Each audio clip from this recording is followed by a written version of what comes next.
Thanks to the mass sharing allowed by social media sites, we're currently living in the golden era of conspiracy theory. The truth might be out there, but there are millions of lies out there too. We're sorry to burst your bubble, folks, but Michael Jackson, Elvis, and Tupac are all definitely dead. Wayfair Furniture is not involved in human trafficking, and we'd advise you to leave any lizard people theories at the door. But that doesn't mean every crazy conspiracy is false. In fact, some of the ones that turned out to be true are often the craziest of all. First, we'll open with a classic, MK-Ultra, the CIA's secret mind control plot. When LSD, a hallucinogenic chemical compound, became a popular drug in the mid-20th century, hippies were using it to touch the face of God at music festivals, and the CIA, who, well, spoilers will come up a lot in this video, were trying to weaponize it. The concept of the CIA developing a secret mind control program sounds like something you might hear being discussed extensively at your local psych ward. But believe it or not, this really did happen during the covert MK-Ultra project. They tricked heroin addicts into taking LSD doses and recruited unsuspecting men at fake brothels, followed by electroshock and hypnotism experiments. As far as we're aware, no useful results ever came out of the project, despite the experiments destroying the lives of many of their subjects. When a Freedom of Information Act request spilled the beans on this project in 1977, it gave the American public yet another reason in an already turbulent decade to distrust the government.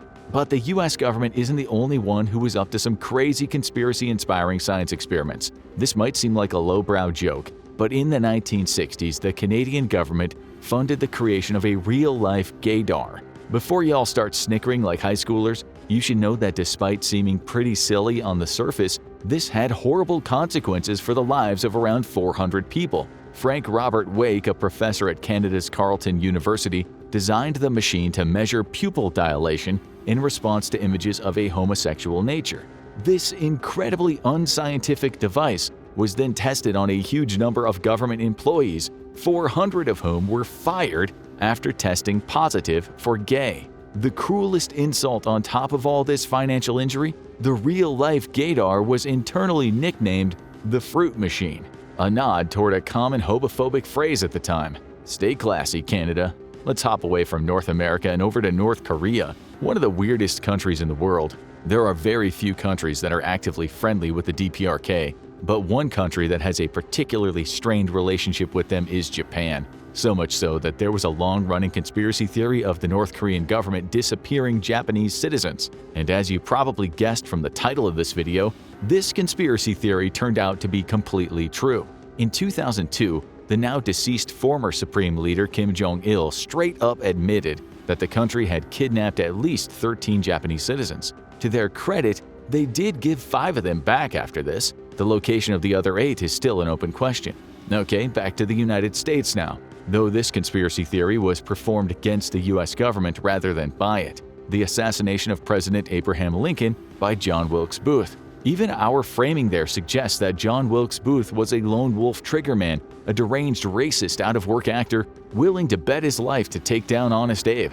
Naturally, conspiracies popped up that Booth wasn't acting alone. And yep, the conspiracy turned out to be true.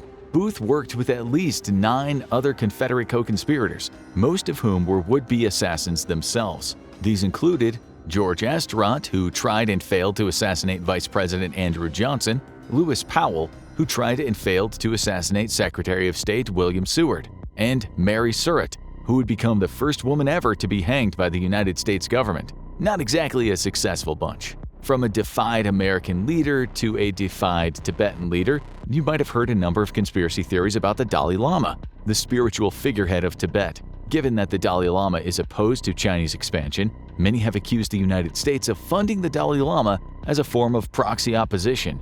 And they are right. Reports extrapolated from U.S. intelligence accounts have shown the CIA has given His Holiness a $180,000 a year stipend for at least several years since 1960 as part of a wider project to fund the Tibetan exile movement during the Cold War. Let's take a little break from sinister dealings performed by governments and look at some of the shady little things that private companies have been up to. It's generally accepted that sugar isn't exactly great for you.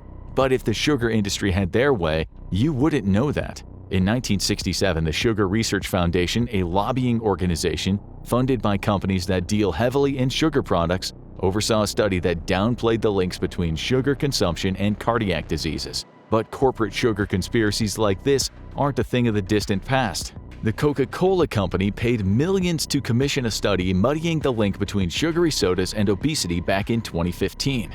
But all of that seems like small potatoes compared to a small group of companies getting together and planning a fascist takeover of the United States of America.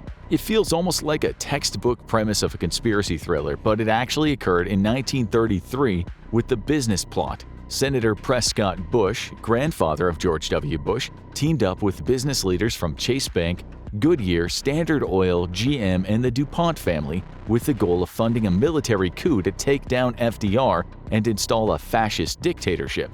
The one flaw in their evil plan was reaching out to Marine Corps Major General Smedley Butler to lead the military part of the military coup, despite the fact that he was a vocal FDR supporter. He blew the whistle and smothered the plan before it even took off. Despite being involved in literally treasonous conspiracy, none of the business plotters were ever punished. We can at least thank Smedley Butler for nipping the fascist takeover plan in the bud, but the fact that the son and grandson of Prescott Bush would become the presidents of the country he tried to overthrow really just feels like a sick joke. But somehow a diabolical fascist takeover is nowhere near the most horrifying and disgusting corporate conspiracy in this video. A real contender for that would be the Bayer Pharmaceutical Company, and one of their very sinister-sounding subsidiaries, Cutter Biological. In the 1980s, Cutter Biological moved into the business of selling blood-clotting medicine to hemophiliacs, manufactured from the blood of non-hemophiliacs. But for the medicine they were selling to Latin America and Asia, they didn't properly screen their donors. The result? Cutter Biological sold products that infected 20,000 patients with HIV, a travesty that they then spent years trying to cover up.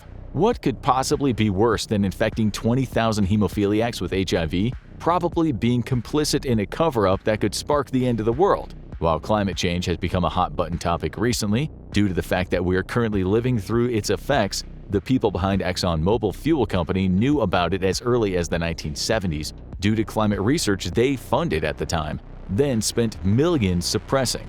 Their lobbying has muddied the waters and delayed action on climate change because it would affect their bottom line, putting millions if not billions of lives at risk in the process. Now that we've exposed the shadowy horrors of the corporate world, let's return to the crazy governmental conspiracies for the rest of the video. And believe it or not, these are literally all conspiracies that the United States government is responsible for. USA! USA! We're number one, baby! That includes being number one to hire ex-Nazi scientists right after the conclusion of World War II. Operation Paperclip was created as an effort to give the US a technological and scientific edge during the Cold War, even if it meant making a deal with the devil. Though that's not entirely accurate, it was more like taking a deal with 1,500 devils, all of which were given full clemency, having their slates wiped clean, with new and Nazi-free backstories written for them by the Joint Intelligence Objectives Agency. These included the diabolical Nazi scientists Werner von Braun, Hubertus Struckhold, and Arthur Rudolph. Some truly monstrous people were able to get away with their crimes scot-free, but hey, at least we got the V-2 rocket and the moon landing out of it. Let's not move away from evil science just yet, either. One of the most infamous stories of unethical medical testing is the Tuskegee syphilis experiment. It was a conspiracy between the U.S. Public Health Service and the Tuskegee Institute to turn around 400 black men into unknowing guinea pigs for syphilis studies, all while lying to them that they were in fact being treated for their painful and debilitating conditions. The study was kept under wraps for 40 years before the shameful exploitation of these men was revealed for all to see. In 1974, there was a $10 million payout to the surviving victims of the program, but nothing could ever give them back the years wasted in unnecessary suffering. But even death can't necessarily save you from being involved in a horrific scientific conspiracy. As a general rule, if a government project has a strangely innocent-sounding name, it's probably trying to hide the fact that it's enough to give you nightmares. This was definitely the case with Project Sunshine, a 1950s study on the effects of radiation on human bodies. It goes without saying this is extremely important to research, but it doesn't mean that it was conducted ethically. In order to have varied collection of the data, the scientists involved in the project had their personnel steal parts of corpses like Victorian grave robbers, including those of children and even infants. This would be macabre but ultimately ethical if the families had consented to donate their relatives' bodies to science. But when these tests were performed, the families had no idea. Burke and Hare would be proud that their legacy lives on. Racially motivated testing and grave robbing are one kind of horrible, but indiscriminately releasing a bioweapon on an entire area is another. If you enjoy spending time near large bodies of water, the name Operation Sea Spray might evoke pleasant and relaxing vibes. Nothing at all like the US Navy releasing 2 different types of dangerous and infectious bacteria from a boat on the San Francisco Bay in 1950, infecting 11 different people with an aggressive urinary tract infection that killed one of them. Why? Because they wanted to know how the city's population would react to the release of that kind of pathogen. The details were all kept under wraps until being revealed to the world almost 3 decades later in 1977. But the US government wasn't quite done playing God just yet. During the Vietnam War, the CIA engaged in a secret project called Operation Sober Popeye. This was a plot to control the very weather in Vietnam and use it as a weapon in the war against the Viet Cong. For years, the CIA attempted to seed rain clouds in Vietnam that would extend the country's natural monsoon season, bogging down their forest-dwelling commando enemies. Thankfully, they didn't fully succeed, and in 1978, military applications of weather-manipulating technology was classified as a war crime. The CIA, at least theoretically, would be forced to take their combat weather aspirations off the table. How about another CIA weapon that sounded like an insane conspiracy theory before being revealed to be terrifyingly real? Every year, 805,000 Americans suffer from heart attacks, many of them fatal. It's a terrible consequence of the cardiac illness epidemic in the country.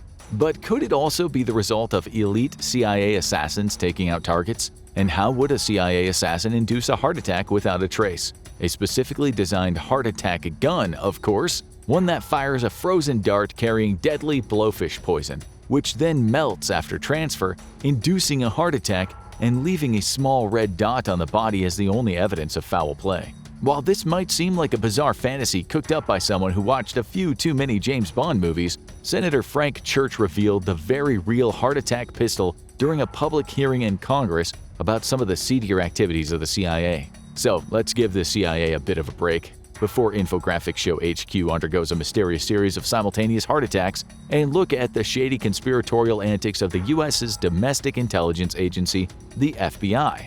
There are plenty of conspiracy theories about celebrities. Ironically, they normally consist of theories that a dead celebrity is actually alive, like Tupac, or that a living celebrity is actually dead, like Paul McCartney. But we're interested in a different Beatle today, the band's frontman John Lennon. It was theorized for years that the FBI had it in for Lennon, and those theories are actually completely correct. The FBI didn't take kindly to Lennon's anti-war songs, so rather than giving peace a chance, they decided to take a peek at Lennon's dirty laundry in the hopes of finding something juicy as a basis to blackmail or even deport him. But Lennon is hardly the only celebrity who's had the FBI on their back. Singer Aretha Franklin was frequently stalked and hassled by the FBI for her leftist political stances. The Bureau kept background check files on a shocking number of famous people, including Steve Jobs, Whitney Houston, Helen Keller, Marilyn Monroe, Walt Disney, Charlie Chaplin, Rock Hudson, Truman Capote, and even sitcom superstar Lucille Ball. But their stalking of celebrities is nothing compared to how they destroyed American activist groups under J. Edgar Hoover's COINTELPRO plan, where they engaged in everything from blackmail to gaslighting to even straight-up assassination, taking on everything from unions to hippie peace groups to the Black Panther movement. By the time COINTELPRO was through, activism in the United States was a shadow of its former self. Okay, we have one more CIA story for you because these guys create conspiracies like Willy Wonka makes chocolate. Anyone who watches a lot of news might start to get the sense that there's some spin going on,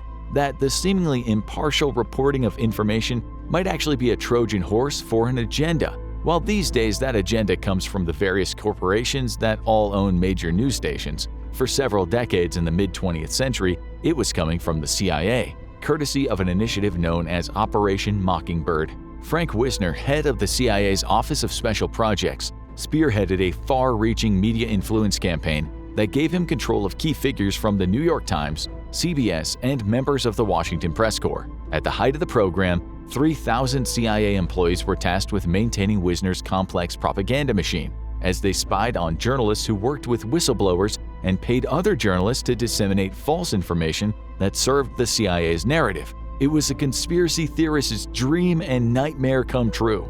Wait, is that? No, it couldn't be. They're dead, right? Or are they? If you ask a lot of people, death is just another obstacle for your favorite celebrities. Here are 20 of the craziest celebrity conspiracy theories of all time. Number 20. The King isn't dead. There's no bigger star in music history than Elvis Presley. The music phenomenon kept performing up until his 40s, even though the older Elvis was far from the hip-swinging sensation he was as a young idol. When he died at 42 in 1977, fans were devastated. It was one of the biggest outpourings of grief in celebrity history. But not long after his death, something strange happened.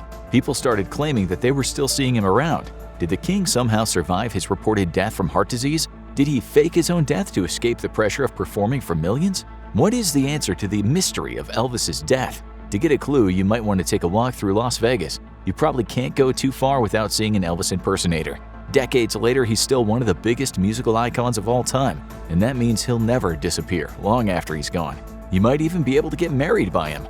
The people who reported seeing Elvis probably did, but it wasn't the genuine article. As for his death, he underwent a thorough autopsy immediately after his death and was laid to rest in Graceland. The King has passed, no matter what the tabloids say.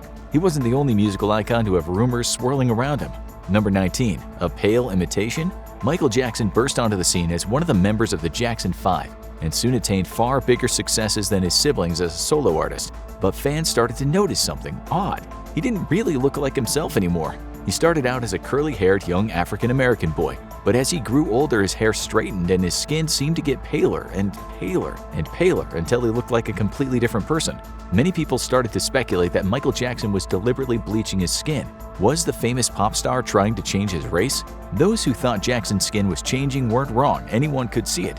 And they also weren't wrong that he was having a lot of plastic surgery. The change in his nose was extremely visible, but the fact that he was deliberately making himself lighter skinned turned out to just be a rumor. In fact, Jackson had been diagnosed with vitiligo in 1998, a skin condition that leads to unpredictable pigment changes. It was one of the many reasons the pop star became increasingly reclusive until his death in 2009. Another distinctive feature of a singer that raised some eyebrows? Number 18. Wave to Stevie. It was one of the most spoofed moments of the George W. Bush presidency when the younger Bush waved to the iconic R&B singer Stevie Wonder. The problem with that? Wonder has been blind since shortly after he was born. Or is he?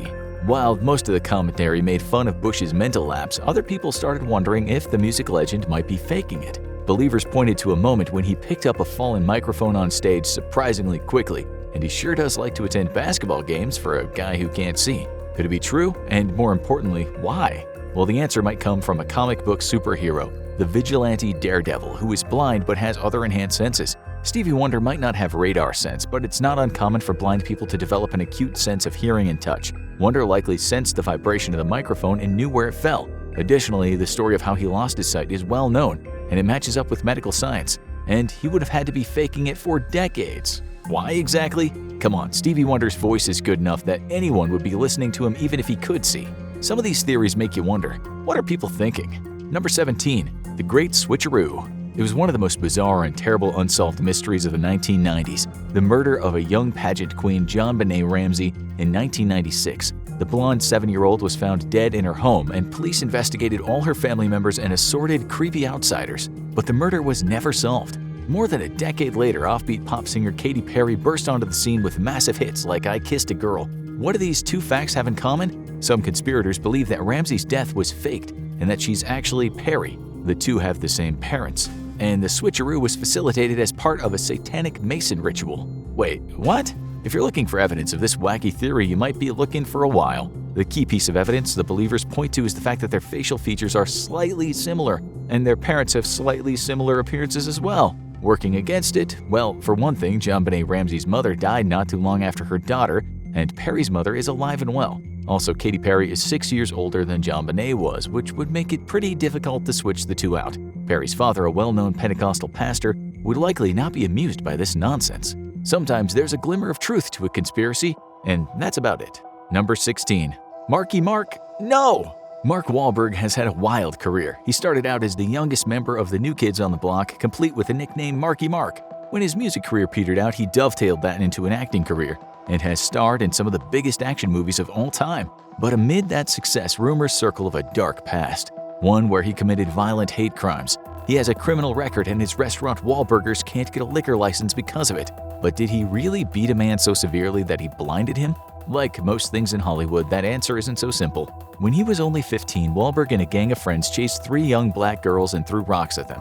While he wasn't charged criminally, he did face a lawsuit for harassment. 2 years later, he brutally attacked Vietnamese-American Johnny Trin, injuring the man's eye and believing he had blinded him. When people were reminded of this decades later, many said it was unforgivable. The one person who disagreed? Johnny Trin, who surfaced from obscurity to state that he'd actually lost the eye in the Vietnam War. Wahlberg served time in jail for the assault, but he's innocent of blinding anyone. Sometimes the celebrity himself isn't the best source. Number 15. MC of murder? Chuck Barris is an eccentric guy, and when you go to his social media, you might just find him spreading some conspiracy theories about himself. Best known as the host of the wacky talent competition The Gong Show, the man has been working in Hollywood since the 60s but fell out of focus after several flops. In the 1980s, he tried to make a comeback by publishing an autobiography and made some wild claims, including that he secretly worked for the CIA in the 1960s, and not as a paper pusher. Barris claims to have been a deadly assassin who killed dozens of people. And those rumors spread far and wide. The autobiography was outrageous enough that Hollywood came calling, and it even got a movie adaptation in 2002 with Sam Rockwell playing Barris. So naturally, people wondered, was the offbeat game show host a truly cold-blooded killer? Well, the CIA says no. In fact, they claimed Barris never worked for them in any capacity. But the conspiracy theorists say, of course they'd say that. Well, how about the man himself? Turns out that Barris admitted making the whole story up, way back in 1984 after the release of the book. But why let a little thing like the truth get in the way of a good story? It wasn't the only time the CIA was the subject of a celebrity conspiracy. Number 14. Murder of a heartthrob? Back in the 50s, there was no bigger movie star than James Dean. The charismatic actor had only appeared in a few movies, but the rebel without a cause had a legion of adoring fans. Unfortunately, his bad boy personality wasn't just a character he played on the screen. He liked to live fast, and that ended tragically when he died in a car crash at only 24. It was ruled an accident caused by fast driving, but others thought it was a little too convenient. After all, Dean's rebellious pose made a lot of people very angry, and many would have liked to see him gone. Was James Dean actually murdered? Like most conspiracy theories, this one seems to have started with the conclusion and tried to find the evidence from there. Dean's death is consistent with high-speed car accidents, and there were several survivors who could testify about the circumstances. While the government might have thought Dean was a bad influence on America's youth, especially during the 1950s, when anti-communist sentiment was likely high and Hollywood was trying to project a wholesome image, it's unlikely they would have killed him when they could have just drafted him like they did Elvis. Sometimes people like to make things up. Number 13. Larry is real? The boy band One Direction was the hottest musical act to come out of Britain in a long time. But like the Beatles before them, all good things must come to an end. The band broke up with the members heading off to do solo projects, but a particular group of fans had a hard time letting go. Not only did they love the band's music, but they believed that the band members Harry Styles and Louis Tomlinson were actually dating. The fact that Styles was prominently involved with various women and Tomlinson was happily married did not deter them. What was the root of this bizarre conspiracy? Would you believe fan fiction? Countless fans were writing stories about the two singers and posting them on the internet, and some actually believed that it was being covered up. The conspiracy went so far that when Tomlinson threw a baby doll off the stage at a concert, some claimed it was a coded message that the baby his wife was having was a hoax. Well, that son is almost 5 years old now, and Styles is still happily dating actress Olivia Wilde, so the supporters of the conspiracy are swimming in some rough waters. And it's not the only long-term act some conspiracists hold on to. Number 12. Oh Lord. Lorde has been one of the biggest surprises in music since she came on the scene as a teenager. The prodigy songstress has a surprisingly mature voice for her age. She also sings about surprisingly mature topics, and her fashion sense seems surprisingly mature as well for someone who's only 25 as of 2022. That's led some people to the only logical conclusion, that Lorde is actually a woman in her 40s who has pulled off an elaborate scheme to pretend to be 20 years younger so she can break into the music industry. Wait, what? Yeah, we're kind of confused too. It's not impossible. There have been cases of people being arrested for pretending to be teenagers to go back to high school, but life isn't the TV show Younger, where Sutton Foster impersonates a 20-something to get a job, and the evidence for Lorde being an imposter in the youth-friendly pop scene is non-existent, making it even more ridiculous. Music isn't a field where people can't succeed if they're older. The only evidence that believers have is that pictures of Lorde's birth certificate look unusual, but she's from New Zealand and we're guessing most of the conspirators aren't. But is one of Hollywood's biggest icons secretly a cold-blooded killer? Number 11. Wonder Woman or War Machine? Gal Gadot has exploded onto the scene as a superstar since she was cast as Wonder Woman, and the Israeli action star has amassed a legion of fans. But is there a darker side to the Amazon superhero? If you go on the internet, you can't mention her name without people claiming to know the shocking truth, that she's actually a brutal Israeli soldier who apparently has countless kills to her name. Some of the claims are even more extreme, like the fact that she supposedly marked her rifle with a notch for every person she killed. Tensions remain high around the Israeli-Palestinian conflict, and both sides have strong opinions about Hollywood's resident Amazon. But what do the facts say? The conspiracists do get one basic fact right. Gal Gadot is a trained former member of the Israeli Defense Forces, but so is almost every single Israeli man and woman, because Israel has a universal conscription and teenagers serve 2 to 3 years in the military after leaving high school. That explains Gadot's fighting skills, but what about her actions in war? That's a different story because the majority of the women in the Israeli military serve in support roles and never see combat. Gadot in particular served as a fitness trainer, and there is zero evidence of her killing anyone, unless those workouts were a lot more intense than expected. The celebrity may have actually been an accidental bystander in this next one, number 10. And the winner is… It was the flub heard around the world when Warren Beatty and Faye Dunaway accidentally announced the wrong Best Picture winner at the Oscars. But was it truly the first time this had happened? Rumors circled around the strange events in 1993 when elderly Hollywood legend Jack Palance presented the award for Best Supporting Actress. The unexpected winner was young Marissa Tomei for My Cousin Vinny, over such legends such as Joan Plowright and Vanessa Redgrave. The entire audience seemed stunned, including Tomei herself. But was there more afoot than an Oscar upset? Rumors centered around Palance, who some said seemed nervous on the stage, accidentally reading the wrong name. An anonymous tip to The Hollywood Reporter claimed that a scandal was about to break regarding the win, and everyone waited and waited and waited and waited. Those who believe the conspiracy insist that the Academy just decided to cover it up to avoid embarrassment. But all those bizarre results from the Academy in the year after that probably put it to rest. Remember Crash? Sometimes the Oscars are just like that. This next conspiracy will make you say, whoa. Number 9. The Strange Life of Keanu Reeves. Keanu Reeves might have started his career as a comedy actor, but he soon became one of Hollywood's action legends. From escaping an explosive bus in Speed, to defying the robot overlords in The Matrix, to avenging his dog in John Wick, he never seemed to lose a step. And surprisingly, as the decades passed, he never seemed to really age either. His hair was just as jet black, his skin almost as smooth, and his kicks were just as powerful. Had Keanu Reeves truly unlocked the secrets of the Fountain of Youth? Some people speculate he might be an immortal among us, but the reality is likely a lot less spectacular. Some people are just gifted with great genetics, and Reeves is probably one of them, still being able to kick butts and take names in his 50s. Additionally, celebrities are very wealthy, and that means they can get any little imperfections taken care of by specialists out of sight. And when The Matrix Resurrections debuted in 2021, fans who watched the whole series back-to-back could definitely see that Reeves had aged. That wasn't stopping people from theorizing about the existence of a secret group of immortals among Hollywood's elites. Alas, the theory that Betty White is one of them seems to have been debunked as well.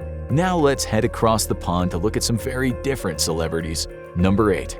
Prince of Darkness. Prince Charles isn't exactly a beloved celebrity, and the heir to the British throne has had some bad PR moments over the years, but is he actually an unholy creature? Some conspiracy theorists claim that Charles is a vampire and will turn over Britain to the creatures of the night once he takes over. While many of the people who believe this have likely never forgiven him for the divorce, others point to actual evidence, including the fact that he seems to avoid the sun, and he has actual ties to surprising regions of Europe.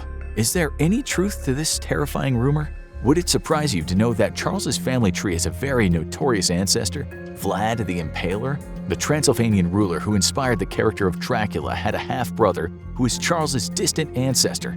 That led to him appearing in a promotional video for the Romanian Tourist Bureau, and he was even offered the title of Prince of Transylvania, but he didn't take it. Of course, old Vladi wasn't actually a vampire, probably, but what about that sun thing? Well, the royals have a tendency towards porphyria, a condition that makes people more likely to burn in the sun. So Charles isn't likely a vampire, but this theory isn't going away anytime soon. Neither is the most notorious royal family conspiracy of all time. Number 7. Diana was murdered.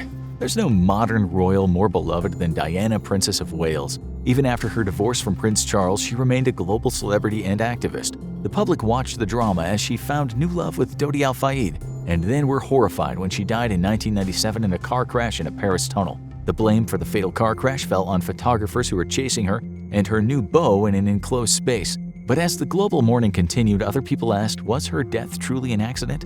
Or did someone have a reason to want her dead? The suspicion fell firmly on the rest of the royal family. That nasty divorce had been one of their biggest scandals in a long time, with both sides accused of infidelity. The circumstances of the car crash meant it happened completely out of sight, and the only survivor was seriously injured and didn't remember any details of the crash.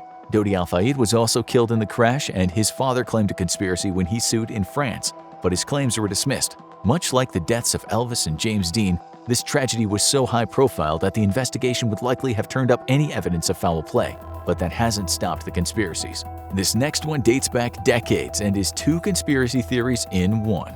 Number 6. They froze what?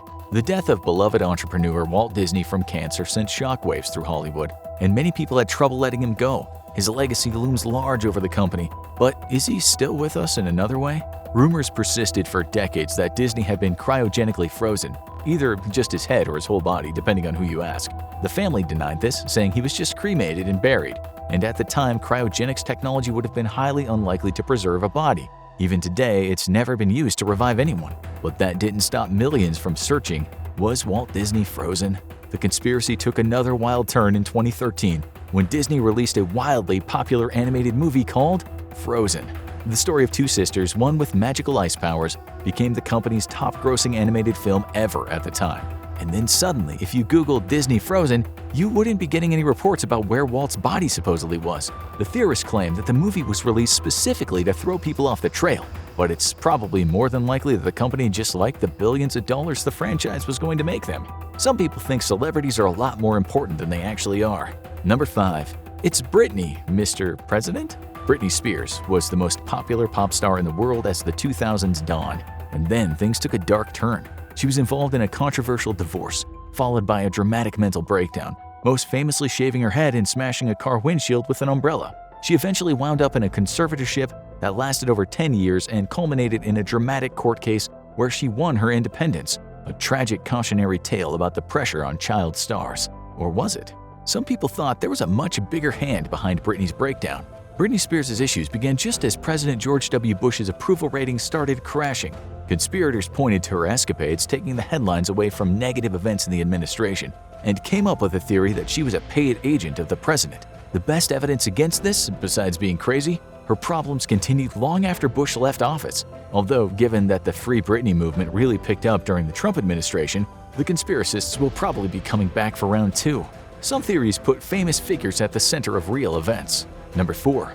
The real killer?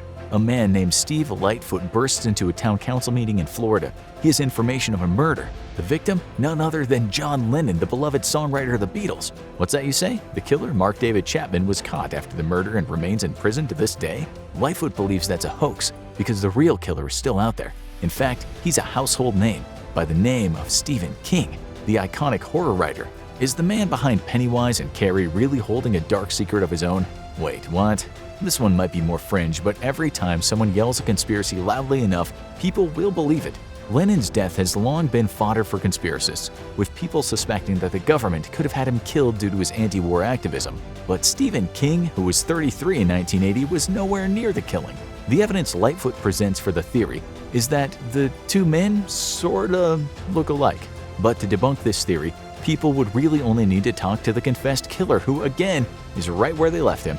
But that's nothing compared to this next historical event. Number 3. To the moon? The moon landing remains one of America's greatest achievements, but many people insist it never happened. Why? Because it happened so fast, and it's hard to believe Americans could achieve something so spectacular in such a short time. They point to random bits of evidence in the grainy pictures, but the event is so well documented that most people accept the historical narrative. Besides, to fake such a huge event, the government would need a lot of talent, and the conspiracists claim they had it, in the form of one of the best directors of all time. Was Stanley Kubrick the world's greatest hoaxer? The main evidence of this is the movie 2001: A Space Odyssey, released a year after the moon landing. Conspiracists think there are subtle clues in it pointing to Kubrick's involvement. There's also supposedly an interview where Kubrick admits faking the footage, except that it wasn't Kubrick. The footage of the interview was from the conspiracy documentary by T. Patrick Murray and was filmed 2 months after Kubrick's death in 1999. But with Kubrick notoriously reclusive even before his death, the odds are this one isn't going away. One of the most bizarre conspiracies come from an unlikely place. Number 2. Skater girls? Remember Avril Lavigne? That young pop star exploded onto the scene with hits like Skater Boy and had a brief superstar period as a pop-punk icon, and then faded, as teen stars often do. When she came back and released a new album, she looked and sounded rather different. Her sandy hair was now blonde. Her style was much more commercial and pop-like. Sounds like a pretty standard career transformation for a musician who wants to try out a new style. Nothing unusual here, right? Well, not if you ask the conspiracists. The theory is Avril Lavigne died in 2003 after being broken by her parents' divorce and was replaced by her stand-in Melissa Vandella. Vandella had a different style, and Lavigne's label just rolled with her new image. The problem is, well, a lot of things. For one thing, Lavigne's parents aren't divorced. Slight changes in Lavigne's face could be explained by minor cosmetic procedures. As for where the rumor came from, it originated on a Brazilian blog that now admits it was an experiment in how far you can spread a clearly fake conspiracy, to which the believers likely say, that's what they want you to think. But no conspiracy is spread further than this one. Number 1. Paul is dead. Today, only 2 of the Beatles remain, Ringo Starr and Paul McCartney. But if you ask some people, that band has been down one member much longer than anyone thought. They claim that McCartney perished in a car crash in 1966 while the band was having creative difficulties. But they were far too valuable for the band to end at the time, so the label put together a search to find the best McCartney substitute they could and slotted him into the band and then pretended nothing was wrong. But secrets tend to leak out, and eagle-eared fans claim they hear John Lennon whisper, "I buried Paul," on the song Strawberry Fields Forever. Why does this conspiracy theory endure so much? When people want evidence, they'll find it. Other audio clues include the random name Billy Shears on the album Sgt. Pepper, which led theorists to claim this was McCartney's doppelganger. Others play music backwards and claim to hear garbled messages buried in them. The band broke up, of course, and Lennon and Harrison have passed on, but the remaining members have never addressed these bizarre rumors, and McCartney would no doubt be very confused to hear rumors of his passing. But that hasn't stopped the theory from catching on, with a graphic novel by Paulo Baron giving it new life in 2020. You walk through the streets surrounded by people. Everyone seems normal, just going about their day. Or are they? You've heard things and you can't help but wonder, are all the people surrounding you what they appear to be? Or are there some otherworldly beings wearing human disguises living among us and plotting against us? It's one of the most popular and terrifying conspiracy theories around. Are there actually lizard people living among us and possibly secretly ruling us? The idea is simple. We're not the only intelligent life in the universe. There is a species of highly intelligent, highly ambitious alien beings out there. But instead of evolving from primates like we did, it's not mammalian at all. These beings are reptilian and are believed to be either shapeshifters or masters of disguise that allows them to take on human appearances and infiltrate human society. But we don't have to be worried about alien invasion because the invasion is supposedly already here and has been for a very long time.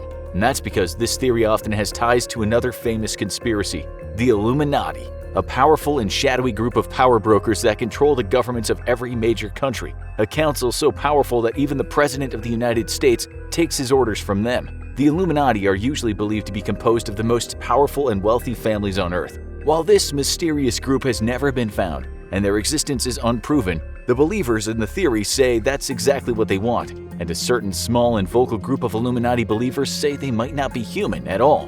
But is there any truth to this conspiracy theory, and how did it begin? The origins likely draw back not to the events in our world, but to the world of fiction.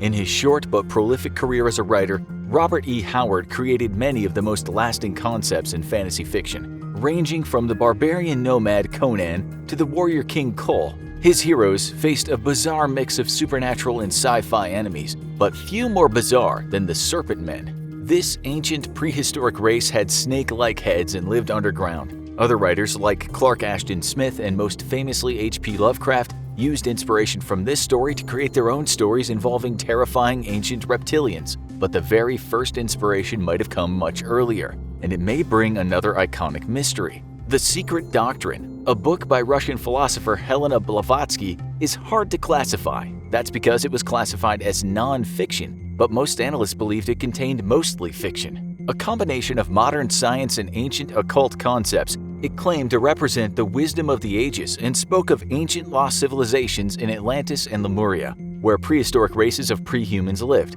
One of these root races was described as dragon men, possibly the earliest mention of these ancient beings in literature. And while Blavatsky's book has been widely discredited, This concept has stuck around far longer than the rest of her ideas. So how do these literary ideas make the jump into our world? One of the big tipping points was when a mysterious incident happened in Roswell, New Mexico in 1947, officially classified as an Air Force balloon crash near a ranch. It became the launch for a million conspiracy theories about alien UFOs coming to Earth, and just as many claims of other sightings and even alien abductions. People would run into the police and claim that they'd been lifted out of their cars by tractor beams and experimented on by bizarre alien beings. And while most of these reports had the common description of tall gray aliens, some had a different appearance. And one was by a man with a more trustworthy reputation than most. It was 1967, and Herbert Schirmer was a police officer in Ashland, Nebraska. The man had been having strange dreams and flashbacks, so he sought the help of a hypnotist.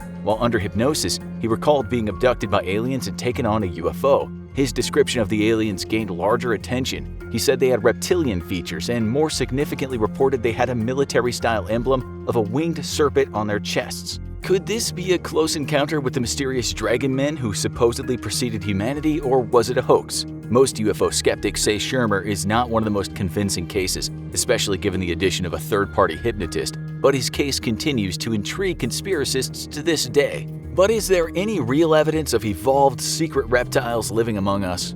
That depends on what you consider evidence. There are many cryptids out there that people describe as reptile-like. Some, like the Loch Ness Monster of Scotland and the Mokele Mbembe of Africa, are said to resemble dinosaurs who have survived to the modern day. Others, like the lizard men of South Carolina or the Loveland frog, resemble reptiles or amphibians who are evolved enough to stand on two legs, close to the legend of the lizard people. But the one thing all these creatures have in common is that they've only been sighted by a few people, none of whom have managed to take a clear picture, and most scientists believe it's highly unlikely that a creature of this size could hide from human discovery indefinitely. So how did this conspiracy theory jump the line into a major belief? Sometimes all it takes is one charismatic believer to get everyone else on board, and the lizard people found their believer in the form of British radio host David Icke. Originally a footballer and sports broadcaster, he soon started expressing beliefs and bizarre theories and using his platform as a radio host to spread them. What started as an exploration of New Age philosophies and alternative medicine to heal his chronic arthritis briefly led to a prominent position in the Green Party and a series of books that predicted doom for the world, expressed anti-Semitic views, and claimed we were just one of many parallel dimensions. His bigoted views soon got him kicked out of the party. But it was a 1999 book that left the biggest impact. The Biggest Secret would soon become the most in-depth exploration of the lizard people theory ever published, giving these creatures a name.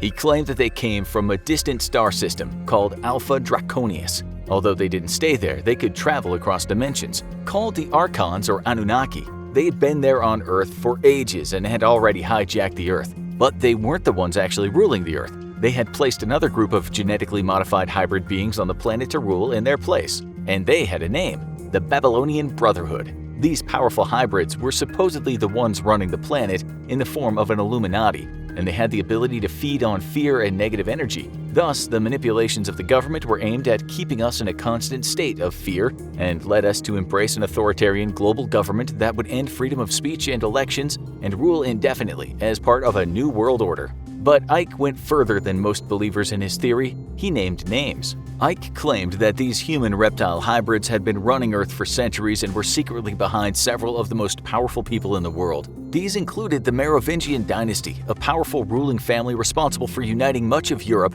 starting in the 5th century. In more modern times, the list supposedly includes the Rothschilds, a powerful family of businessmen, the Bush political dynasty responsible for 2 U.S. presidents, and the British royal family. He also named former President Barack Obama and former Defense Secretary Donald Rumsfeld, indicating the conspiracy is a bipartisan affair. While these are the most prominent names, Icke claims we've never seen most of the lizard people because they lived underground in massive bases, and we won't see them until they've made their move and it's too late. It's a terrifying conspiracy, but is there any truth to it? Icke and his fellow believers have been widely criticized for their conspiracies having little to no basis in reality. and working in many anti-Semitic theories. Icke even personally endorsed the famous historical forgery The Protocols of the Elders of Zion, which claimed a powerful Jewish conspiracy ruling the world and bears many similarities to the lizard people theory, including having the Rothschilds at the center of many versions. Scientists and politicians have both condemned Icke and denounced the theory, and he finally made Twitter run out of patience in 2020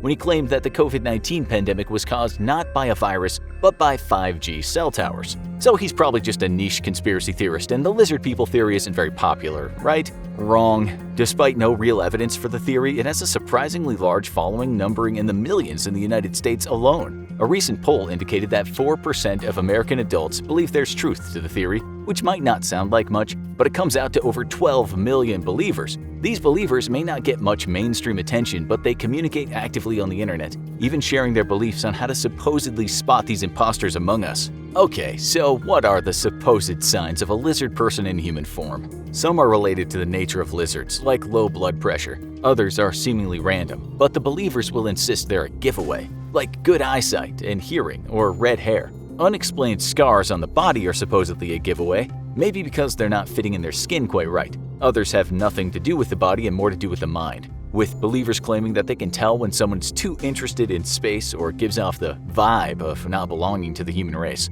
Have you ever had the feeling someone is sizing you up and trying to figure out a little too much? They might have been looking for clues. But these bizarre conspiracies are jumping the line into affecting the real world. The conspiracy first picked up some mainstream attention in 2008 when a man named Lucas Davenport decided to write in lizard people on his Senate ballot in Minnesota. While his vote was thrown out and it later turned out he wasn't an actual believer, instead wanting to make a funny joke because he didn't like all of the candidates, the gecko was out of the bottle. Different media outlets covered the conspiracy, and it sent countless people running to their computer to Google what exactly the lizard people were, giving the theory and Icke's writings a whole new platform in the digital era. But the theory would influence a far darker day over 10 years later. It was Christmas Day in 2020 when an explosion rocked downtown Nashville, blowing up a building next to an AT&T network hub. While the bomber, Anthony Warner, was the only person killed, it disrupted network communications for days in the area. And the only clue to his motive was a series of bizarre packages he had sent to friends days before his shocking act. Anthony Quinn Warner had previously worked for AT&T, but he held some bizarre views, including beliefs that UFOs had already invaded Earth and that the moon landing had been faked. And the mastermind behind these plots? You guessed it, our reptilian friends. So what gives this conspiracy theory so much staying power? The world is scary out there, so why make it more scary? Why do people believe in evil forces when there's no proof? Psychologists believe that this may actually be a way to take back control in their minds. If bad things are happening in the world with no purpose behind them, it's impossible to know when or how it'll get better. If there's actually a shadowy evil force behind all the bad things, people convince themselves that all they have to do is find the people responsible and they can make things better, which in 2020 certainly sounds better to some people than the alternative. And for those who believe in conspiracies, it's notoriously hard to convince them otherwise. After all, if you believe there's a conspiracy to hide the truth, wouldn't someone telling you it isn't true just make you more suspicious? The lizard people conspiracy theory is clearly ridiculous. But then again, that's exactly what we would say if we ourselves here at the Infographic Show were part of the lizard people agenda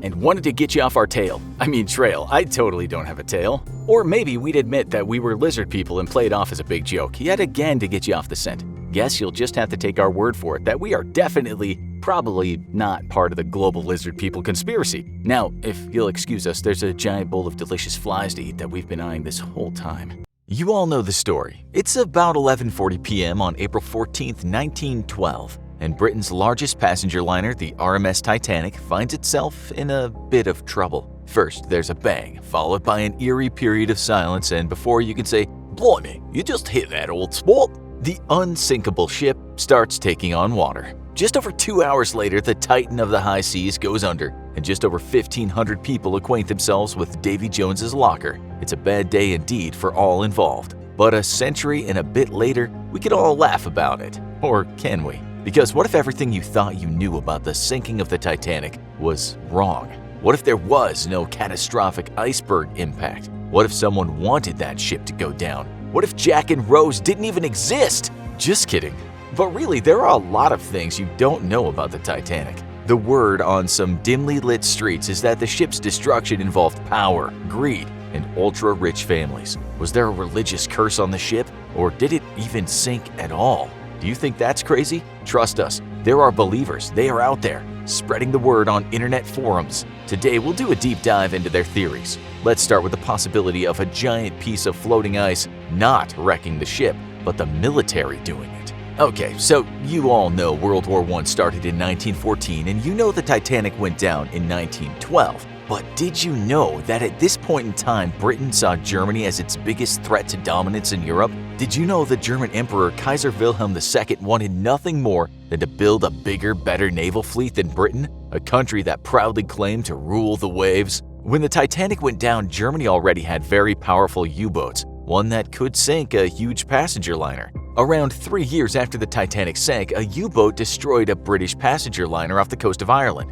a sinking that killed 1,198 people. So, would it be too much of a stretch of the imagination to ask if a U-boat sunk the Titanic? Was Germany flexing its muscles? Was it gearing up for war? This theory might sound far-fetched, but trust us, some people give it a lot of credence. It's arguably more believable than some of the far-out theories you'll hear later. After the accident, both passengers and crew were grilled by the US Senate. Some of them said they had never heard an impact at all, but they did hear what sounded like explosions under the water. And get this, passengers in lifeboats said they saw a rescue ship approaching, a ship they thought was crewed by Americans coming to rescue them, but the American ship was nowhere near. So you have to ask yourself, what was that ship they saw? A few sailors on the sinking Titanic also said they saw a ship in the distance, and now some people think that that could have been a U-boat surfacing for a short while to admire the damage it had caused. Okay, so let's move on to a theory that the Titanic didn't even sink at all, and this isn't even the strangest theory. The British had built another massive ship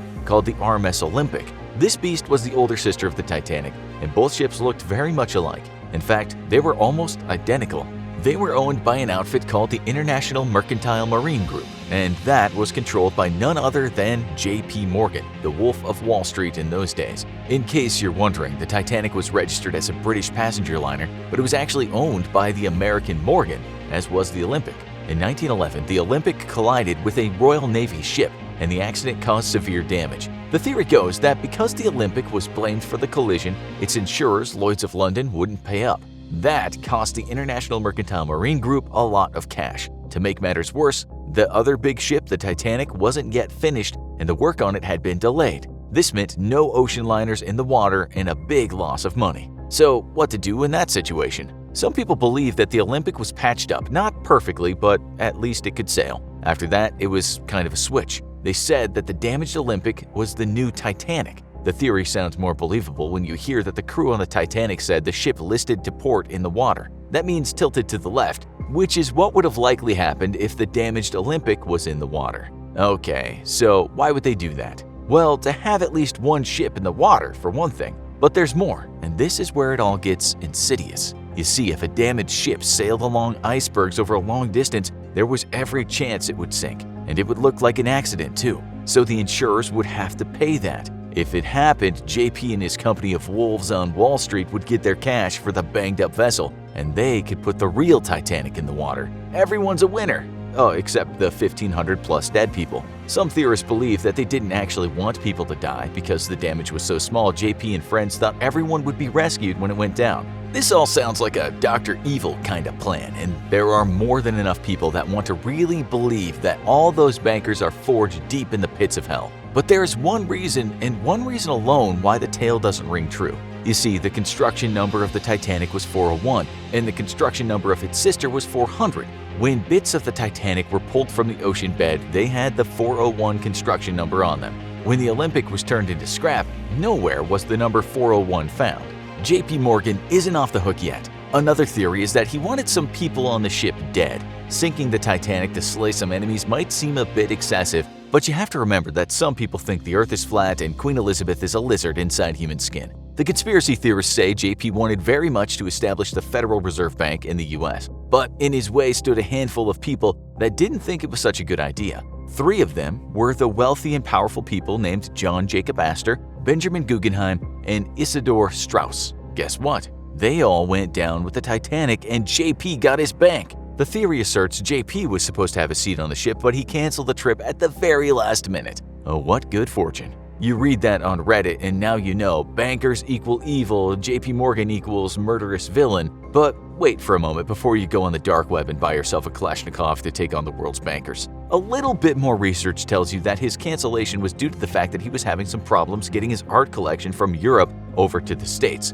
There's also evidence that when JP canceled, his alleged mortal enemy Guggenheim hadn't even bought his ticket. As for those three guys being against the establishment of the Fed, there aren't any news clippings from back then that had them going on record saying they were. In fact, Strauss discussed the Fed in the New York Times and said he was for it, not against it. No good conspiracy theory could float without the Rothschilds being mentioned, so we should add that some people believe it was that family that was behind the murder of the wealthy triad. Okay, so if JP Morgan didn't do it, then who did? We're guessing the first thing that comes to your mind is an ancient Egyptian mummy. Those damn mummies, still sticking their noses in everything.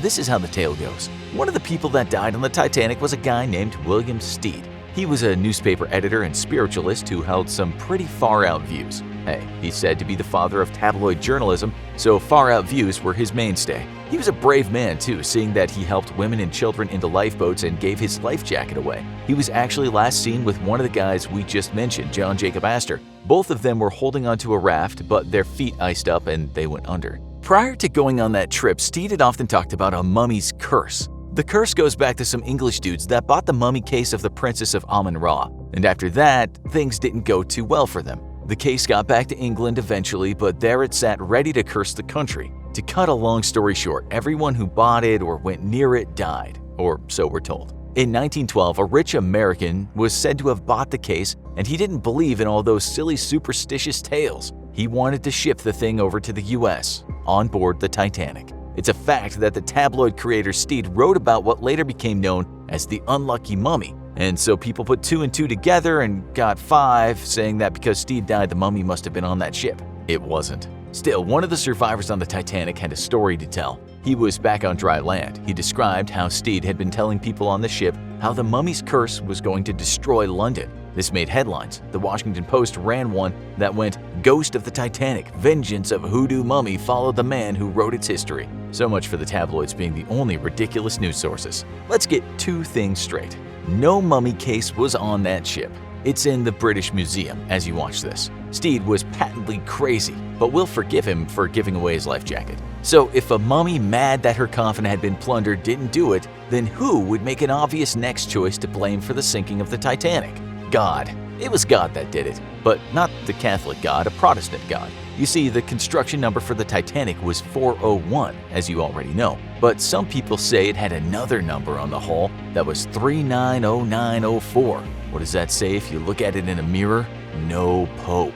The story goes that one day someone in the yard was straightening his tie in the mirror and he saw the number. My God, he thought it's a sign that that ship is doomed. The poor Catholics that built the ship in the Belfast shipyard were sure that it meant the Titanic was in for a rough ride. The truth is that the number never actually appeared on the ship. Another fact is that the people who worked in the shipyard weren't Catholic but Protestant. It's also believed that the no Pope rumor didn't start circulating until the 50s. So, if it wasn't the fault of the Germans, or JP Morgan, or a mummy, or God, then who could it have been? Well, we can blame the iceberg if we want to be very boring and factual, but we can also add something to the story. You might not know that one of the seamen that was supposed to sail on the Titanic was named David Blair, or Davy to his friends. He was one of the guys that sailed on the ship when it was making its first trial runs, but just before it took that perilous journey over the ocean, he was assigned a different job. He was really bummed about it too, writing to his sister saying, "This is a magnificent ship. I feel very disappointed I'm not to make her first voyage."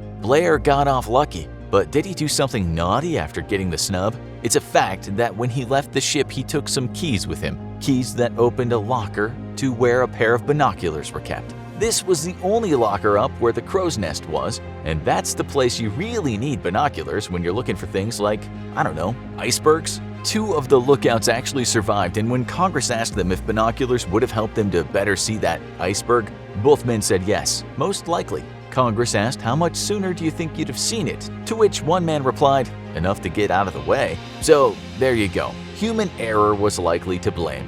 We're sorry to disappoint you. The theories are much more fun. On the Ides of March, or March 15th, a great Roman man called Julius Caesar was assassinated. when he was stabbed an estimated 23 times. Many more influential people around the world would meet a similar fate in the years to come. Those who fell to the hand of an assassin or assassins include the great Mahatma Gandhi, John F. Kennedy, and the man suspected of killing him, Lee Harvey Oswald. Then you have the assassination of the Archduke Franz Ferdinand, something blamed for kicking off World War I.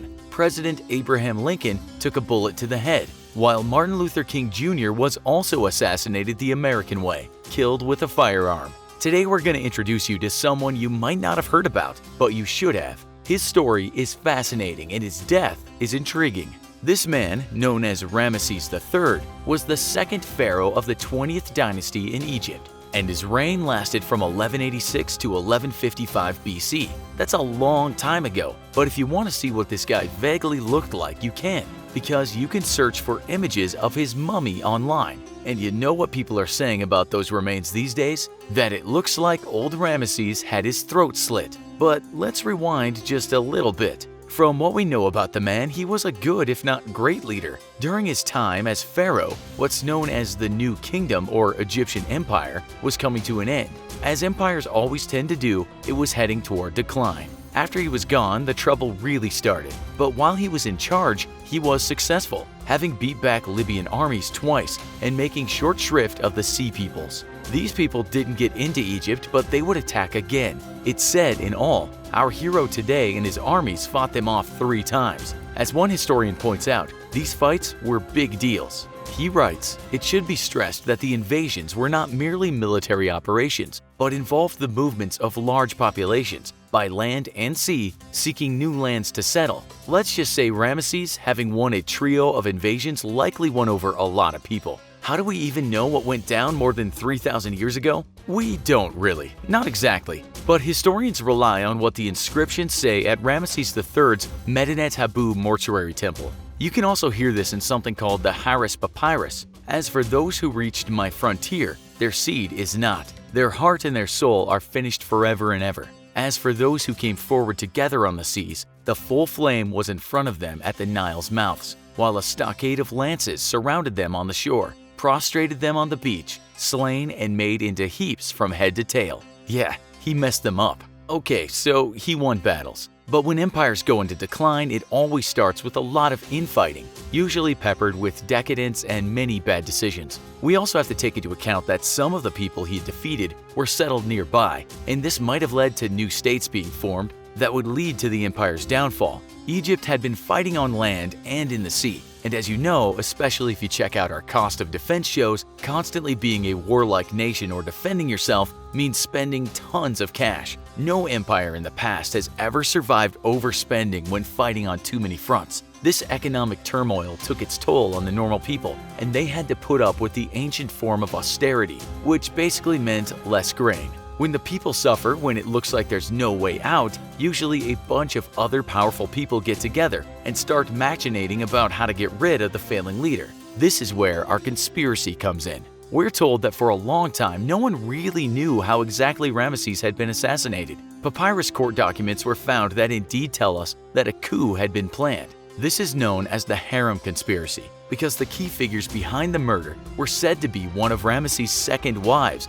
and her co-conspirators because she wanted to put her son, Pentawere, in charge. This is how the tale goes. It was just a normal night in Ramesses' harem, but little did he know that one of his many wives were planning to take him out, as well as his son Ramesses IV, and give power to her child. She had before this enlisted various officials who had said were in on the plan, doubtless worried by the state of the empire. She needed a lot of help though, and even got kitchen staff and other servants in on the action. It's said the most important ally in this assassination was a pantry chef called Pabekamen. You see, not just anyone could walk right into the harem. To get in, Pabekamen had to enlist a few helpers himself, and it was all looking rather like an ancient Egyptian version of Ocean's 11. But given the time, the conspirators also employed those who were able to use black magic to weaken both the pharaoh and the guards around him. It's said that while the actual assassination was in play, someone was casting spells and performing incantations.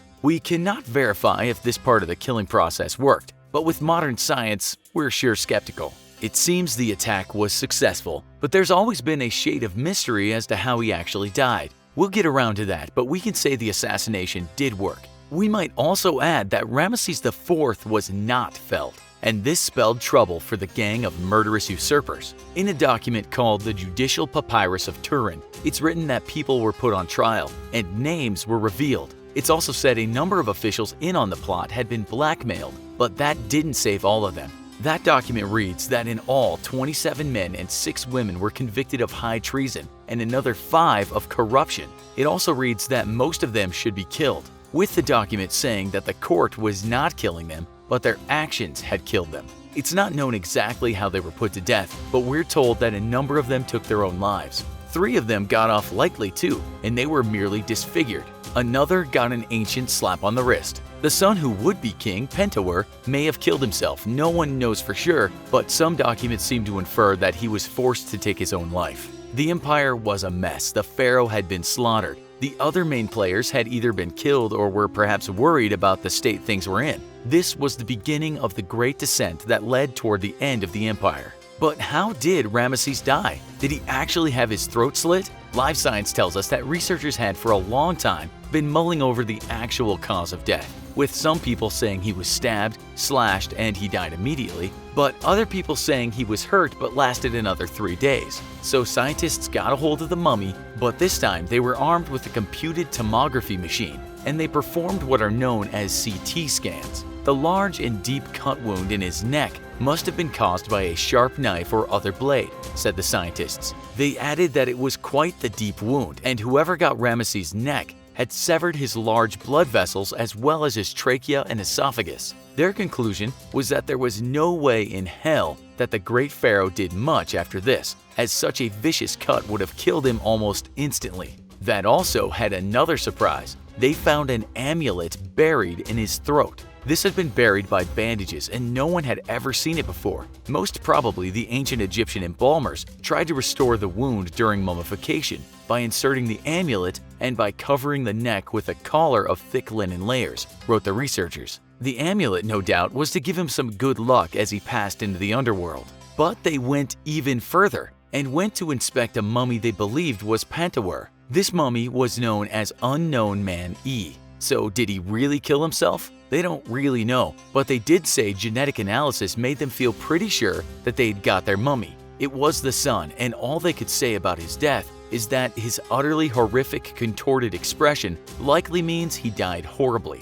They said he might not have actually killed himself, stating he may have been poisoned or even buried alive. Pentuer didn't get an amulet either. He got a goat skin. In ancient Egypt, this was regarded as a really dirty, impure thing. So in modern times, it was like he got buried with a mangy old sock or a used toothbrush. They likely wanted him to suffer as much as possible during his eternal journey to the underworld. This all sounds a bit grim, but you just have to look at the photo of this mummy going through the CT scan machine. Talk about old world meets the modern world. It's thought that the great leader was around 62 years old when he died, which is quite the run for someone in those days. What's perhaps more amazing is Ramesses II, who reigned for 62 years, lived until the ripe old age of either 91 or 92. October 1996, Princess Diana, fondly known as the Queen of Hearts, sits down at her writing table and nervously turns on the lamp. She picks up her ballpoint pen, takes a deep breath, and starts writing. The words she scribbles in the next few minutes will one day shock the world, for she's about to detail her impending death. 10 months later, what she wrote came true. We'll come back to that letter soon, but first, for those of you not familiar with Princess Diana, here's an abridged version of her short life. Just enough information to give you an idea of why this woman thought her own family was plotting to kill her and make it all look like an accident. She was born on July 1st, 1961, Diana Frances Spencer. Her family was no ordinary family. They were part of the rarefied upper echelons of Britain's extremely posh elite. When her pop became an earl, she became Lady Diana Spencer. She would later be called the Princess of Hearts and the People's Princess by the fawning media and the dwindling number of people left in the UK who were still proud of their royal family. She grew up among British nobility, playing with boys who were princes and hanging out with girls at finishing schools who all learned to keep a straight back and speak with a queenly elocution. Silver spoons abound. This was no normal British life. Diana was about as familiar with the lives of the British working class as she was with the microorganisms that lived on her $3,000 pillowcase. Still, even with all the obscene luxury and exclusive formalities that she lived with, there was a rebellious streak in her. One day in 1980, she watched a certain young man play polo.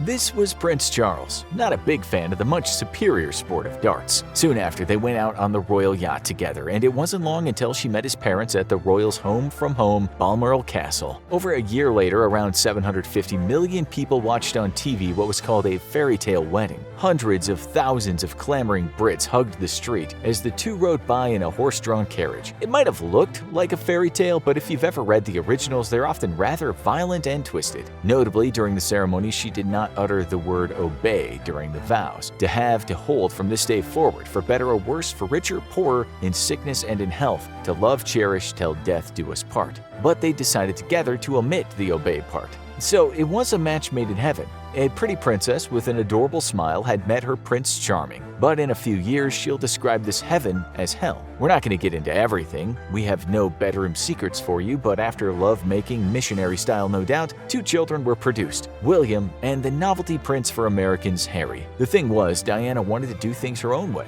You see, the royals have protocols. You don't just bring up your kids any way you want, but she did. They were her kids after all. Diana couldn't quite grasp that being a royal meant being imprisoned. She became a bit of a thorn in the royal family's side, but to the public she was an independent woman sticking it to the toffs. Charles then started seeing his ex-lover, Camilla Parker Bowles. It seemed like his blue-blooded younger brother Andrew, Charlie, might have had quite a few affairs behind his pretty wife's back. The relationship was falling apart. The media got hold of information that exposed Charles's affair, while Diana was being applauded for bringing awareness to things such as HIV, animal rights, homelessness, and drug addiction. The rest of the family were left looking like ridiculously privileged artifacts from a time in the past. She was showing them up for what they really were, outdated snobs. Then Diana admitted she felt depressed. She said she felt unstable, and she let it be known that she was the black sheep of the royal family. What you have to understand is that the royals had never talked like this before. What happened in the palace stayed in the palace. Royal propaganda demands that the public see the royals as beacons of infallibility. For millennia, kings and queens around the world have had to look immaculate, almost godly. They are the embodiment of the divine, so the script goes. They aren't supposed to hit the bottle, talk about futility, fart in front of the royal dog, or argue about pubic hairs on the soap. Diana was keeping things a bit too real. This was really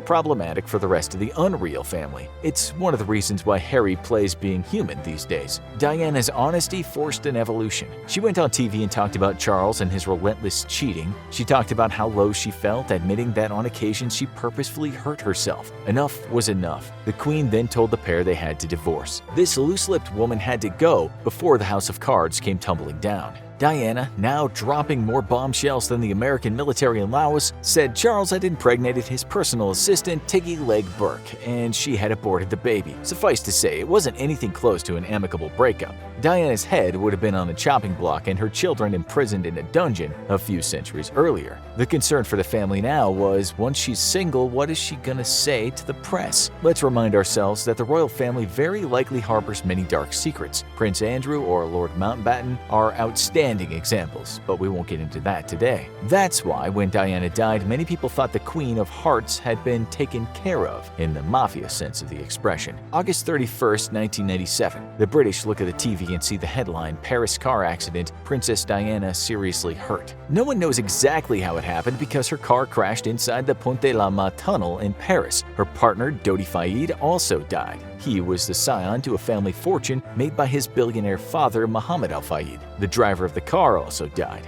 Mohammed Al Fayed always said he thinks his son and Diana were murdered in a conspiracy cooked up by MI6 and the royal family. If you don't know what MI6 is, think James Bond. It's part of the British Secret Intelligence Service. So, how did the car crash happen? This part is very important, especially when you hear what she wrote in that letter. At 4:30 p.m. that day, Diana and Dodi entered a hotel owned by Dodi's father, the Ritz Paris. Sometime later, Dodi bought a couple of expensive rings from a jewelry store. Around 10 p.m., the two headed off to a swanky restaurant. You should also know that they were hounded all the time by those cockroaches, also known as the paparazzi. Diana ordered the Dover sole, some vegetables tempura, and a mushroom and asparagus omelet. She could have had no idea that this was to be her last meal. The two started eating, but then after thinking some of the other diners were looking at them too much and were actually paparazzi, they took the food to their hotel room. Just before 12:30 a.m., they decided to head off to Doty's apartment. They got the driver, Henri Paul, and took off in the Mercedes. He'd had a couple of hits of booze himself and was on Prozac,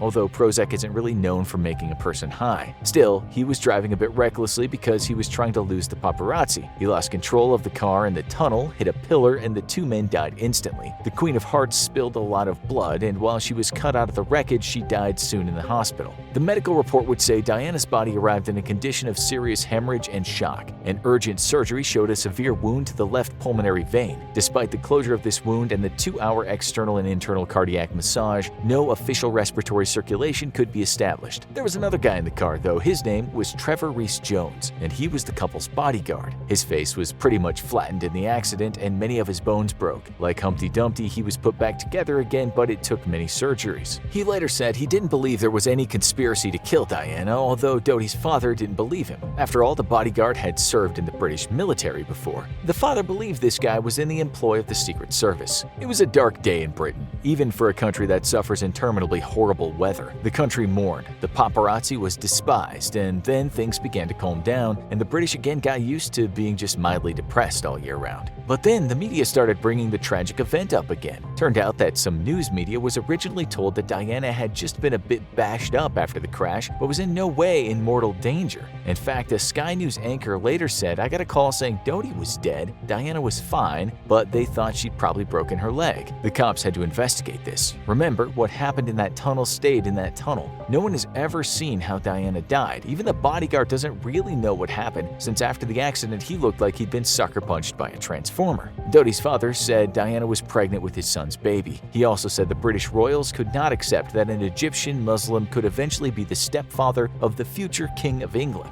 Was she pregnant? Medical tests didn't point to that, but if she was that badly bashed up, word on the street is tests wouldn't have been able to detect latent pregnancy. Her body was also embalmed very quickly, which was kind of strange. The hospital said it was hot, and that's why they did it. Did Diana even think that the royals were so demented in their ways that they'd be capable of taking out their perceived enemies Game of Thrones style? The answer is yes, she did. After one of her former bodyguards died in a motorcycle accident, she admitted to having loved the man. She also said it was all found out and he was chucked out of royal protection. Then he was killed. I think he was bumped off. British intelligence like the CIA can bump people off, start wars, do all kinds of dark things at their secret black sites. A murder meant to look like an accident could well be in the learning purview of MI6. After all, its members have a license to kill. Nonetheless, MI6 has said in the past that it isn't involved in assassinations, although according to an article in the BBC, operatives have been trained to kill people from time to time. This is from a memo relating to something called Operation Anthropoid. The two agents concerned have been trained in all methods of assassination known to us. They intend to carry out this operation whether or not there is any opportunity of subsequent escape. If the enemy is great enough, there's no doubt Secret Service guys might consider making use of the license to kill. But taking out the Queen of Hearts, that seems outrageous. MI6 shapes the minds of the public. It goes after dictators and terrorists. It even gets down with a bit of torture. But killing a princess? That sounds like something cooked up on Reddit by a poster whose education part of his resume consists of the words Reddit and 4chan. Still, this theory doesn't seem so outlandish when you hear that former MI6 officer Richard Tomlinson believes Diana was taken out by the guys he used to work for. He said that British intelligence was planning to use strobe lights to blind the driver and cause the crash. He said this kind of thing had been taught in training. He became part of an investigation, and that investigation said it could find no evidence that what Tomlinson said was true. But then there was the former butler of Diana, Paul Burrell. It's this guy that she wrote to about her impending death at the hands of the family that had more or less disowned her. The letter starts, "I'm sitting here at my desk today in October, longing for someone to hug me and encourage me to keep strong and hold my head high." It also said this, "The bit that's caused somewhat of a hurricane. This particular phase in my life is the most dangerous. My husband is planning an accident in my car, brake failure, or some serious head injury in order to make the path clear for him to marry. Camilla is nothing more than a decoy, so we're being used by the man in every sense of the word." Remember, Tiggy was the assistant to Charles, whom Diana believed had aborted a child. Often, you have to take what you read in the British tabloid media with a pinch of salt, but from what we can see, that letter was genuine. More serious journalists have said as much. However, Burrell had held it back for years and didn't produce it during the inquiry into Diana's death. Here's how she finished the letter. I have been battered, bruised, and abused mentally by a system for 15 years now, but I feel no resentment. I'm strong inside, and maybe that's a problem for my enemies. Thank you, Charles, for putting me through such hell and for giving me the opportunity to learn from the cruel things you've done to me. It didn't come as a shock that Dodi's father was somewhat upset by this letter having been hidden for so many years. Diana wrote exactly what he said had happened. Remember, this man was a billionaire too. He likely had some clout himself when it came to investigating the matter. He wrote his own statement soon after he saw the letter. It went, I am disappointed that it has taken Burrell 6 years to reveal this extraordinary correspondence, and it raises questions as to what other secrets he may be harboring. In what must now be seen as a cynical attempt to silence him, Paul Burrell was prosecuted in the criminal courts, but this bungled move has simply served to highlight the involvement of the royal household in the strange circumstances surrounding Diana's death. He believed that the investigation itself was a sham, that someone high up had laid a heavy hand on the British police. He was quite aware that the heaviest hands in the entire country were the British royal family and the intelligence services. In a book he wrote, Burrell said Diana talked to him about how she felt hounded by the family and how they were trying to discredit her any way they could. He said one day she invited him around to her place and they spent the day moving furniture and pulling up carpets in an attempt to find MI6 bugs. You have to ask, was Diana suffering from paranoia? She would have been right to worry, seeing as the tabloid media followed her everywhere and her phone had been tapped in the past. This led to something called Squidgy-gate, but we won't get into that today. All you need to know is she definitely was being spied on. Maybe this and her terrible marriage caused the overwhelming depression. That could certainly result in paranoia, even though it's very possible to assume people were just out to get her. As writer Joseph Heller and later singer Kurt Cobain said, just because you're paranoid, it doesn't mean they're not after you. What's so darn strange about her letter, though, is that she did die in a car. Maybe the brakes had failed. Maybe the accident was set up. The letter might just also be the rantings of a sick woman who, by an unbelievable coincidence, spelled out how she would die. Even if you're the most reasonable thinker, you can't help but wonder how such a coincidence could happen. We all know that some conspiracy theorists can sit all day in their computers joining vague dots together in self-constructed jigsaw clouds that don't ever reveal a full picture, but who could blame the Diana murder theorists for getting excited when they finally saw that letter? It's just a pity that on the day the 14 CCTV cameras in that tunnel weren't quite facing in the direction of the crash. Those darn cameras always seem to be faulty or not working when they're needed the most, especially when British royals or their friends are involved. Maybe in the future another piece will be added to the puzzle, but don't hold out hope. There's as much a chance of seeing the Queen unzipping her lizard suit the next time she delivers an annual royal Christmas message. She was born on July 1, 1961, with the name Diana Frances Spencer. When her father became an earl, she then became Lady Diana Spencer, and then later some people called her the Princess of Hearts, the People's Princess, and for others, she was England's Rose. As those names suggest, Lady Di was quite the popular princess, and although from nobility, she was liked for being a bit more down-to-earth than some of those posh royals. She had 2 kids, William and Harry, and she was unchangeable when it came to bringing them up on her own terms. The outspoken woman then got divorced, once saying on television about her hubby's transgressions, "There were 3 of us in this marriage, so it was a bit crowded." And then she died. Some of you might be old enough to remember the tragic night Lady Di was taken from this world, with a lot of Brits being able to answer this question. Where were you when Princess Diana died? It was some event, a global news story with a massive impact, and tears were shed from Manchester to Mumbai to Manhattan.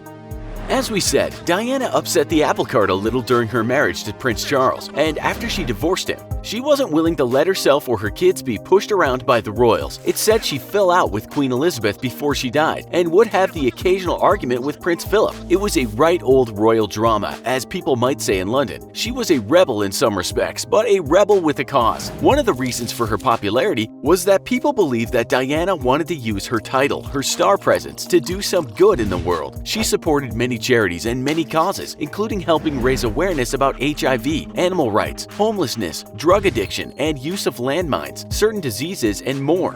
She wasn't hard on the eyes either, which helped somewhat in her warming to the public. In TV appearances, she spoke openly about her depression, her divorce, which was something the royals just didn't do. Up until then, most of the family agreed that what happens in Buckingham Palace stays in Buckingham Palace. She once said quite candidly on TV, "I didn't like myself. I was ashamed that I couldn't cope with the pressures." Such honesty was unheard of in the royal milieu. And for some, this openness made her legendary. At last, some reality in a royal household. She told the press that some of the royals thought she was unstable, admitting that at times she didn't exactly get along with her extended family. Again, this kind of criticism was unheard of, but it was a breath of fresh air for some Brits. So when she died somewhat mysteriously on the night of August 31st, 1997, there was a lot of talk about her being murdered. Conspiracy theorists believe that she had been shut up for good. But let's start with the accepted story of how she died. Her death was called by some the news story of the century. If the Twin Towers going down was the news story of the following century, Diana's death rocked the world in an equal measure. There's no social network back then, so news didn't travel so fast. We didn't see any last tweet from Diana, such as popped out for a while paparazzi still being a pain. But many Brits will remember something that flashed up on their TVs around 1 in the morning, and that was Paris car accident, Princess Diana seriously hurt. But let's reverse a little. During the day before her death, she had been with her lover Dodi Fayed, the son of Egyptian billionaire Mohammed Al Fayed. Some reports tell us that he even planned to ask her hand in marriage that day, but as they both gave up the ghost that night, we'll never know for sure. Other reports say that it wasn't the case. We know that around 4:30 p.m. that day, they both entered a hotel owned by Fayed's dad, the Ritz Paris. A bit later, Fayed bought a couple of expensive rings from a jewelry store. And quite a lot later, about 10 p.m., the two went to L'Espadon restaurant. They had plans to dine somewhere else, but the paparazzi were swarming, so they changed their plans. In the book The Day Diana Died, it's written that she ordered Dover sole, vegetable tempura, and a mushroom and asparagus omelet. This was in fact her last meal. It said Fayed started to get suspicious that some of the diners were photographers pretending to be other diners, and so the two took their meal to their hotel room. At midnight, it said that the two wanted to leave the hotel and go to Fayed's apartment. And so they got in a black Mercedes S280 with Ritz security worker Henri Paul as the driver. Witnesses say that the driver had drunk a scotch and 1 beer, but later blood tests said that he was 3 times over the legal limit. He liked to drink, his friends later said, but didn't have a problem. He was also on Prozac too. Anyway, he died. Was the crash his fault? Well, that's the billion-dollar question. Some investigators said that it was his fault, 1 for being drunk and 2 for driving recklessly. Anyhow, Paul was driving the pair to Fayed's place. At 12:23 a.m., he was driving at high speed because he was trying to lose photographers that were following the car. This didn't end well because Paul lost control of the car in the Pont de la Mar tunnel and hit a concrete pillar. Paul and Fayed were said to have died on impact, while Diana received some treatment by someone on the scene, and she was later cut out of the wreckage of her car. There was one survivor, however, and his name was Trevor Rees-Jones. Some reports have said that the reason is that he was wearing a seatbelt, but other reports have said that this wasn't the case. He was lucky perhaps, but not so lucky as his face was completely shattered. It took a long time and many operations to rebuild it. Many years later, he'd write a book, saying he did that because he was bothered about all the conspiracy theories. He once said, "I'm not part of a conspiracy to suppress the truth at all. All I've ever done is give the truth as I see it." Of the night, he said he remembers very little, just that after the crash he heard Diana moaning and called the name Dodi. That's not what Dodi's dad thought though. He believed Rees-Jones was lying and was part of a cover-up. The billionaire said it was murder orchestrated by Prince Philip with spy agency MI6, and this is where the story gets interesting. But first, let's stick to the official tale. At around 1:20 a.m., as an ambulance is taking Diana to the hospital, she suffers cardiac arrest. At 2:01 a.m., she arrives at Pitry-Salpêtrière Hospital and immediately undergoes surgery. At 4 a.m. on the dot, she is pronounced dead. Game over. The English Rose is no more. This is what the doctor told the media. Diana's body arrived in a condition of serious hemorrhage and shock, and urgent surgery showed a severe wound to the left pulmonary vein. Despite the closure of this wound and the 2-hour external and internal cardiac massage, no official respiratory circulation could be established. That same day, her body is flown to England. Even if you weren't a fan of the royals, most people hated the paparazzi. To some extent, those avid loons with cameras are still despised today because of the event. Tears flowed under the grey clouds and drizzle of the UK, while the rest of the world mourned. Well, some cried, but quite a lot of others were already busy constructing conspiracy theories.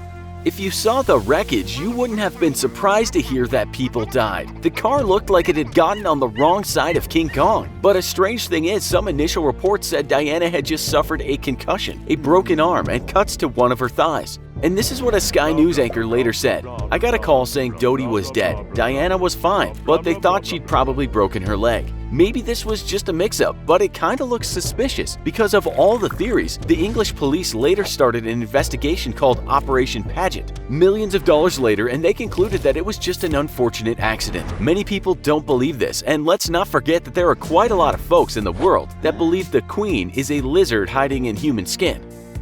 Dodi's dad doesn't believe in lizard people, but he had a rational theory that they were purposely killed because Diana was pregnant with Dodi's child. He said the royals could not accept that an Egyptian Muslim could eventually be the stepfather of the future King of England. Tests though showed no signs of pregnancy. It just depends if you believe the testers. Other reports say her condition after the crash would have made it impossible to test her for latent pregnancy. Diana herself thought someone was out to get her. Her butler later told the press that she had written that someone is planning an accident in my car, brake failure, and serious head injury in order to make the path clear for Charles to marry.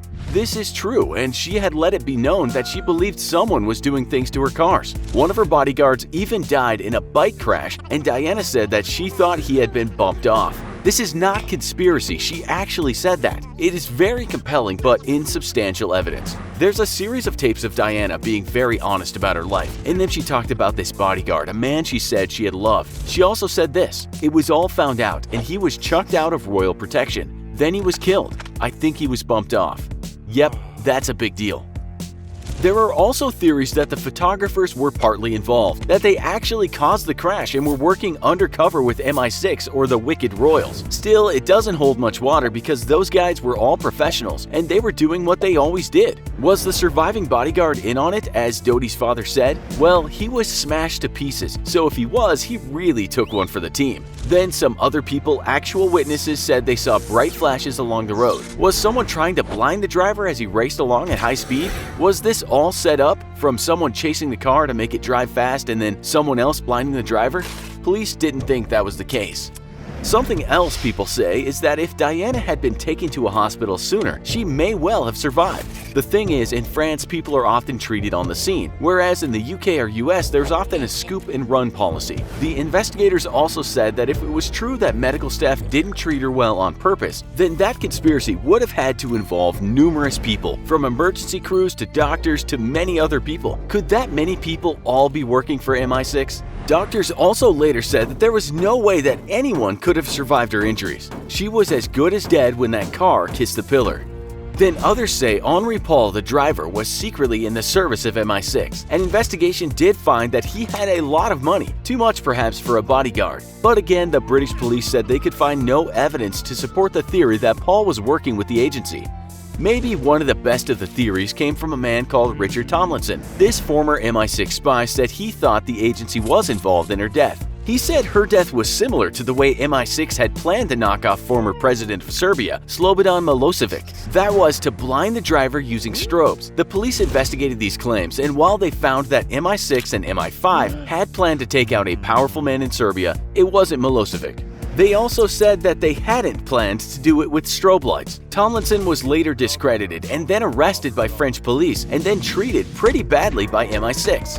That's no surprise, because he told a lot of stories about the agency that didn't exactly make them look humane. He's never said he is absolutely sure they killed her, but he did once say, "I would firstly like to state that MI6 do have the capacity to stage accidents, whether by helicopter, aeroplane, or car, and also that the strobe light was shown to us by the SBS at pool." There's also evidence of one SAS soldier admitting they had had a part in the death. It gets worse. It is a fact that there were 14 CCTV cameras in that tunnel, yet none showed the actual crash. It turned out, in short, that none were facing the right way and that others were just not working. That does sound a bit fishy.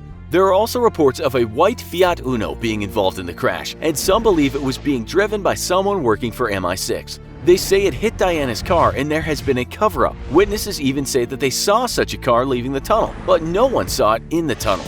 This car was never found. Fayed said that a man called Jean-Paul James Anderson owned the car, and he had been watching Diana and Dodi. That much seemed to be true, and indeed he did own a white Fiat Uno. Police said it wasn't the one described though. Fayed said this man was an agent and he was there that night. We might never know the truth because in 2000 Anderson apparently killed himself. Police said it was definitely a suicide. They found him in his car, his head detached from his body. Anything else? Yeah, Lots. She wasn't wearing a seatbelt for some reason when her friend said that it was very much out of character. There's also the fact that she was quickly embalmed. Fayed said that this was because they tried to make further testing, especially for pregnancy, impossible. The medical staff said that it was because her body was deteriorating in the heat, and they had to think quickly. They had to have her looking presentable for the funeral. Will we know more? Well, Fayed tried to fund a movie called Unlawful Killing about that night, but due to the possible legal actions, it never saw the light of day. We'd surely like to see it, but it seems it just disappeared. November 22, 1963. A warm, sunny day in Dallas, Texas. Multiple shots ring out. Moments later, the President of the United States is dead. 2 days later, the man responsible was also dead. The man who killed him, Jack Ruby, descended into an unfathomable mental illness and himself died not too long after. And as you'll see today, many other people connected in some way with the JFK assassination quickly bit the dust. Number 6. So what really happened to Jack Ruby? So what happened to Jack Ruby? How come he lost his mind after he killed Oswald? One man who'd done a lot of research on this topic and a lot of research into the Manson murders isn't quite sure, but does say some things look out of the ordinary. His name is Tom O'Neill, and he just had a book come out after researching the Manson murders for over 20 years. In a podcast, he said this about Ruby's meeting with Louis Jolyon Jolly West, a man that for a long time denied he was working with the CIA on mind control program MK-Ultra. O'Neill said, "My most important finding is that a CIA contracted agent or researcher for mind control became that witness's doctor right before he testified and told his story, and then he goes crazy. The problem is no one who worked in MK-Ultra will talk about it. It would have remained a complete secret had the CIA got away with destroying all related files." We know that just before Ruby was to testify to the Warren Commission, West visited him in his jail cell. No other people were present. West said Ruby had gone mad and was a paranoid, rambling mess of a man. We must remember here that prior to this, when West wrote to the CIA's mind control master, Sidney Gottlieb, he said his specialty was inducing insanity in people without their awareness. We know that after Ruby shot Oswald, some strange things happened. The police pinned him to the floor, and out of his mouth came these words, "What am I doing here? What are you guys jumping on me for?" It was as if he wasn't in control of himself. A psychiatrist later said that Ruby had suffered from a fugue state with subsequent amnesia. A fugue state is characterized by someone who suddenly loses their sense of themselves, having a kind of breakdown where they don't know what they're doing. Remember, no one had any idea that West had been working with the CIA on mind control. West tried very hard to get involved with Ruby, at one time asking Judge Joe B. Brown to appoint him on the case. According to documents that were found by Tom O'Neill a long time after the trial, West had been asked by someone to work on the case, but he never said who. At first, the judge refused to give West access to Ruby, but with some effort, West insinuated himself in the case. It was thought that perhaps West, with all the skills he had, could help Ruby recall the day he shot Oswald. On April 26, 1964, West boarded a plane and went to see Ruby. Not long after, West came out of Ruby's cell and stated the man had a complete psychotic break. West said that Ruby was positively insane. No one knows and will likely never know what happened in that cell. In a sworn affidavit, West wrote that Ruby was hearing things and seeing things, going as far as to hide under his table because he thought all the Jews in the US would be slaughtered. West said that Ruby said he'd seen his brother tortured, horribly mutilated, castrated, and burned in the street outside the jail. West wrote that Ruby could still hear the screams of Jewish children being boiled alive. It sounded like a really bad trip. After that, any other doctor that met with Ruby came to the same conclusion. He had suddenly gone mad. Still, doctors who talked with Ruby before West had seen him had said he was absolutely fine, not crazy at all. West wrote, "Tonight, my own findings make it clear that there has been an acute change in the patient's condition since these earlier studies were carried out." A doctor that had seen Ruby before and after he had met with West was astounded by the change. His name was Dr. William Beavers, and he wrote that there was a possibility that someone had done something to Ruby, perhaps given him some sort of very powerful drug. He wrote the possibility of toxic psychosis could be entertained, but is considered unlikely because of the protected situation. Obviously, Beavers could not have had an inkling that West was involved in a project that forced powerful drugs on unwitting victims and tried to mess with their minds. A good point is, what if he had known about West's involvement with the CIA's dark program? He probably would have looked into the matter further. What's even stranger is the fact that Ruby was visited by Dr. Werner Tudor in 1965. He made an evaluation and sent the notes to West so they could be submitted to court. West looked at the documents and he erased one part. It said, "There is considerable guilt about the fact he sent guns to Cuba." Why did West expunge that line? Did he have anything to do with Ruby's breakdown? We don't know. There is a possibility that there is more to the story than we already know. After all, the CIA wasn't exactly forthcoming about its mind control efforts. Now, listen to how 3 men all walked into a room one day, and not long after, were all dead. Number 5. Enter at your own risk. The journalist Bill Hunter received some acclaim for writing 3 Days in Dallas after the JFK assassination. He also wrote about Ruby shooting Oswald. He was one of the few people that actually got permission to have a look around Ruby's apartment right after he shot Oswald. In April 1964, Hunter was sitting at a desk in Long Beach Police HQ and he was shot. The gun of a policeman named Crichton Wiggins had apparently accidentally gone off, and a bullet had entered the chest of Hunter, killing him instantly. The officer said he had dropped the gun. Investigators soon found out that there was no way that Wiggins was telling the truth. He admitted that he hadn't dropped the gun at all, but had been playing around with it when it accidentally fired. It's believed Hunter was still working on the case, and that's why his death is seen as suspicious by some of the JFK conspiracy fraternity. Ruby had been living with a man named George Senator. We've seen the court transcripts, so this is very much a fact. Senator said this in a court about Ruby. He was a good, sound American citizen, and politics, he never messed around with that. He never messed around politically at all. The majority was connected with the music industry, the nightlife, his club, his competitors, what they were doing. It was because of Senator that Hunter was allowed into Ruby's room. Also allowed inside was Dallas Times-Herald journalist Jim Cauty and Ruby's attorney Tom Howard. On the 21st of September 1964, while writing a book on the assassination, Cauty mysteriously died. Some sources say that he had been karate chopped to the neck, but other sources say that he was strangled. No one knows what happened, although Time magazine in 1966 attempted to dampen the flames of conspiracy by saying the journalist was well known for hanging out with thugs. Time said police at the time said the motive was somehow connected to homosexuality, but didn't expand on that. We found a news clipping from back then with the headline, "Newsman's Death Termed Murder." The police captain said this in the report. He could have been killed by a karate blow to the neck or have fallen and struck his neck on a table or a bedstand in the room where his body was found. The apartment had been ransacked, and there were signs of a struggle. Police in the end said it was a burglary that had gone wrong, although people have said it had something to do with the notes the journalist had written about the assassination or what he knew about Ruby. 1 year later, Howard also died. His death was ruled a heart attack, although as people are quick to point out, there was never an autopsy. Still, the New York Times wrote that he had died of a massive coronary infection, stating, "Mr. Howard had been ill for several days but continued his law practice. He was just 48. As you'll now see, not only men tied to the case died. Number 4. Was this woman really going to crack the case? One journalist actually got to chat with Ruby, and her name was Dorothy Kilgolphin. She was not so sure about the conclusions that the Warren Commission came up with, and she let it be known. She also published some of the Commission's findings before they were officially released to the public. What happened to her? On November 8, 1965, she was found dead in her apartment in Manhattan.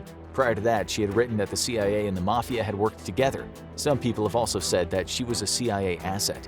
After the assassination, she reportedly told her friends that she was going to crack the case. She said to one person, "In 5 more days, I'm going to bust this case wide open." By all accounts, she had given the first draft of her book to Florence Smith, her friend, and the wife of the ambassador to Cuba. When Kilgolphin's body was found, it was determined that she had died from an overdose of booze and barbiturates. According to some sources, she was found in a room she didn't go in often. She had a book in her lap that she'd already finished, and her reading glasses, which she couldn't read without, were in another room. As for Florence Smith, did she have those notes? No, is the answer. She died 1 day after Kilgolphin of a cerebral hemorrhage. She was 45. No book or notes were found. Still, she had reportedly been ill for some time and had only just gotten out of the hospital. There is evidence that Smith was friends with JFK and Mrs. Kennedy, and it's never been revealed where the New York Times got the information from about her illness and stay in the hospital. That's just what the paper wrote in her obituary. The next one has had conspiracy theorists talking for years, but they might have been seeing things that just weren't there. Number 3. The Benavides brothers. Then there were the brothers, Edward Benavides and Domingo Benavides. Domingo was one of the witnesses who saw police officer J.D. Tippit get shot after the assassination. Some sources say he testified that the shooter looked nothing like Oswald. but from what we can see, he just gave a vague description that could have been a lot of people. Some sources say that a dark presence feared that he would blow the lid on something, so he needed to be taken out. But he wasn't killed. Instead, his brother, who looked like him, was shot in a tavern in Dallas. But, and this is important, the brother was shot after the Warren Commission had people testify in court. Conspiracy theorists have argued that he was shot during the investigation, but we've actually seen his death certificate. Indeed, he was murdered on February 16, 1965. This means he couldn't have been taken out accidentally by someone who wanted to kill his brother. It's just another death that you could say is the type of thing to start making lights go off in someone's head. Now let's look how one official thought that the CIA took out JFK. Number 2. The Insiders. Did a man who worked for the CIA have extensive knowledge about the assassination and know that his own team had done the job? The man was named Gary Underhill. According to some books, after the assassination, he said this to a friend: "You're going to Spain? That's the best thing to do. I've got to get out of the country too. This country is too dangerous for me now. I've got to get on a boat too. I'm really afraid for my life. Oswald is a patsy. They've set him up. It's too much. The bleeps have done something outrageous. They've killed the president." The CIA denied that this man worked for them. But then the CIA, it has to be said, has always been very sparing with the truth. It's a fact that Underhill worked in the military intelligence service, so he is a person of interest. It's also stated by credible sources that he did actually say those things after the assassination. Shortly after, he was found dead in his house. According to the District of Columbia Department of Public Health, his certificate of death dated May 8, 1964 read that he shot self in head with an automatic pistol. Some people have remarked that he had been shot behind the left ear, and the gun was discovered in his left hand. He was right-handed. But then, if he did kill himself, maybe he was an unorthodox kind of guy. Also, would CIA hitmen be that stupid? Now we turn to the FBI and an agent named Gary Bannister. This guy was a serious anti-communist who later went on to form his own private investigation agency. He was accused by one of his colleagues of knowing about the hit on JFK being an inside job. This guy told a lot of people about that, and he became a big part of the investigation. Bannister died soon after in 1964 from coronary thrombosis. He was 63. Number 1. The Lover. According to various mainstream sources, a woman named Mary Pinchot Meyer was a mistress of JFK and a friend of his wife. She was also a good buddy of the wife of a very high-ranking CIA guy. In 1964, she was murdered, and her death to this day remains a mystery. Her affair with the president had been a big secret, and so that information only came out later. As for her death, it was said the shooter must have had extensive training with a firearm.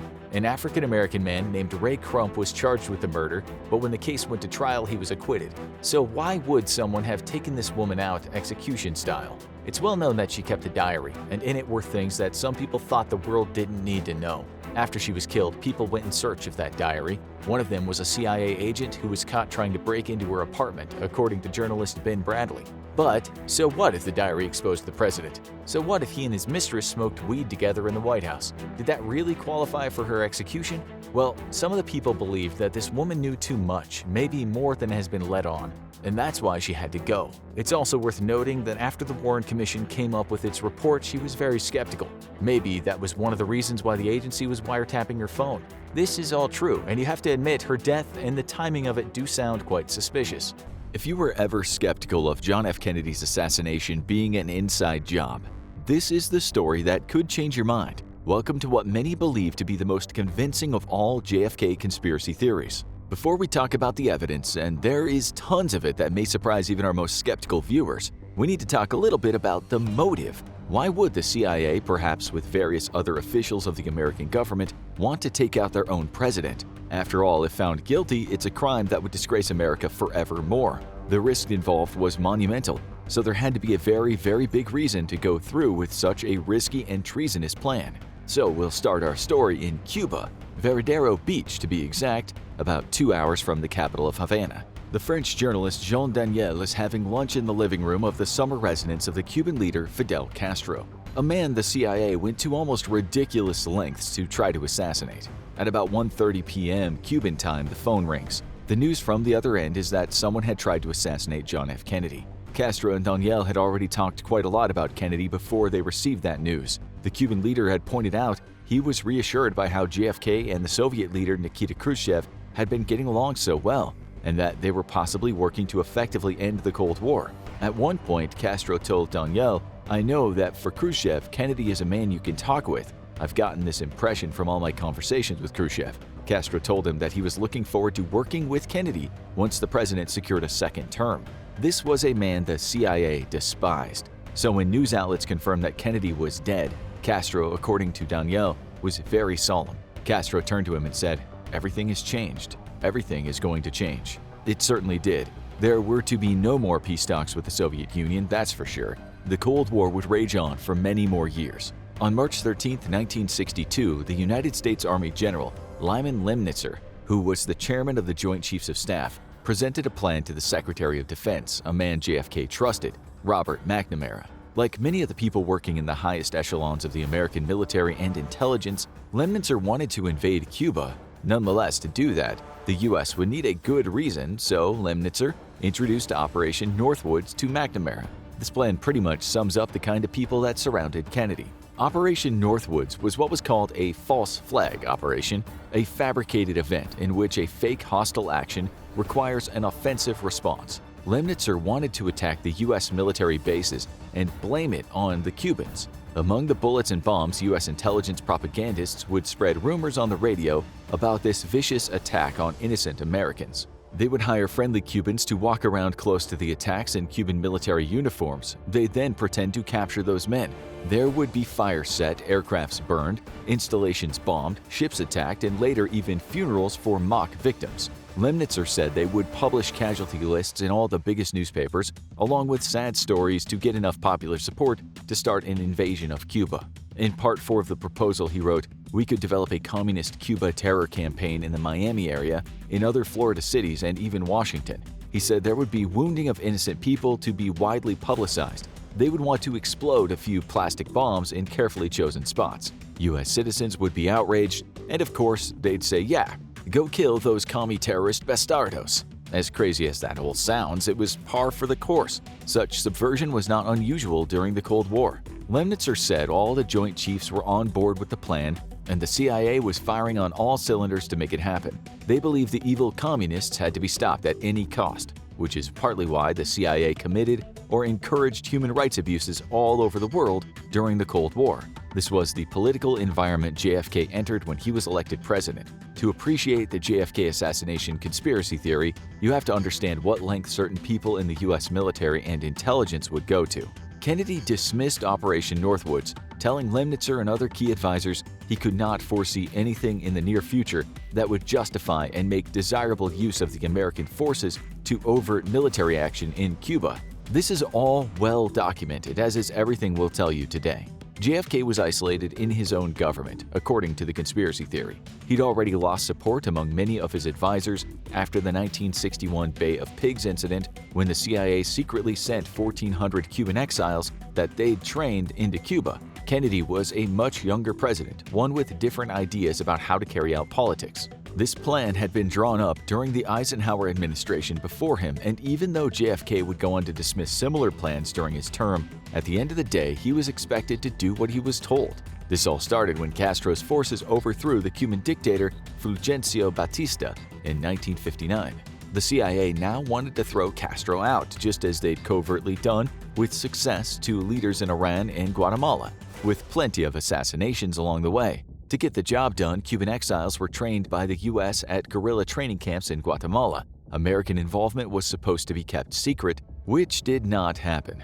The whole thing was a total disaster. Castro's troops won and then captured many of the exiles. Kennedy later told friends that the Bay of Pigs was a trap.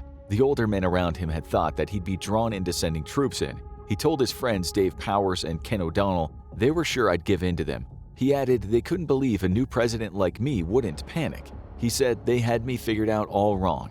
JFK did not trust many of the older guys who advised him, and especially the CIA director Allen Dulles. Dulles admitted in memoirs found after his death that the plan was always to get Kennedy to send in troops rather than permit the enterprise to fail. Instead, JFK handed Cuba $53 million worth of baby foods and medicine in exchange for the prisoners Castro had taken. It was a total embarrassment, and while JFK gave the green light on assassination plans for Castro, he still had to keep pushing back the hawks around him that kept telling him to invade Cuba. Then there was Vietnam. The U.S. had been active in Vietnam for years. In 1954, Vice President Richard Nixon said if the French withdrew, The United States might have to take the risk now by putting our own boys in. The CIA later helped French forces through its Saigon military mission, SMM, directing paramilitary campaigns against the communists and assisting with propaganda. The US even considered using tactical nukes on Vietnam to help the embattled French under Operation Vulture. Much later, in May 1961, JFK agreed to send 500 Special Forces troops and military advisors to help the pro-Western government of South Vietnam. A year later, close to 11,000 American military advisors were working in South Vietnam, and of course, Kennedy approved that. The Americans did not want the communists overrunning Southeast Asia, so under JFK, US presence did indeed increase. But Kennedy would soon start thinking differently about Vietnam. He was under a lot of pressure to send actual combat troops to Vietnam. As the Pentagon Papers later showed, he was willing to send in advisors and let the CIA do what it needed to do, but he was against sending in units capable of independent combat. The Pentagon Papers, by the way, were thousands of pages of top-secret Department of Defense actions up until 1968 in Indochina. They were released in 1971 and showed the American public a very different side to military America, which would include secret campaigns in Vietnam, Laos, and Cambodia, and result in many thousands of dead civilians. The CIA was out of control, which likely wouldn't have happened had JFK not been taken out. That's what the conspiracy theorists think. Daniel Ellsberg, the military analyst and activist behind the Pentagon Papers, had always been unsure about where Kennedy had stood on Vietnam. It didn't seem to make sense to him, sending in more men yet remaining reluctant to send in the combat troops. So he asked JFK's brother Robert Kennedy, RFK, when he got the chance to in 1967. RFK, soon to be assassinated in 1968, too told him that his brother had rejected the urgent advice of every one of his top military and civilian officials, which was to send in troops. Years later, Ellsberg recorded this conversation and said that this is what RFK had said when he was asked why his brother wouldn't send in the combat troops. RFK said, "Because we already were there in 1951.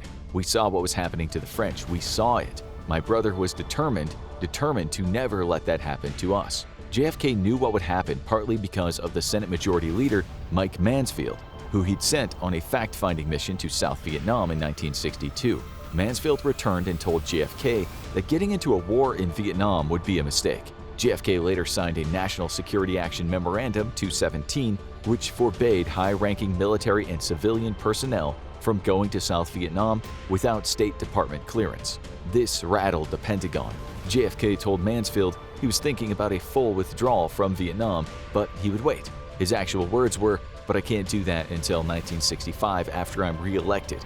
If he tried before, he'd be criticized by the conservatives and might lose some of their vote." JFK told his friend and consultant, a man we mentioned earlier, Kenneth O'Donnell, "In 1965, I'll become one of the most unpopular presidents in history. I'll be damned everywhere as a communist appeaser, but I don't care." McNamara later surprised the military hierarchy in a meeting in Honolulu when he told them 1,000 military personnel were to be withdrawn from South Vietnam by the end of the calendar year 63. McNamara told them to draw up concrete plans. It seems the military had other ideas. After JFK's death, those combat troops were sent en masse. This happened when U.S. officials and subsequently the media said there'd be an unprovoked attack on American vessels in the Gulf of Tonkin. But the facts about this attack were at best manipulated and at worst totally contrived. They served as a pretext to go to war with Vietnam. The Tonkin Gulf Resolution, written by Congress, gave the president virtually unlimited power to do whatever he wanted in Southeast Asia, a power that was very much exercised by both Lyndon B. Johnson and later Richard Nixon. Almost 200 documents that the National Security Agency, or NSA, declassified in 2005 and 2006 show us that Congress was misled. We won't go into all the details today, but what was said and what happened were two very different things. And at the time, the misinformation was enough to make war with Vietnam look justifiable. But JFK's Vietnam withdrawal plan wasn't everything. In July 1993, a Canadian newspaper, through a Freedom of Information request, had 21 secret letters that were written between JFK and Khrushchev declassified. They talked about mountains and lakes and other beautiful things, and they also talked about atomic weapons and the destruction of the world. In one letter, Khrushchev compared their situation to the mythological Noah's Ark, saying they might see each other as clean and unclean, but in the bigger scheme of things, they were on the same ark together, and wanted the same thing. They didn't want to blow the whole world up. JFK replied, saying he liked that analogy, adding, "Whatever our differences, our collaboration to keep the peace is as urgent, if not more urgent, than our collaboration to win the last World War." They might have been on friendly terms in those letters, but that didn't stop the Cuban Missile Crisis. After the Americans deployed missiles in Italy and Turkey, the Soviets deployed ballistic missiles in Cuba. This was fighting talk. In fact, what happened next is generally thought to be the closest the world ever came to nuclear war, despite both countries knowing that many millions of innocent people would die. In the middle of the crisis, JFK was under pressure to launch an attack, which he knew would mean a full-scale nuclear war. RFK, who was then the U.S. Attorney General, told the Russian ambassador Anatoly Dobrynin, "We are under severe stress. In fact, we are under pressure from our military to use force against Cuba." He then said, "Please pass this message to Khrushchev through unofficial channels." He said, even though the president is against any action against Cuba, an irreversible chain of events could occur against his will. Against his will. This is important to understand. JFK knew when people such as General Curtis LeMay said hit them now and be done with it, they were deadly serious. In that particular instance, JFK replied sarcastically, "And what do you think the reprisal would be?" JFK later told his friend and special assistant, Dave Powers, "Can you imagine LeMay saying something like that? These brass hats have one advantage in their favor. If we listen to them and do what they want us to do, none of us will be alive to tell them they were wrong." JFK and Khrushchev came to an agreement. Khrushchev withdrew those missiles from Cuba. The US did the same in Europe, but that was done in secret, so Mr. Khrushchev lost the vote of confidence in Russia. He was seen as a weak man for trying to save the world from obliteration. JFK later told the historian Arthur Meyer Schlesinger Jr., "The military are mad. They wanted me to do this. They were also mad at him, not just mad in general.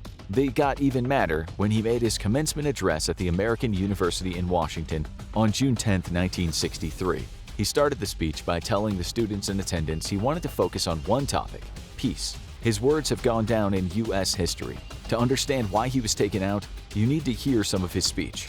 Like Eisenhower before him, JFK understood the danger of what had become what Eisenhower called the military-industrial complex. "What kind of peace do we seek?" JFK asked. "Not a Pax Americana enforced on the world by American weapons of war. Not the peace of the grave or the security of the slave. I'm talking about genuine peace, the kind of peace that makes life on Earth worth living. The kind that enables men and nations to grow and to hope and to build a better life for their children. Music to the ears of many Americans, but not what the military-industrial complex wanted to hear." He was talking about wasting billions of dollars on nuclear weapons that could destroy the world. He said peace would not be easy, but the US and its enemies should work toward mutual tolerance, and he added that disarmament was favorable to war. He even had the nerve to say, "Let us re-examine our attitudes toward the Soviet Union. A war with this enemy," he said, "would destroy all we have built, all we have worked for."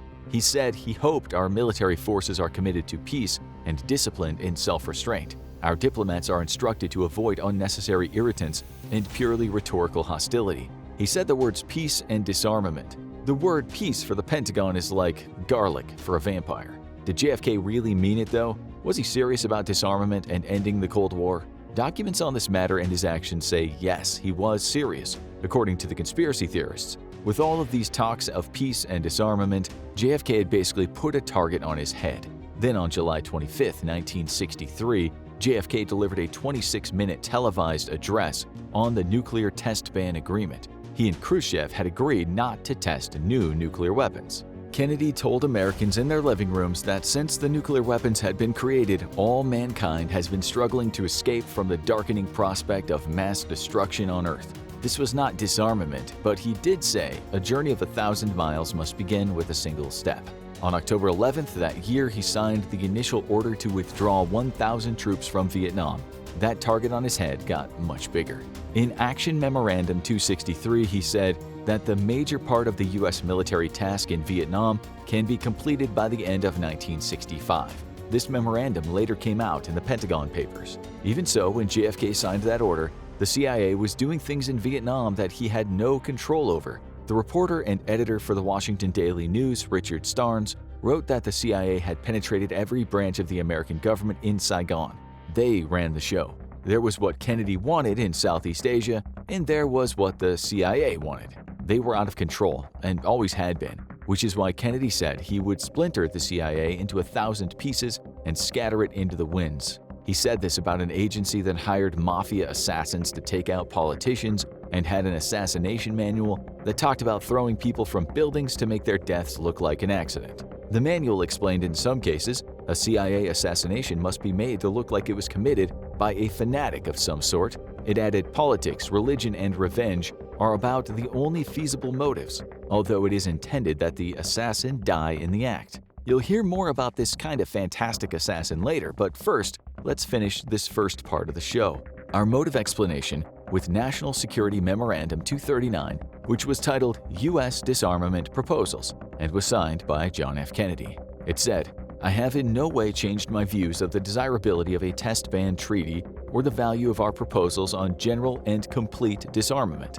Further, the events of the last 2 years have increased my concern for the consequences of an unchecked continuation of the arms race between ourselves and the Soviet bloc." He wanted again to talk about general and complete disarmament of nuclear weapons, and he said he would be the one to lead the talks and make this happen. He was effectively talking about ending the arms race and possibly the Cold War. He meant what he had told those students about peace and stopping humanity's slow crawl to total annihilation. Ending the Cold War, say the conspiracy theorists, was about as much as JFK's official foes could take. The target on his head was shining like the North Star on a clear night. Kennedy now only had a few months of his life left to live.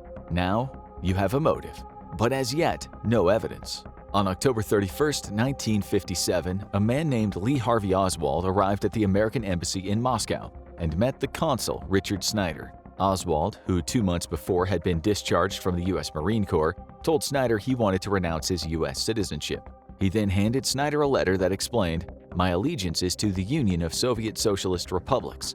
In an era of rabid anti-communism in the U.S., this was incredibly risky, especially if Oswald ever returned to the U.S. Soviet officials who were present were led to believe that Oswald might know something of special interest. Oswald said he would make known to them all the information concerning the Marine Corps and his specialty therein. All of this is documented. But what did he know? Wasn't he just a regular soldier, as people were later told? It's often said that Oswald was a kind of nobody in the military, but his job as a radar operator at Atsugi Air Force Base in Japan was not a nobody's job. This is a crucial base of operations for the CIA as it acted as its headquarters in that part of the world. With one more base in the region, this was where the CIA's very secretive U-2 spy planes took off from.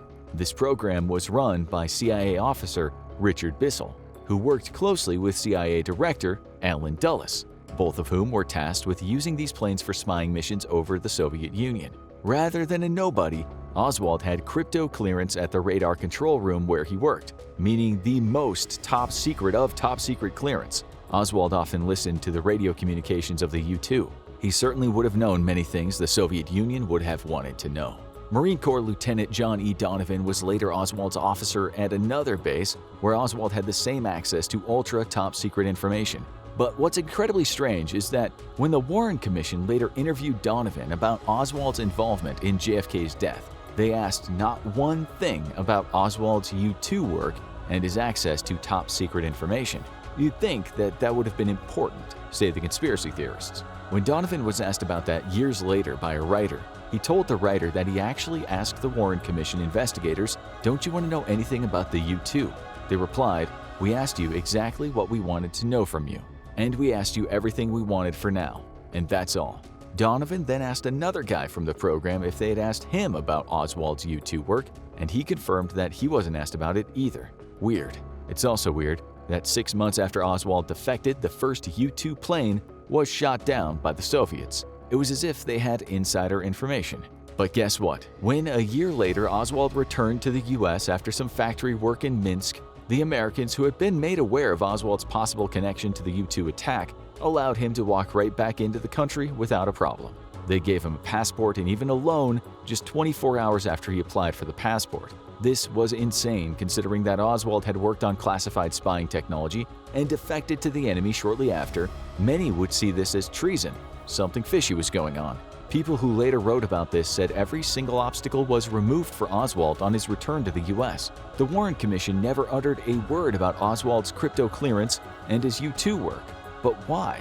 Something else the Warren Commission didn't talk about was the fact that Oswald worked near the CIA site in Japan, where MK-Ultra mind control experiments were conducted on captives and its own soldiers. A CIA memo declassified just recently, titled Truth, Drugs, and Interrogation, tells us that the CIA dosed agents who performed dangerous overseas missions. Maybe the Warren Commission didn't know about the mind control stuff, but that would be surprising since the commission used CIA and FBI personnel for the investigations. Yes, some say the CIA was tasked with investigating a crime it had committed. Former CIA agent Victor Marchetti, who wrote the book saying many things the CIA did not want to be published, said back then the CIA ran an operation from the Office of Naval Intelligence in which young men were to appear like they were angry at the US and disenchanted with its capitalist ways. They were then sent to the Soviet Union or Eastern Europe as spies. About 40 men were in the program, each of them trained at Nags Head, North Carolina. They learned how to act and what to say, with the Americans knowing the KGB would pick these men up at some point. The Americans hoped the KGB would try to turn them into spies, making them valuable double agents. Is that what Oswald was doing when he went to the Soviet Union? Very possibly, say the conspiracy theorists. Oswald's former roommate in the US, James Botello, said Oswald's whole pro-communist thing was a total lie, a pretense. He told writers that Oswald was actually anti-communist. He added, "I was sure that Oswald was on an intelligence operation in Russia." He said when Oswald returned and was welcomed back with open arms, not even being questioned by US police or intelligence, he knew Oswald was definitely working for intelligence. Moreover, considering Oswald defected to the USSR and told the guys at the embassy on record that he had information to give the Soviets, how come he could move around without constantly being surveilled? How did he manage to kill JFK with that kind of history, with the CIA knowing he was working where JFK would one day pass? The conspiracy theorists say this guy makes about as much sense as the movie Inception. Well, I mean, they didn't exactly say that, but you get the point. It's believed a man named George de Mohrenschlitt was Oswald's CIA handler. In 1977, he gave an interview saying this was true. He explained that a CIA agent named J. Walton Moore put him in touch with Oswald. Mohrenschlitt said, "I would never have contacted Oswald in a million years if Moore hadn't sanctioned it." The New Orleans District Attorney Jim Garrison, depicted in the movie JFK by Kevin Costner, called Mohrenschlitt a CIA babysitter. Garrison said some of Mohrenschlitt's family told him Oswald had been made a scapegoat for JFK's assassination. Mohrenschlitt's wife and daughter said on record that he was the one who got Oswald a job in Dallas at a graphics arts company. This firm, Jaggers, Childs, and Stovall, was, according to the Warren Commission, just a regular commercial advertising outfit, and left out the fact that the company made highly classified maps for the US Army, possibly maps of Cuba and the Soviet Union, which Oswald could have helped with. 3 hours after Mohrenschlitt opened his mouth about his relationship with Oswald, he was found dead in a house in Florida. This happened just minutes after Gaten Fonzie, an investigator with the House Select Committee on Assassinations, had come knocking at his door and left a card. The writer James Douglas, whose investigations we've used a lot today for this show, believes Mohrenschlitt was just a pawn in the game.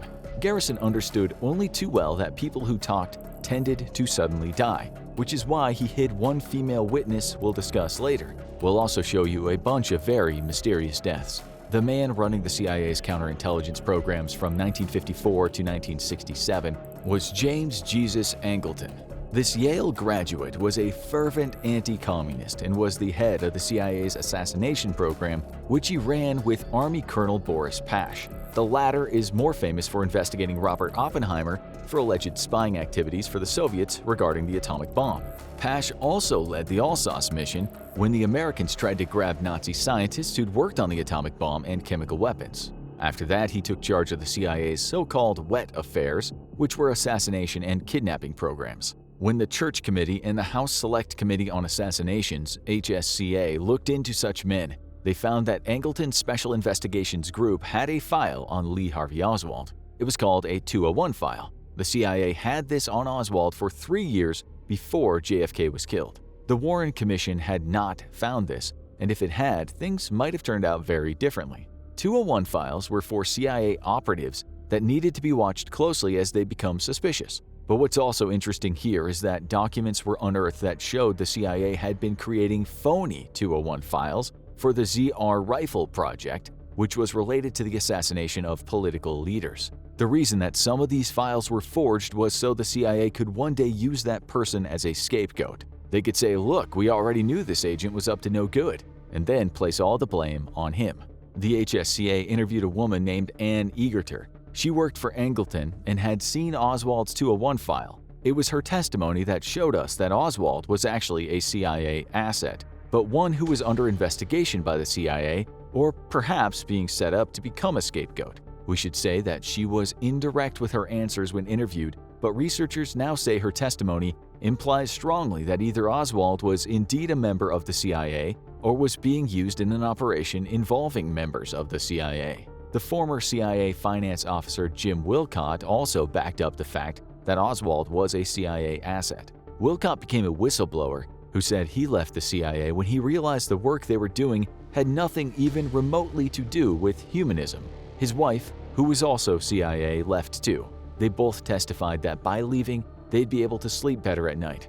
Jim testified that another reason was that while working at the Tokyo station, other loose-lipped CIA agents told him the CIA killed JFK. Jim testified, I thought these guys were nuts, but then a man I knew and had worked with before showed up to take a disbursement and told me Lee Harvey Oswald was a CIA employee. I didn't believe him until he told me the cryptonym under which Oswald had drawn funds. Jim then realized that he himself had advanced funds to this same cryptonym, which in his eyes made him partly involved in his beloved president's assassination. In 1978, after Jim had left what he saw as a disgraceful agency, he told the San Francisco Chronicle it was common knowledge in the Tokyo CIA station that Oswald worked for the agency. It was also widely known that he'd been employed to become a double agent spying on Russia.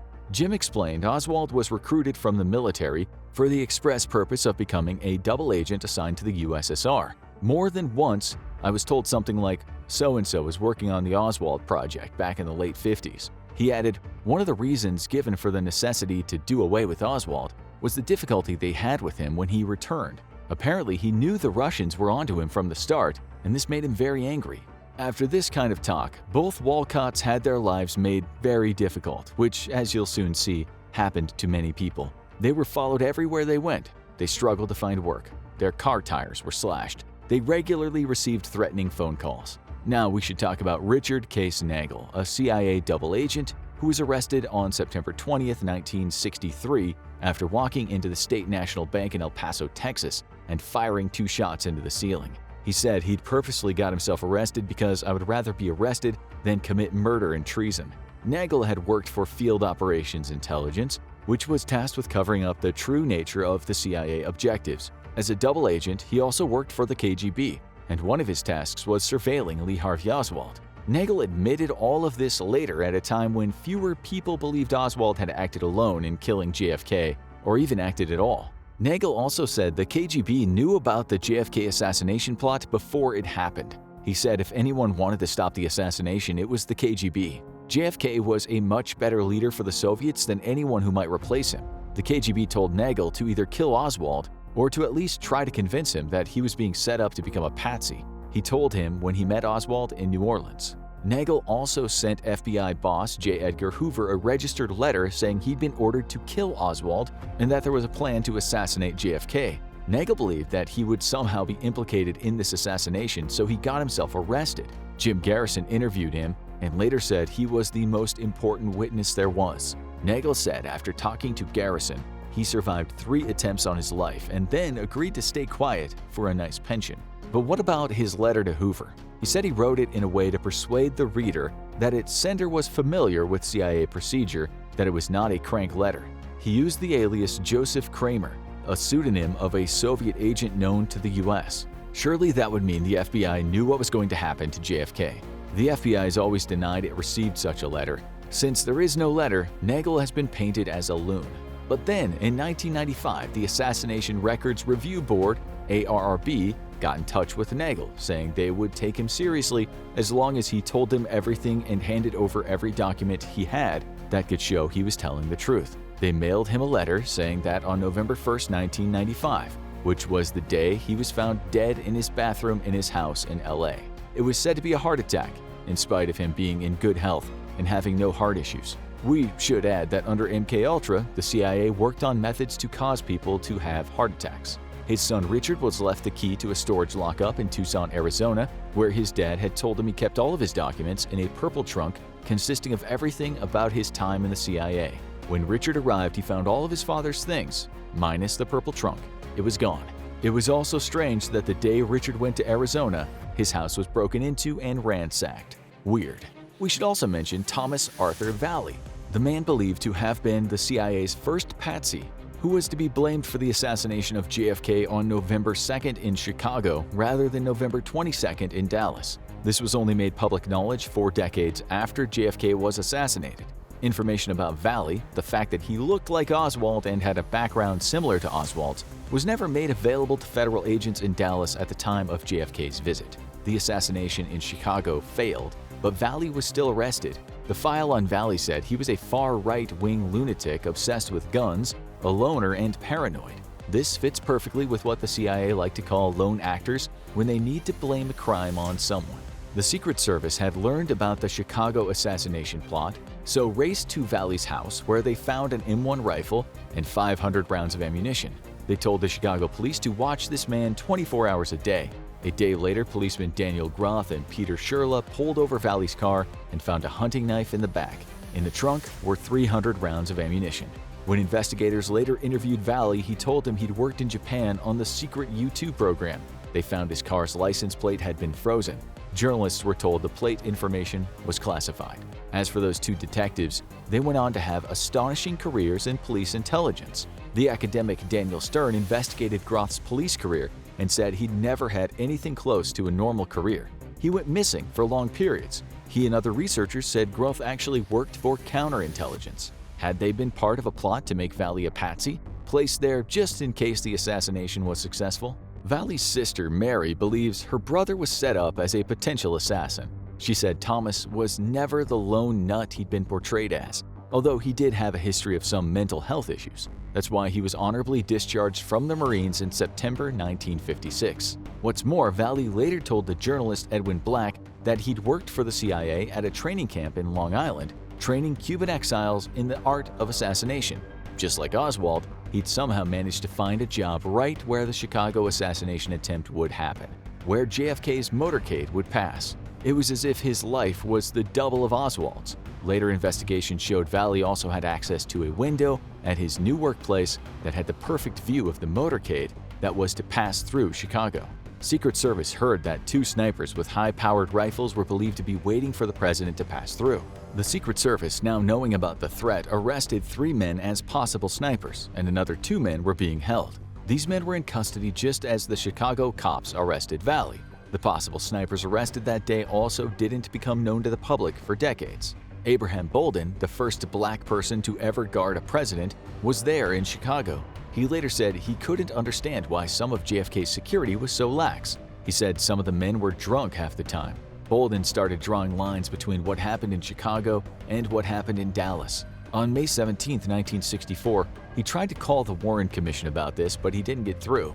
On May 18th, he was arrested and accused of trying to sell Secret Service files. He was disgraced, even though there was hardly any proof. At his home in Chicago, as he sat in prison, his garage was burned down. A shot was fired through a window, scaring his wife and kids. When he spoke with Jim Garrison, he was subsequently put in solitary confinement. In 1995, when AARB got on the case, the Secret Service destroyed all records of the Chicago plot after AARB investigators asked for access to them. So, the theory goes that Oswald was framed, but to frame him, he needed to be seen doing a lot of sketchy things prior to the investigation. More than just going to Russia or seeming like he was pro-Cuba. That's where his double comes in.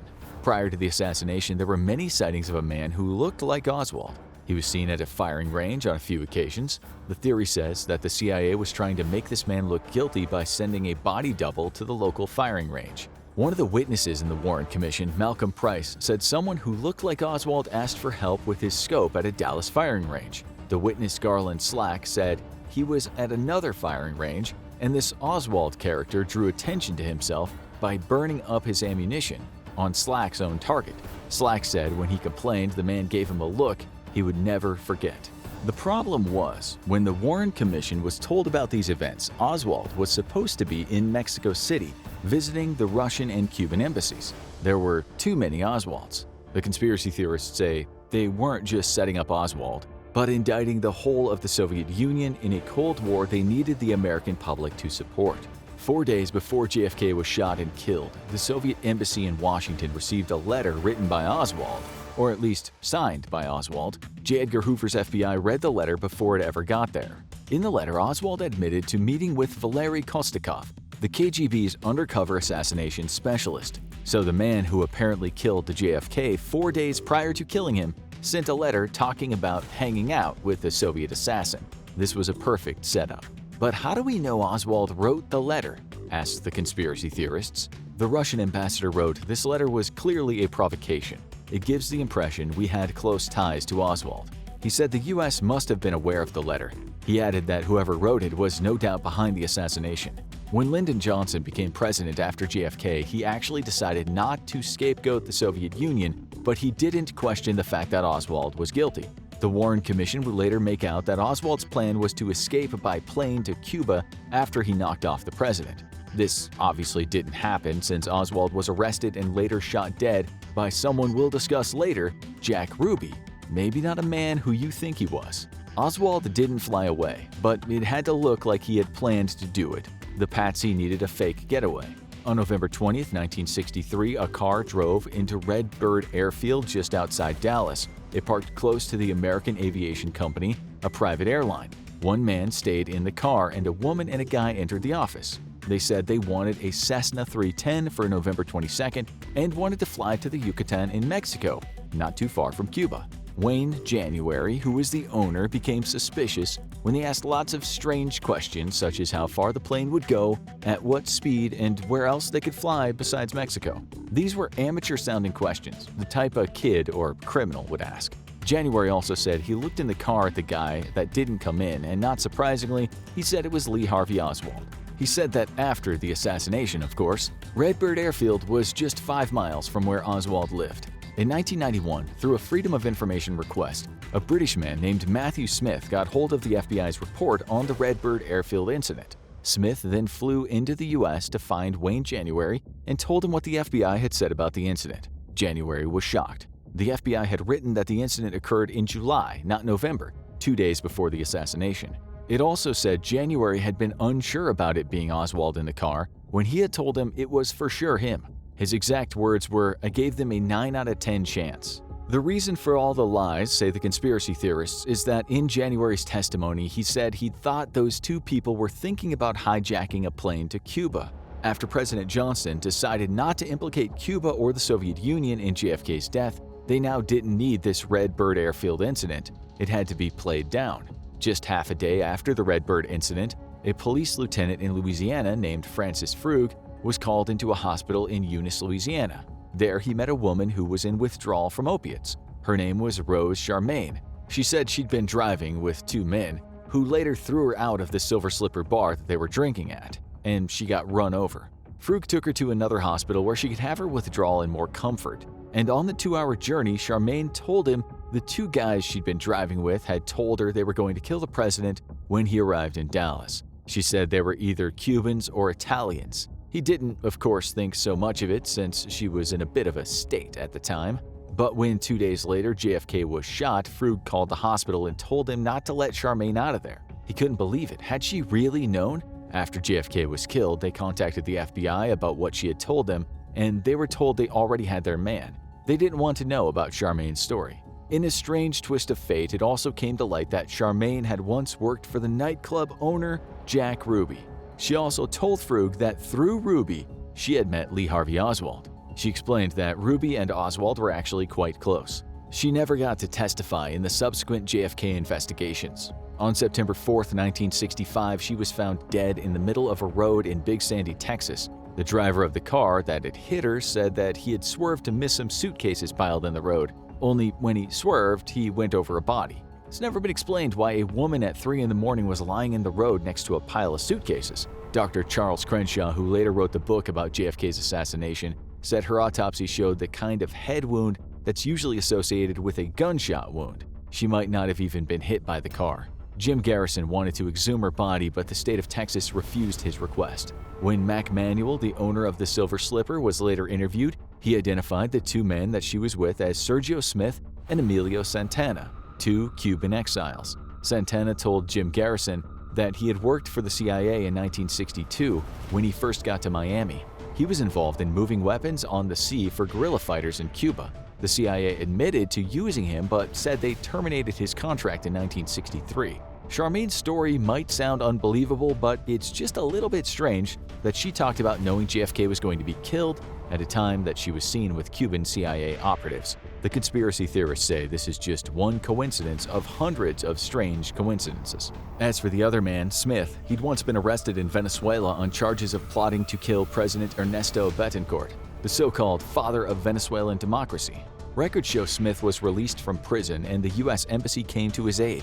He went straight to New Orleans, where he worked with a Cuban exile group, and it was there he befriended the detective/intelligence agent Guy Bannister, who also knew Oswald. Small world, eh? Say the conspiracy theorists. Bannister and Smith had offices in the same building, the Balter Building. The witness, David Lewis, who worked for Bannister, later testified that Oswald and Smith knew each other. Okay, let's move on a little bit. 23-year-old Julia Ann Mercer said on the day JFK was murdered, she saw a green truck parked close to Dealey Plaza, where the president would be killed in 1.5 hours. A man exited the truck and pulled out what she described as a rifle case. The man then walked over to an area that would later become known as the Grassy Knoll. She said 3 cops were standing nearby and not one of them did anything about this man walking around with a rifle case. She then pulled up next to the truck and looked at the driver. She got a clear look at him, but only recognized him 2 days later when she saw his face on TV. She was absolutely sure the guy driving the truck was Jack Ruby. She said that well before anyone ever asked her questions about some conspiracy. After seeing the guy with the rifle, she'd been overheard telling her friends about it at a restaurant. Police officers later stopped her and told her she'd been heard chatting about seeing a man with a rifle, and what's more, the president had just been shot. She was then questioned for 4 hours at a Dallas police station. When Jim Garrison interviewed her later, he showed her and her husband the statements she had made to the cops. She looked at them, and she said she'd never said anything like that. Her actual words to Garrison were, "They've all been altered. They have me saying just the opposite of what I really told them." She said she'd been given photos to look at by the cops of who might have been driving the green truck. She picked up one of them and said it was him for sure. She turned it over and on it was written Jack Ruby. "They definitely showed me Jack Ruby and I definitely picked him out as looking like the driver," she told Garrison. Just imagine if this had gotten out before Ruby killed Oswald. It would have been massive, but the cops wrote that Mercer had been unable to identify the truck driver. She told Garrison that she told her family the day she saw Ruby on TV that this was the guy she'd seen driving the truck. She then notified the FBI that not only had she seen Ruby in the photo, but that she had seen him again on the TV. But this wasn't in any FBI report. The only thing the official report said that was indeed one of the photos she'd been shown was of Ruby, but they said she hadn't picked him out. Garrison told her the FBI report said she said the words air conditioning were written on the truck, but she told Garrison that she told the FBI the truck had no writing on it.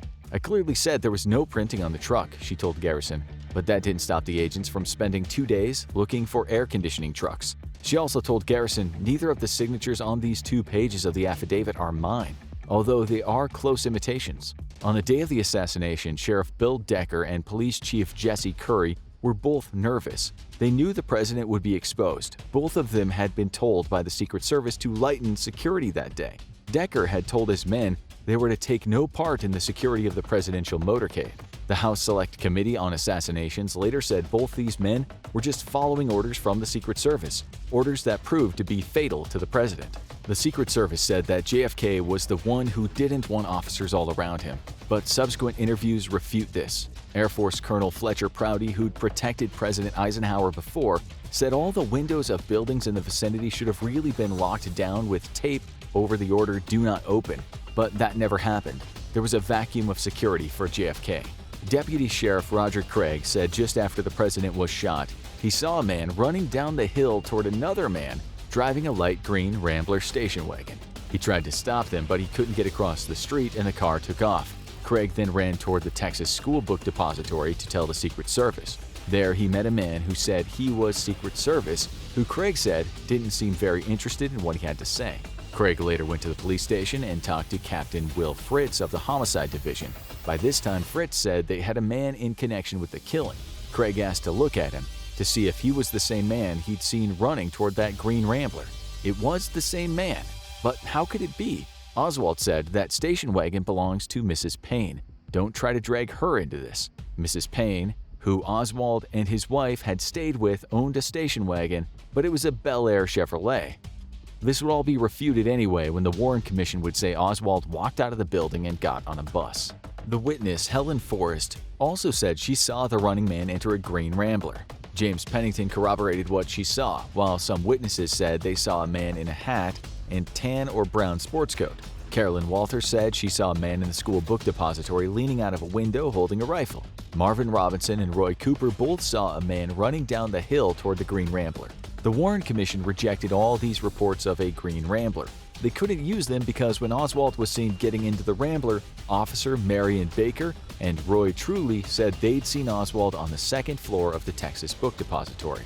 What about JFK's injuries? His wife Jackie said, "I was trying to hold his hair on, but from the front there was nothing.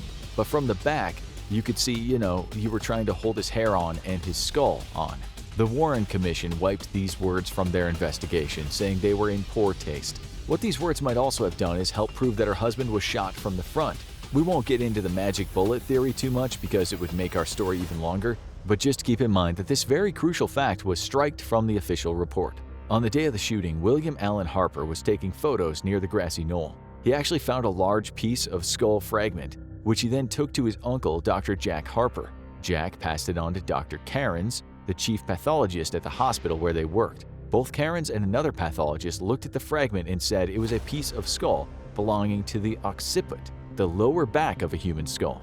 9 years later, a student at UCLA realized that the x-rays of JFK's skull couldn't have been the real thing if these pathologists had been right. The x-rays showed a different part of his skull was missing.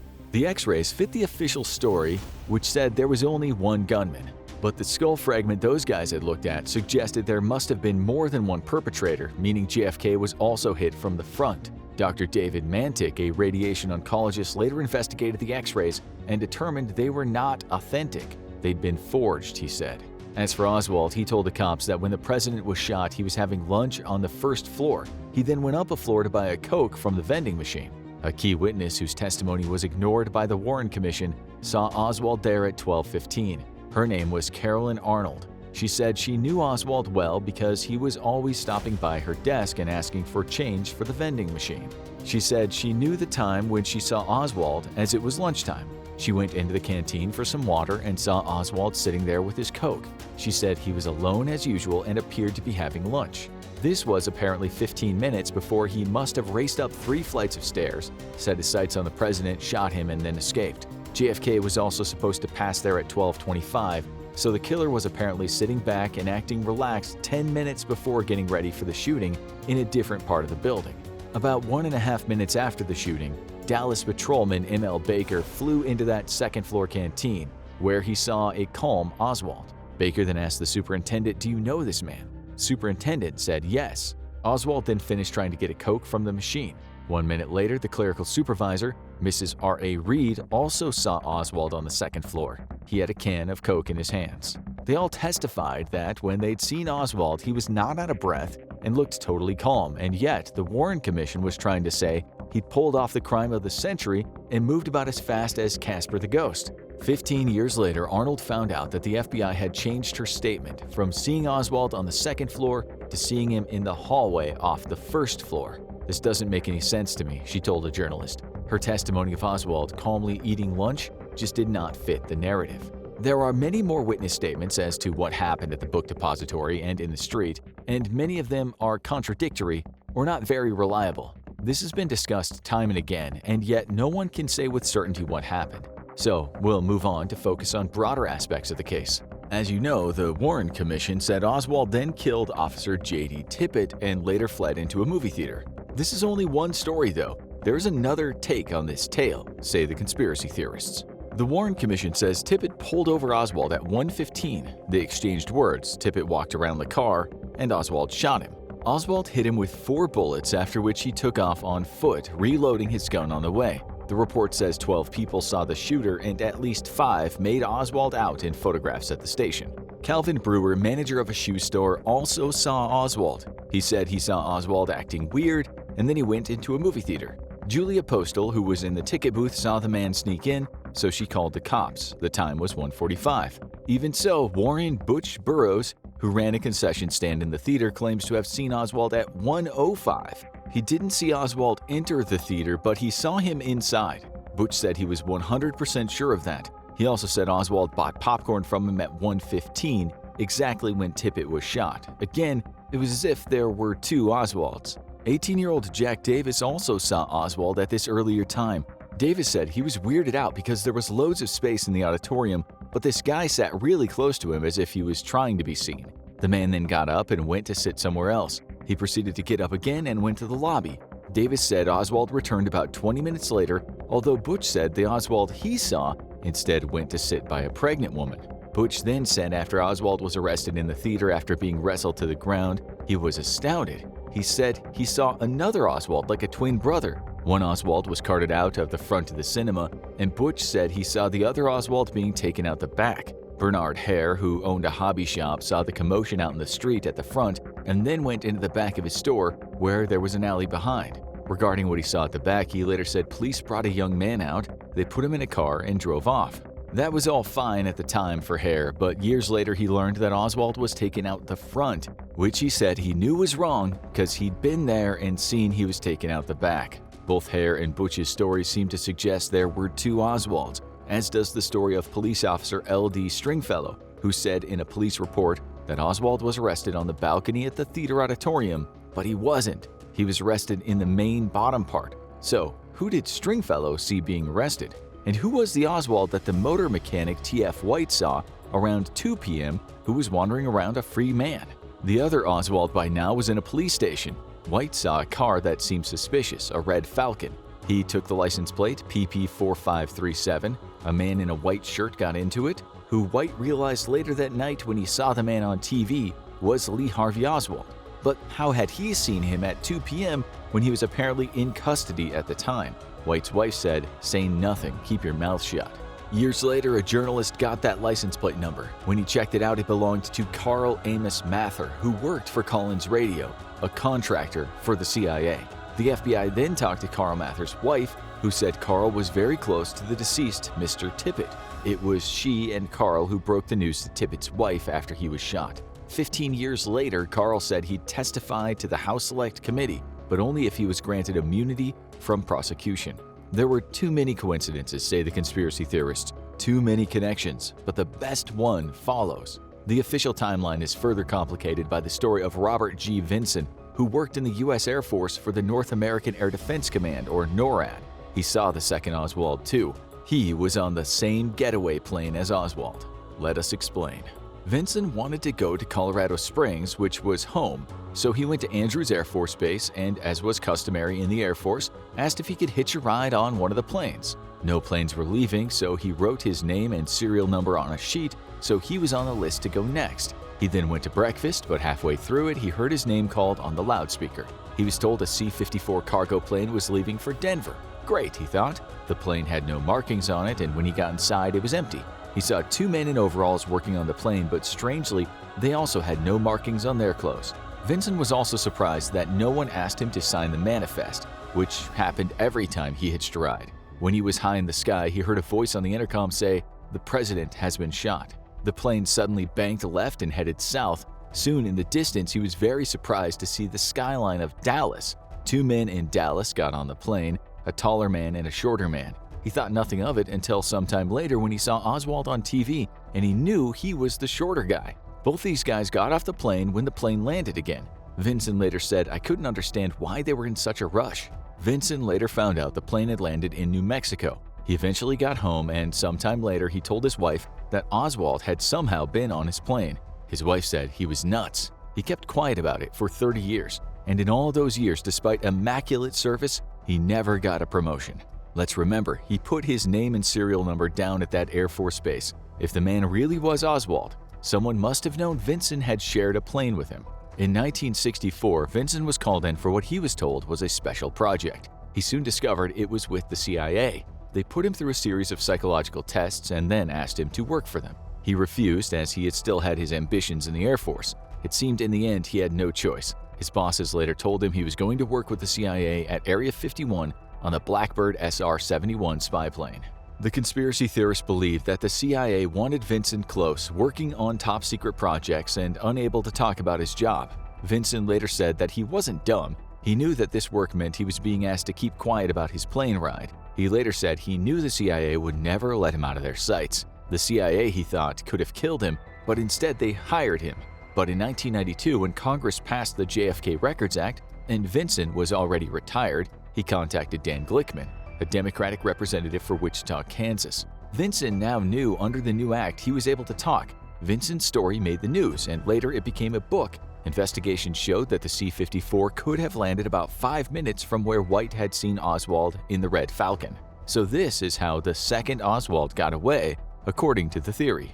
After JFK was killed, the first man to inspect the body was resident surgeon Dr. Charles Crenshaw, who was then working at the Parkland Memorial Hospital in Dallas. Jackie Kennedy was beside herself, he later said. She just recently tried to put her husband's brains back into his head. Crenshaw and the other doctors noted a small opening in the middle of JFK's throat, about the size of a tip of a finger. They'd all seen this many times in the ER. It was a bullet wound, an entry wound. There was absolutely no doubt about this, they said. They put a tube in Kennedy's throat as he wasn't breathing well, a process known as a tracheotomy. Crenshaw then looked at the empty cavity in the president's head, later saying that there was no doubt in my mind that the bullet had entered his head through the front. Still, on that day, the Secret Service took the body. This was not in line with the U.S. protocol. Coroner Earl Rose tried to stop them, telling them the chain of evidence meant JFK could not leave the hospital. The agents pushed him aside. They really wanted that body. As you know, the following autopsy at Bethesda Naval Hospital in Bethesda, Maryland,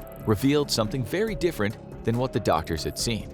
The conspiracy theorists say that the CIA's Alan Dulles made sure the doctors soon changed their minds and agreed it was possible that an entry wound could suddenly become an exit wound. There was one lone gunman, said Dulles, and you better make well sure you tell the story that fits that. Dr. Malcolm Perry changed his statement, telling a friend that men in suits had visited him. Secret Service agent Elmer Moore later admitted that he'd been told to pressure Perry. Moore said, "I did everything I was told. We all did as we were told."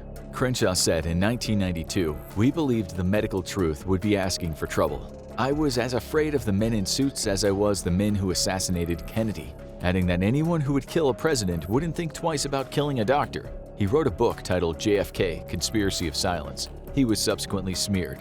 It was reported how much money he'd made from the book.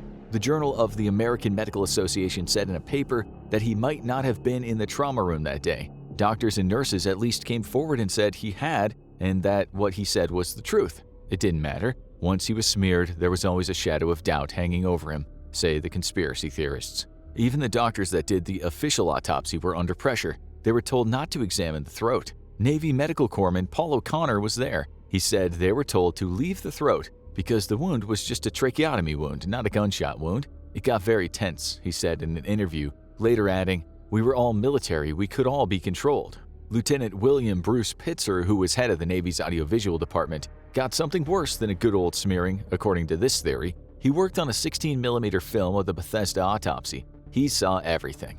First Class Corpsman Dennis David saw Pitzer working on the film. They both knew what they saw, that JFK had without a doubt been hit from the front. David later said in an interview, "I can assure you, it was definitely an entry wound." He said it was inconceivable that it could be anything else. David assumed that Pitzer had taken the film. He realized later what he had seen would contradict the evidence that a lone gunman shot JFK. Pitzer had in his hands the most important footage in America. On October 29, 1966, Pitzer's body was found on the floor of the National Naval Medical Center where he worked. The FBI said he was found in a pool of blood with a bullet wound to the head. The .38 caliber pistol was lying nearby. His family said straight away that what the FBI said happened could not have happened. Pitzer was neither depressed or suicidal. We know from his wife and friends that he was thinking about retiring from the military and taking a new job. David said, "They were afraid that he would take the pictures that he and I had seen, the 35mm slides and 16mm film, that he would have taken them with him."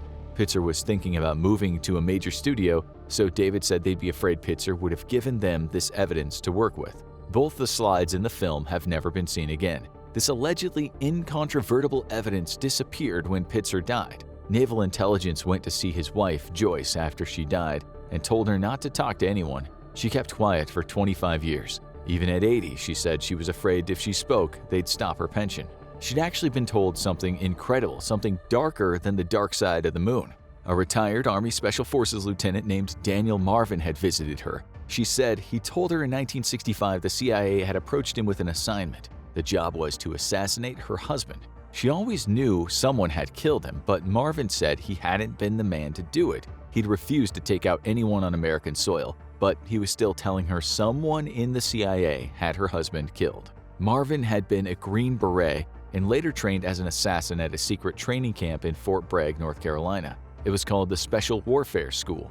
During that training, he and others were told that a perfect assassination of a government leader would consist of using snipers and setting up a crazed loon who could easily fit the description the public would believe. In fact, in 1966, the CIA asked Marvin to assassinate Cambodian Crown Prince Norodom Sihanouk and make it look like the work of Viet Cong. The operation was later aborted, but Marvin said his entire military career consisted of such black operations. He told Mrs. Pitzer that Colonel Clarence W. Pattern summoned him to the office one day and told him that he was to meet a company man. This company man asked him if he'd be willing to execute a man who was a national security risk. Marvin assumed this would be in Southeast Asia, where he worked before, so when he was told the target was William Pitzer and he was in the US, he refused to do it. He said he would only do it if Pitzer were abroad. Marvin later said in an interview, it was common knowledge in Mafia and CIA circles that Green Berets were tapped by the company to terminate selected targets in foreign countries, whereas the Mafia provided the CIA's pool of assassins for hits in the US. Marvin was also in contact with Captain David Vanek. He said in interviews later that Vanek, who he'd trained with regarding assassinations, might have killed Pitzer. In 1993, Marvin went looking for Vanek, hoping that he would admit what they'd done in the 60s. He said when he contacted the Veterans Service Directorate, he was told Vanek did not exist. There was no record of him. That's when Marvin thought, they took him out too. But AARB found Vanek in 1996. By then, he was a colonel in the U.S. Army Reserve Medical Corps. Vanek admitted to training at the Special Warfare School, but said he didn't know Marvin.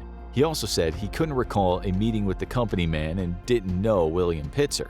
An investigation showed that Vanek had worked for the CIA cover organization in Thailand from 1965 to 1967. As for Jack Ruby, while in prison a doctor diagnosed him as psychotic. He'd lost the plot apparently, even though according to documents discussed in Tom O'Neill's book Chaos, Charles Manson, the CIA, and the Secret History of the 60s, Ruby was perfectly healthy and in a fine mental shape when he was visited just days before that diagnosis, and each time before that. How come he suddenly started suffering from psychosis? The New York Times wrote on March 10, 1964, "Mind expert says Ruby was insane. Anything he said now would be the words of a madman," which the conspiracy theorists said came in handy for some people. The man who diagnosed Ruby was Louis Jolyon West, a doctor who became notorious in time for dosing people with large amounts of lysergic acid dithylamide in his top secret work with a MK-Ultra interrogation, hypnosis, and mind control program. One of the most outspoken people about JFK conspiracies, and apparently how ridiculous they were, was the prosecutor and author, Vincent Bugliosi.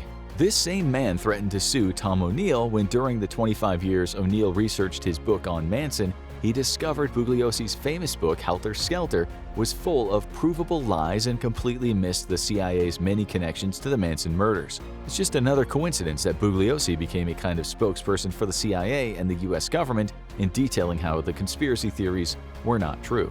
According to James Beard, who often played poker with Ruby back in the day, Ruby stored and shipped guns to rebels in Cuba for the CIA. The journalist Dorothy Kilgallen was working on a story about Ruby's CIA connections when she died mysteriously. She just had an interview with Ruby when she was found dead in her Manhattan townhouse, apparently from alcohol and sleeping pills. Next to her body was a glass with dust on it, as if someone had crushed some pills. In the CIA's assassination manual from 1952, in the Techniques section, Part 3 describes how a forced overdose is effective and not easy to detect. Kilgallen had worked for 18 months on the JFK story, conducting numerous interviews. She said the Warren Commission report was laughable. She said she would shake up America with her story, and then she died. And according to the book, The Reporter Who Knew Too Much, her death had CIA written all over it. Jim Garrison always said Ruby was working for the CIA, not as an agent, but as a mafia asset, as many mafia gangsters back then worked for the CIA in return for favors. Ruby knew if he killed Oswald, he would be next, say the conspiracy theorists. That's the way it went. At 3 a.m. the Sunday before he did it, he called police officer Billy Grammer. Grammer later confirmed the speaker was Ruby. Ruby told Grammer, if you move Oswald the way you're planning, we're going to kill him. Grammer later said that Ruby was trying to foil his own assassination job so he wouldn't end up having to do it, and so die himself. The Dallas County Sheriff's Office received calls at 2:15 a.m. and 2:30 a.m. from a man saying Oswald was about to be killed. Even so, Ruby defied reason when he was able to get into the police station and walk right up to Oswald. This should not have been possible, especially after those 2 phone calls. You've heard a lot today, and there's more to this story, but what you've heard is the general outline of conspiracy theory that has convinced many people to question the official narrative. The question is, are you now one of those people?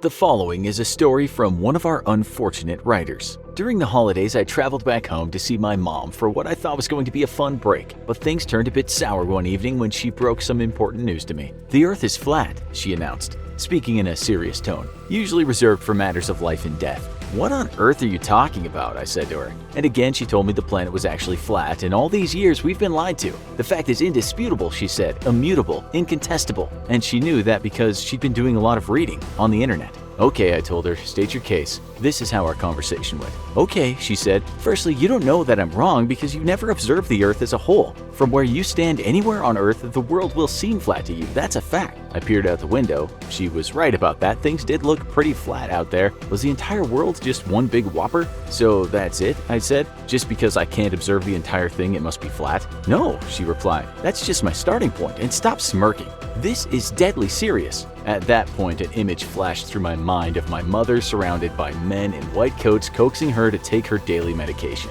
Okay, I said. I haven't personally been up so high that I saw the spherical Earth, but other people have, and they have seen the Earth. You can actually see it rotating on its axis. We've measured the diameter of the thing, and it's approximately 7,900 miles, or to most people living on this non-flat Earth, 12,700 kilometers. There are images of this big ball all over the place. All lies, she said. Those books have been lying to you. The videos and the photos have been manipulated. She said the Earth is flat like in ancient myths where a turtle carries it on its back. And what we observe in the sky is not what we think. What encompasses the Earth is actually a firmament dome, she said. NASA has lied to us and is in on the conspiracy. But that doesn't mean all scientists know the truth, only that they have too bought into this spherical nonsense. She said during the Cold War the conspiracy got going and billions of dollars were spent on space exploration. This money is still being wildly spent, and you, my son, are paying taxes and funding this rubbish. People have been getting incredibly rich because you take movies like Apollo 13 seriously. You're telling me Tom Hanks is in on the conspiracy? No, she replied, and don't get funny, you know what I mean.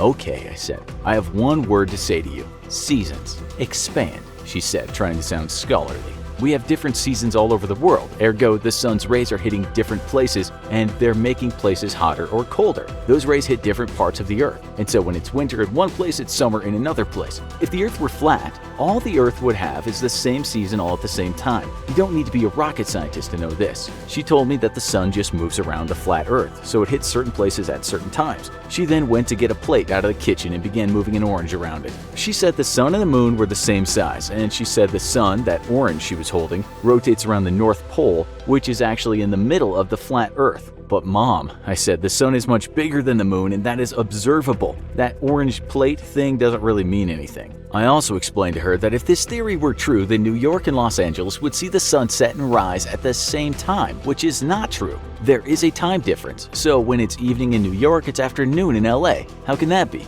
She told me I'm an ignorant fool, but didn't answer my query. This was quite strong language for my mom. It seemed to me that all those hours she had spent arguing online had made her quite intolerant to opposing ideas. Dare I say it, I was offended by her breach of familiar decorum. Okay, I said, once I unruffled my feathers. What's at the edge of this flat world, and why don't things just fall off? She told me that surrounding the Earth is a giant wall of ice, and that is Antarctica. Like Game of Thrones, I said, laughing. Should we fear the White Walkers? If you're not going to take this seriously, I won't explain further, she said sternly. Okay, go on. She said the sun was in fact not millions of miles away. She said it's actually only about 32 miles in diameter, and it hovers around the flat Earth at around 3,000 miles away. It acts like a moving spotlight, she said. So when it's above you, it's light, and when it goes away, it's dark. But it also moves closer to the North Pole in the middle of the Earth at a gradual rate, and then it moves outward toward the edge of the world. And that's why we have seasons. It's that simple. The thing is, Mom, if you use this model, the sun would never set. You can actually watch scientists making a model of your version of the events. It doesn't work according to how things are down here. Moreover, I told her, during the equinox, the sun rises due east and sets due west everywhere on the planet except at the poles. How could this be possible with your orange and plate theory? Sundials wouldn't even work, which would have been bad for people before we started using timepieces. Okay, please continue. You were also saying something about a massive ice wall? Allow me to retort, she said. She's a big Quentin Tarantino fan. What lies beyond the wall is the greatest mystery to us all. We simply can't get over it, and it probably protects us from something insidious. This wall holds in the oceans, and it keeps us from knowing what's beyond. In fact, this year we plan to sail to the wall in what will be one of the boldest missions humankind has ever undertaken. Okay, so who is going to be on that great voyage, I asked her. She told me it's headed by Flat Earth International, a group she is now a card-carrying member of. Mom, I intoned, I'm very surprised that there's this giant wall of ice around the world, and so far no one, and I mean no one, has ever photographed it. She replied that we have seen great walls of ice and that the rest of the border is made up of mountain ranges. That's why we can't just fall off the edge of the world. But why haven't the planes seen this edge, I asked her. She then went on about something called the Pac-Man effect, and like in the game, when a plane reaches the edge, it just teleports to the other side. She admitted that this was only a current theory and not the truth like everything else she'd said. This was now new territory, and those men in white coats were suddenly becoming quite real to me. And what about gravity? I asked her. To which point she said the whole thing is a hoax. Things just fall. She dropped that orange to prove her point, and amid my utter astonishment at her simplicity and undermining years of science, I wondered why on earth she ever sent me to school. She said under this flat earth there are magnets and they pull the oceans and change sea level. Maybe we should talk about the stars, I said. I told her that if we were on a flat earth, we'd all see the same constellations in the night sky. In real life, if you were at a certain latitude, you might see the Big Dipper, but if you were at another latitude, it wouldn't be visible. How's that possible? Going back to ancient times, astronomers saw the changes in the constellations and they knew the Earth couldn't be flat. How do people on different sides of the world see different night skies? She told me when we travel, we simply have a different perspective, so that when we travel away from things, they can become smaller and then they just disappear. But they are still there. That's why we can see certain stars in certain places. She said there's a vanishing point for stars just like anything else we observe at a distance. Mom, I said, I admit that I don't quite understand that in this context, but I'll just say that astronomers will tell you that certain constellations appear in the night sky at certain locations. Your vanishing point theory doesn't exactly convince me. And let's talk about the horizon. When we see things like ships float out to sea, they get farther away and appear to sink. We see less of the ship. Let's say the water was very calm. If the Earth was flat, we'd see that ship go out for a long way, and then it would disappear over the horizon. Then let's say we used an instrument to magnify that object, and we might see it, but see it seeming to sink. At some point, it'll disappear, never mind what instrument we're using because of the curvature of the Earth. If this place were flat, with a good enough telescope, we should be able to see everything in front of us. But we cannot. Explain that, dearest mother. Look, son, it's all about perspective and light refraction. The object is not going over the horizon, you just think it is. Weird, I said, since it's been scientifically proven. She had one word for that. Liars! Okay, so why, if other objects in space are obviously not flat, how come we live on a flat object? Hope you have a reasonable answer to that one. There is no reason, my child. Just look around you. That TV is rectangular, but the clock is round. The Earth is just different, just as all things have certain shapes. Well, Mom, I admire your deductive reasoning, and I hope one day I'll see my first square bird swim through a desert of marshmallow sand. Cause hey, there are no rules in this universe. Sarcasm is the lowest form of wit, she replied angrily. But the highest form of intelligence, I quipped, quoting Oscar Wilde. I then told her something else. I brought up a flight from Sydney to Santiago, Chile. This 7,000-mile flight takes roughly 12 hours. If the Earth were flat, it would take much, much longer. You can actually go online and track this flight. Is everyone lying about the flight time? On a flat Earth map, you can measure the distance and calculate how long it would take. And it's been done, and it's far longer than if the world were a sphere. She just shook her head at that. Okay, she then said, so if the plane is flying around the Earth's curvature, then surely it wouldn't be horizontal all the time. So how come you take a spirit level on a plane and it shows it is horizontal most of the time? If you attach the world's smallest spirit level to the back of a housefly and told it to fly around a beach ball, that level would not read flat. Mom, that incredibly simplistic example has convinced me that we undoubtedly cannot share the same DNA. Let me just say, the Earth is not a beach ball and a plane is not a fly. I hope that's clear to you. She looked down at me like I was the idiot. I told her that planes lift into the air with their wings and this enables them to fly, which I thought was pretty obvious. Once up in the sky, the pilot doesn't have to make many adjustments to stay at a certain altitude. He might adjust the plane when he wants to reduce altitude, but this is very incremental. It's the same thing when you're traveling down what looks like a long, straightish road. You might be moving to the left, but it's so slight, only a minor turning of the wheel over some period of time has to be done. Imagine a housefly flying over New York. Does it have to go down on a downward trajectory to get where it wants to go? Exactly, she screamed. That just proves my point. I had to sit down for a second and hold my head in my hands. It wasn't funny anymore. I was no longer having a good time. She was totally impervious to the most basic reasoning. Okay, let's get back to the absurd stuff, Mom, because that's at least amusing.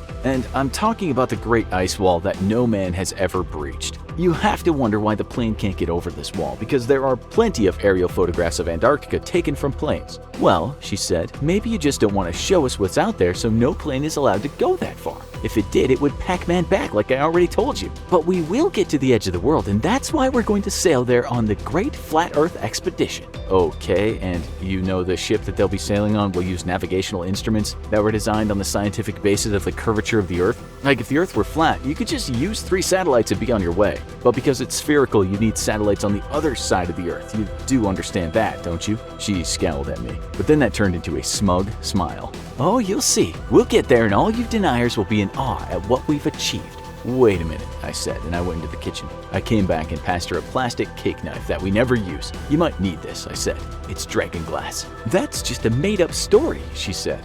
I know, I told her. Let that sink in. September 20th, 2019, a mob of people gather at the site of the mysterious government facility Area 51. Today is the day. They're gonna storm the gates, get inside, and find out what's hiding in there. Is one of the greatest mysteries in American history about to be solved? I wouldn't hold your breath. But what's the deal with Area 51 anyway? If you ask most people, it's the most secret facility in the United States. So secret that no one even knows what's inside. It's frequently believed to be where the government keeps classified things that aren't supposed to exist, including proof of extraterrestrials. Located in Nevada, it's just close enough to Roswell, New Mexico for people to think there's probably a flying saucer or two hiding inside. And the people who believe the government is keeping proof of aliens secret in Area 51 often think that even the president doesn't know about it. Because, one president would have tweeted out pictures of the aliens 5 minutes after finding out. But the actual truth is a lot more complicated, and it goes back decades. Area 51 is one of the most secure government facilities in the United States. How secure? Who's asking? The government isn't in the business of revealing the details about top-secret security measures, so we have no way of knowing who has access and who knows about this secretive site. What is known is that it's a complex network of government facilities located on the banks of Groom Lake in rural Nevada. There are a lot of bases in Nevada. Aside from Las Vegas and a few other cities, much of Nevada is federal land, and the wide open space makes it easy to conduct secret business. But we do know quite a bit. The only awareness most people have of Area 51's inner workings is the little bit we've picked up from aerial surveillance. It started out as a rectangular base of 6 miles by 10 miles, and since then it's massively expanded to a network of facilities ranging 23 to 25 miles across, connected to a larger road network in the Nevada test site, which was used for nuclear bomb testing long ago, filled with security checkpoints. You'll get stopped long before you get anywhere near Area 51. But the surrounding area has become a bit of a tourist destination on State Route 375, with locals filling the small towns nearby with kitschy alien-themed attractions. And it turns out the truth goes back to flying, but maybe not saucers. The source of the name Area 51 is unknown, but it's believed to be part of the Atomic Energy Commission numbering grid. It doesn't match with the rest of the system, but the number is so high that it was unlikely to be used. Maybe this was part of it being highly classified, being within the system but outside it. We know the early history of the site includes being used for lead and silver mining in the 19th century, but those mines eventually died out in the 1950s, and the area had been used for an airfield in the 1940s, which made it prime real estate for Uncle Sam. Until 1955, the area was a loosely developed, unpaved airfield. But in 1955, the Cold War was raging, and much of it was going to be fought in the air. The CIA took over the land on the Groom Lake facility in 1955 and partnered with Lockheed Corporation to develop the Lockheed U-2. the strategic reconnaissance aircraft that would provide decades of key intelligence for the government. The aircraft was one of the government's most closely guarded secrets, and they needed a highly isolated location to test it, and Area 51 would deliver. Originally nicknamed Paradise Ranch, it soon played host to government workers and would become a reliable testing ground for military projects in the decades to come. 4 years later, it became the host for Project Oxcart, which specialized in anti-radar technology, aerodynamic structural tests, and other top-secret engineering projects. Much of this has since been declassified, and we know that multiple top Lockheed planes were designed here, including the A-12, a powerful Mach 3 plane that was the key to the 1960s spy race. And the government was gearing up for a long stay. By 61, the formerly deserted area had been transformed into a major military complex with multiple hangars and enough facilities to support a small population of workers. It looked more like a modern military base, but many of the residents were civilians and their families, so the government soon built other amenities like a gymnasium, a movie theater, and even a baseball diamond. No word on if there were any aliens present, and if so, if they got to play a rousing baseball game of human versus space invaders. A diagram from 1966 was declassified recently, and it shows us the details of how Area 51 was structured. Or maybe that's what they want you to think. So how did a simple military facility in the desert become a pop culture phenomenon? Part of it is the increased secrecy. As the Oxcart project began, the government started locking down the area. Entry was strictly regulated and the nearby mine was closed. The government even created a restricted airspace region over Groom Lake, and top-secret aircraft were brought in for testing. Those who were in the area would occasionally see a massive stealth aircraft take off from the base, and there was an increased sense of mystery around the facility. And the mystery technology base there would only get stranger. Today, many of the United States wars aren't fought with soldiers but with drones. These unmanned aircraft can track and identify a target and deliver a lethal attack without putting any soldiers in danger. Some are controlled by soldiers back at base in a process similar to video games, while others are programmed and sent into the field autonomously. And the process to make these high-tech aircraft possible began, you guessed it, at Area 51. And one of the most interesting projects in the 1960s was an unmanned aircraft that would be mounted to the back of a plane and launched from there. But some of the most classified technology at the base wasn't American at all. There was no bigger prize for a government during the Cold War than to capture an enemy aircraft. When Soviet-built aircraft wound up in U.S. hands, they were often brought back to Groom Lake for testing and breakdown, so the U.S. could gain knowledge on how to counter these weapons if a war ever began. Most famously, in 1966, an Iraqi fighter pilot was ordered to bomb civilian Kurd villages, and once he got those orders, he used a training flight to fly to Israel seeking refuge. The Israelis gave him sanctuary, smuggled his family out of Iraq, and turned his Soviet-built MiG fighter over to the government, after which it was flown at Groom Lake, and the success of the site would continue. Lockheed continued developing aircrafts at the site for the duration of the Cold War, making it the top testing facility for the government. However, it wasn't suitable for operations due to its size, so some testing would move over to nearby Tonopah, where a large airbase was developed. While the military moved many of its operations there, more classified tests continued at Area 51. The Cold War eventually ended, and things at Area 51 became quieter, but they certainly did not stop. The government continued expanding the area around the base using eminent domain to take privately owned land in 2015 to boost its security perimeter, and the information coming out of this mystery site slowed to a trickle. So, where are we now? The US government has always been cagey about Area 51, and no one's exactly sure what's going on there right now. We do know that the lake area is off limits, not just to road and foot traffic but to civilian and standard military aircraft, with many security checkpoints along the way, including buried motion sensors and armed guards. Anyone trying to get in will be stopped before they see anything classified.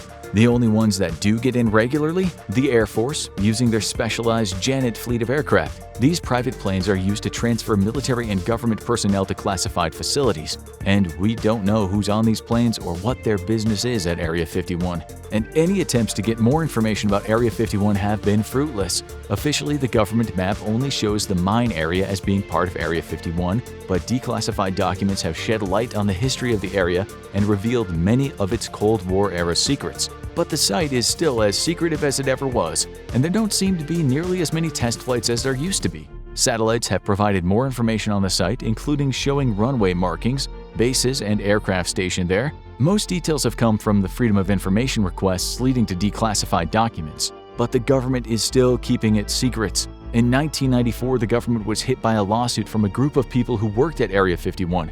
They were 5 civilian contractors and 2 widows of men who worked there and had since passed on. They claimed that they had been exposed to massive quantities of unknown chemicals that were burning at the site, and tests confirmed exposure to toxic chemicals including dioxin.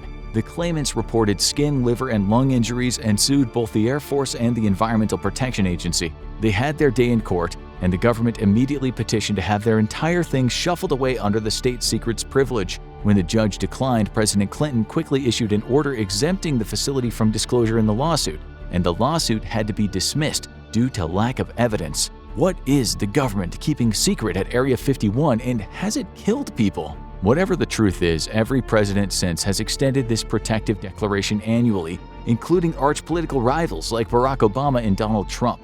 They all seem to agree that Area 51 should be kept under lock and key, which naturally has only increased speculation from civilians. It's kept highly secure, and trespassers find out the hard way that the government means business. In January 2019, a man crashed through one of the security checkpoints and was pursued by guards. He led the guards on a wild chase for over 8 miles before exiting his vehicle carrying an unidentified object and was promptly shot dead. Suddenly, Area 51 was in the headlines again, and decades of conspiracies were about to come to a head. So, how did a standard military facility become such a haven for conspiracies? The place is fairly secretive, but most classified government facilities are. The security is standard for military sites, and we might actually know more about the activities going on there than we do at other bases abroad. After all, most of the aviation testing has since been declassified, but that hasn't pushed away the conspiracies. It actually seems to have made them more intense. And it's not just one conspiracy. Somehow Area 51 seems to have become the one place where just about every mysterious rumor about the government takes place. So what makes Area 51 so special? For one thing, it is big, really big. It isn't just a building or a network of buildings, it's a massive swath of the desert, bigger than some towns, that's just been entirely locked down by the government for decades. We only know a little of the layout, but it's possible that the government has built underground facilities at the Groom Lake site that are much bigger than what appears on the surface. And if they have, it's likely a storage facility for military technology. But the theories people have come up with are much wilder. So is there anything to them? Many of the theories are really out there, with people bringing up secret programs like weather control, time travel, or futuristic energy weapons. Most of these are in the realm of science fiction, and there's no proof the government has anything to do with them. Other theories are even more outlandish, like the idea that this is a secret base for a shadowy secret government that is actually pulling the president's strings. Less out there theories claim that the US military technology is much further advanced than we know, and the government is continuing to develop its war tech out of the public eye. But there's one theory that has more legs, or tentacles, than any other. How did Area 51 become the supposed hub of extraterrestrial technology? While there haven't been any specific reports of UFO sightings or crashes near Area 51 itself, the location is in the desert relatively close to Roswell and other sightings. The Southwest has an unusual number of UFO sightings, as the wide open sky means things like small planes or weather balloons would be far more noticeable in the night sky. And that's exactly what the government claims Roswell was, a weather balloon. But if you ask conspiracy theorists, that's exactly what they want you to think. And there have been a few claims that have a bit more to them. During the 1950s, civilian aircrafts could only fly half as high as military aircraft could, and the number of test flights in the area that broke what people thought was the limits of flight led to rumors spreading that something odd was going on there. Imagine if you looked up and suddenly a gleaming metal object soared through the sky, higher than any passenger plane you'd ever seen. You'd think it was a UFO too, although the government justifies this odd phenomenon by the silver wings of the plane reflecting the sun, giving the planes an odd shimmering effect. The government believes this explains the sightings, although the Air Force did have their own project investigating UFO sightings, Project Blue Book. They came up empty, or so they say, and one man says it was all a lie. Bob Lazar was not a reliable man, usually regarded as a conspiracy theorist prone to fantastical claims, and one of those claims was that he worked at Sector 4 in Area 51. The only problem was Sector 4 does not officially exist, to which Lazar said, you guessed it, that's what they want you to think. The author claimed that he worked in a massive underground laboratory where he tried to reverse engineer a captured alien spacecraft, and that claim was followed up on a documentary by Bruce Burgess in 1996, where the paranormal investigator interviewed an anonymous engineer who repeated the same claims. In 2004, a man named Dan Bursich claimed to have worked on cloning alien viruses at Area 51, along with befriending an alien he called J-Rod, although his claims are shaky as he was a parole officer with no history of government work. These aren't the most credible sources. So, how has Area 51 fascinated the public for so long? Simple. Hollywood. They put a lot of work into keeping the legend alive. The 1950s were largely the birth of the American sci-fi genre, and the fascination with aliens has continued ever since. The idea that there is a top-secret base filled with aliens, friendly or terrifying, has created a whole host of entertainment spin-offs that base their plot on that concept. No word on a wacky office comedy where a bunch of hapless co-workers have to keep the aliens from escaping, but you know it's coming. But it's appeared in one of the most popular movies of all time.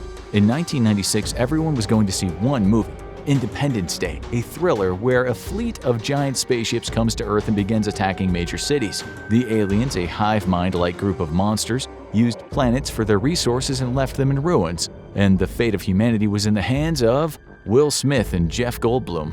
Those aliens had better not say anything about Will's wife. The president, played by Bill Pullman, was shocked to discover that Area 51 had been secretly keeping an alien scout captive for decades, and he never even knew about the top-secret facility. It was kind of a ridiculous movie, but it was easily the biggest spotlight the world had ever gotten of the legendary secret government base. And when there's a success, there's rip-offs. Soon, pretty much everyone wanted to have Area 51 showing up in their media. The facility showed up in the popular Fox conspiracy thriller The X-Files in 1998, and was given a more comic twist in the action-adventure Men in Black, starring Tommy Lee Jones and Will Smith in 1997. That Will Smith will not leave the aliens alone. And this was also the era that video games were becoming more popular, so it was no surprise that a shooting game set at the facility soon showed up, simply titled Area 51. It surprisingly didn't have any aliens in it, but instead pitted the player against genetically engineered zombie soldiers, and the facility would soon get even more starring roles. In 2015, Area 51 would become the title of a found-footage horror film. Primarily released on on-demand video platforms, it featured a trio of particularly stupid friends who decide to break into the military base using the tools provided by a friend whose father worked there. They find strange technology and a carnivorous alien trying to kill them. As the movie goes on, 2 members of the group get captured by a mysterious force, and the surviving 2 get abducted by the government, never to be seen again. It was considered a mediocre attempt to cash in on the found footage craze that didn't really add anything more to the mythology of Area 51, but it provided a few good jump scares. But maybe the biggest boost for the facility's attention came in 2011. Written by journalist Annie Jacobson, Area 51, an uncensored history of America's top-secret military base, was billed as the most in-depth look at Area 51 ever created, claiming to feature countless interviews with scientists and engineers that worked at the base. Surprisingly, it abandoned the alien connection entirely and came up with a story that was even crazier. It claimed that the deranged Nazi scientist Joseph Mengele had been recruited by the Soviets, and that they had genetically engineered mutant child-sized pilots to fly UFOs over the United States for spying, and that they had been captured and kept at Area 51. Some people praised the book as a compelling read, but others pointed out that, well, it was kinda nuts. But hey, points for originality. Mutant Soviet Nazi dwarfs is a theory we've never heard before. And with this level of conspiracy theories floating around, it's no surprise that things were about to get crazier. After the shooting incident in 2019, Area 51 was back in the news, and many people argued that the government must be hiding something really big there if it was willing to shoot any trespassers. And into that void stepped an internet troll. His name was Matty Roberts, and he was about to go down in history when he posted on Facebook, "If we Naruto run, we can move faster than their bullets. Let's see them aliens." This soon became a rallying cry of "They can't stop us all," and his ironic post calling for everyone to meet and storm Area 51 suddenly went viral. A few weeks later, over 3 million people were interested in meeting up at Groom Lake, and Roberts started getting worried.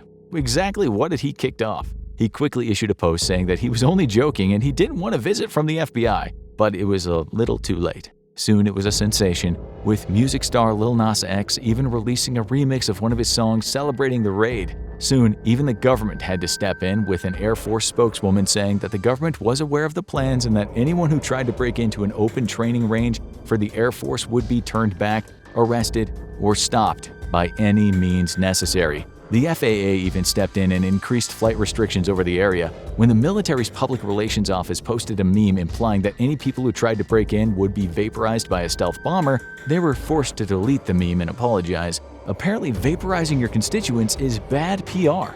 But not everyone was worried. While the government was keeping a close eye on the situation, local small towns prepared for an influx of business and warned that their small hotels didn't have the capacity to handle all these visitors. They posted tips for camping in the harsh desert environment and waited for the best sales period of their lives. And on September 19, 2019, people started showing up. While most of the 3 millions likely had jobs to go to, it's estimated that around 1,500 people did show up at the fences around Area 51. And then they had a party. The event turned out to be less of a siege of the facility and more of a selfie opportunity, with a few people taking photos at the fence and then dispersing. The only arrests were people nabbed for alcohol offenses, public urination, and indecent exposure. The aliens don't want to see that, Kevin. And after the initial event, it turned into a music festival called Alien Stock, where a bunch of people partied the night away in alien gear. The only person not there? Roberts, whose creation had gotten far out of his control and he didn't really want to be associated with it anymore. The only people disappointed were the ones who thought that they were actually going to storm Area 51. But what if a large group did? Could the government actually stop them? In a word, yes. Area 51 is designed to be secure enough to withstand an armed invasion, and the exterior security is top of the line for the military. As for what's beyond it, we don't know, because no one who wasn't supposed to has ever made it inside. So if a group of a few thousand people tried to storm Area 51, most of them would be stopped by security. Those few that got further would likely find a secure base with no easy way in, and then much more serious criminal charges for breaking into a government facility. So it looks like whatever's in there, Area 51 will be keeping it a secret. Sorry, Alf, we'll be there to break you out soon. You did it! You were one of the thousands who took up the challenge of raiding Area 51, insisting that the government show us them aliens. Your Naruto running skills proved to be too much for the security forces stationed there, and you managed to make your way inside the top-secret facility. Deep in an underground bunker, past all sorts of physical and electronic security measures, you found him. Or her. To be honest, you're not really sure. A real, live alien. Now what? The public has been claiming that the US government knows about the existence of aliens for decades. With the 1947 Roswell crash and subsequent admission by the US Air Force officer to the discovery of a flying disc, igniting a firestorm of controversy and conspiracy theories. On multiple occasions, the government has put forth several explanations for the Roswell crash, but the fact that the secrecy of the real object involved in the crash forced the government to constantly tweak false explanations before releasing the real one did not help matters at all. An extrapolation of the official explanations gives us this account of the truth behind Roswell. On June 14, 1947, William Brazel, a foreman working on the Foster homestead, noticed several clusters of debris about 30 miles north of Roswell, New Mexico. The debris was initially described by Brazel as a large area of bright wreckage made up of rubber strips, tinfoil, and rather tough paper and sticks. Initially, Brazel paid little attention to the debris until he heard stories about flying discs. This piqued his interest, and Brazel wondered if he had discovered the wreckage of a flying disc himself. After contacting the U.S. military about the debris, Public Information Officer Walter Haut put out a press release stating that the military had recovered a flying disc, a fact that has been largely misconstrued as an admission of a UFO, when in fact Haut was merely describing a disc-like object that very clearly hung below a balloon. This would be the balloon's kite, or an object made up of radar-reflective material which would make tracking the balloon easier. The object was then described as a weather balloon by the military, which claimed that it was merely a weather research balloon that had crashed, as these so often do at the end of their flight lives. Years later, though, the military was forced to amend that explanation, at last making the truth known. The balloon was actually part of a top-secret project known as Project Mogul, which used extremely high-altitude balloons to monitor nuclear testing by the Soviet Union by sampling or recording disturbances in the upper atmosphere. Remember, this was a time before spy planes or spy satellites, and there was simply no way to get good recon inside the Soviet Union itself. The admission that the military had initially lied, however, led many to believe that it was still lying. And now today, a sizable portion of the population believes that the US government recovered a crashed saucer and alien bodies in Roswell, New Mexico. First, you're probably going to want to worry about your immediate security and get somewhere safe. Logic says that if aliens are real and the US government is keeping their presence a secret, then it's for a pretty good reason. Perhaps we aren't ready to discover that we're not alone in the universe, or perhaps the aliens are hostile and are secretly pulling the strings and dictating humanity's fortune. More terrifyingly, maybe the alien really did crash land here on Earth and the government took it prisoner, leaving its compatriots to believe it died in the crash. Let's see what you might do in each one of these scenarios and the consequences you might run into. Maybe the government is keeping aliens a secret because internal testing has shown that we're simply not ready to accept the truth. As humans, we tend to not do very well when our worldviews are challenged in any way, shape, or form. For proof of this, just take a look at the modern anti-vaccination movement. Every credible doctor and scientist in the world says that vaccinations are safe and do not cause autism, and yet millions of first worlders routinely place their children at great risk because of the way they feel about the truth. As modern American politics has taught us, what we feel is true is more important to most people than what is actually true. And now we live in the age of alternative facts that fit your preconceived notion of reality. The discovery of advanced alien intelligence visiting our planet, though, will be a fact that will be irrefutable.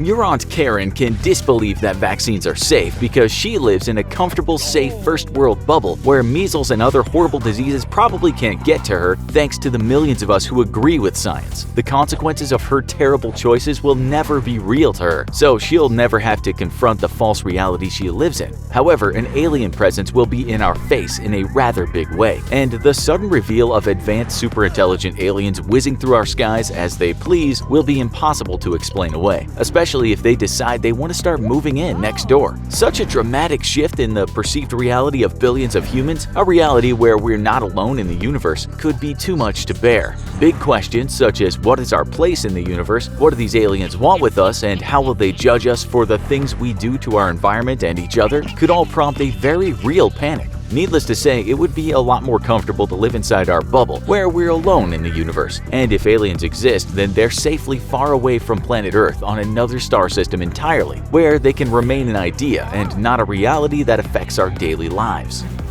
The conclusions to what might happen in Scenario 1 dovetail nicely into the reality of Scenario 2. What if aliens are here and they rule over us, dictating the fate of the human race? In this case, then the worst fears many conspiracy theorists have held for decades have finally come true. We're nothing more than puppets, and beings infinitely more powerful than us are actually in charge of our society and planet.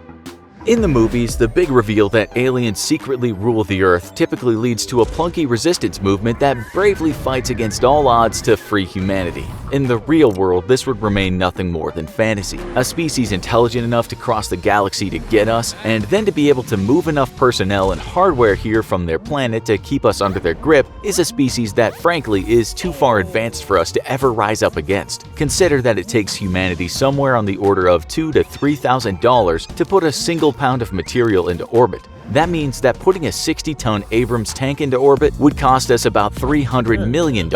Of course, that's only to put it into orbit. Now you need to actually fly that across the galaxy. And of course, you'll need more than one Abrams tank to dominate an entire planet.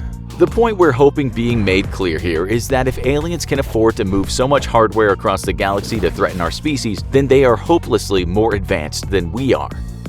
Maybe, though, we could simply learn from them or secretly develop our own advanced technologies, XCOM style. Well, sure, the government could probably secretly run labs somewhere hidden even from alien prying eyes and covertly acquire some technology from the aliens, then reverse engineer it in order to boost our own tech. But consider the explosion in technology our own species underwent during the Information Age, and then consider how slowly technology moved before it. Between 1980 and 2019, the average computer increased from a storage capacity of 10 megabytes to several gigabytes, an incredible explosion in capability and technological development. Yet for thousands of years before that, our best computer was the Abacus, and that had pretty much a single version for its entire lifetime. I guess what we're saying is that aliens would be so far ahead of us technologically that our own pace of development, even helped along by secretly stealing bits of their tech, would be like a snail going up against the space shuttle in the 100-meter dash. As the Borg famously said, resistance really is futile.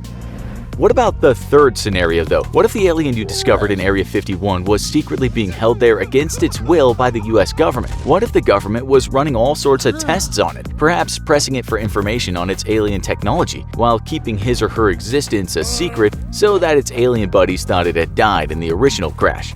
Well, for our own humanity's sake, we hope that's not true, because it would be a terrible thing to do to another living being, and we really like to think we've evolved past that type of behavior. But for the rest of humanity's sake, then we really hope that if that is true, then you very promptly return that alien to where you found it, or at the very least keep it away from a phone or a working radio. If an advanced alien species was secretly visiting the Earth and one of those craft crashed here, well, it would stand to reason that the other members of its species would send in search and rescue parties. After all, we do the same whenever one of our own goes missing. In fact, we're unique amongst every animal alive on Earth today in that we will gladly endanger and even sacrifice dozens of other people just to rescue a single individual. Just consider the massive response that follows any announcement of hikers going missing or mountain climbers stuck on a mountain somewhere. For all of our faults, humanity can be noble to the point of getting ourselves killed over it when we feel like it. Aliens will likely be very, well, alien to us, but there's no reason to think they also wouldn't value the lives of their own people as much as we do ours when they go missing.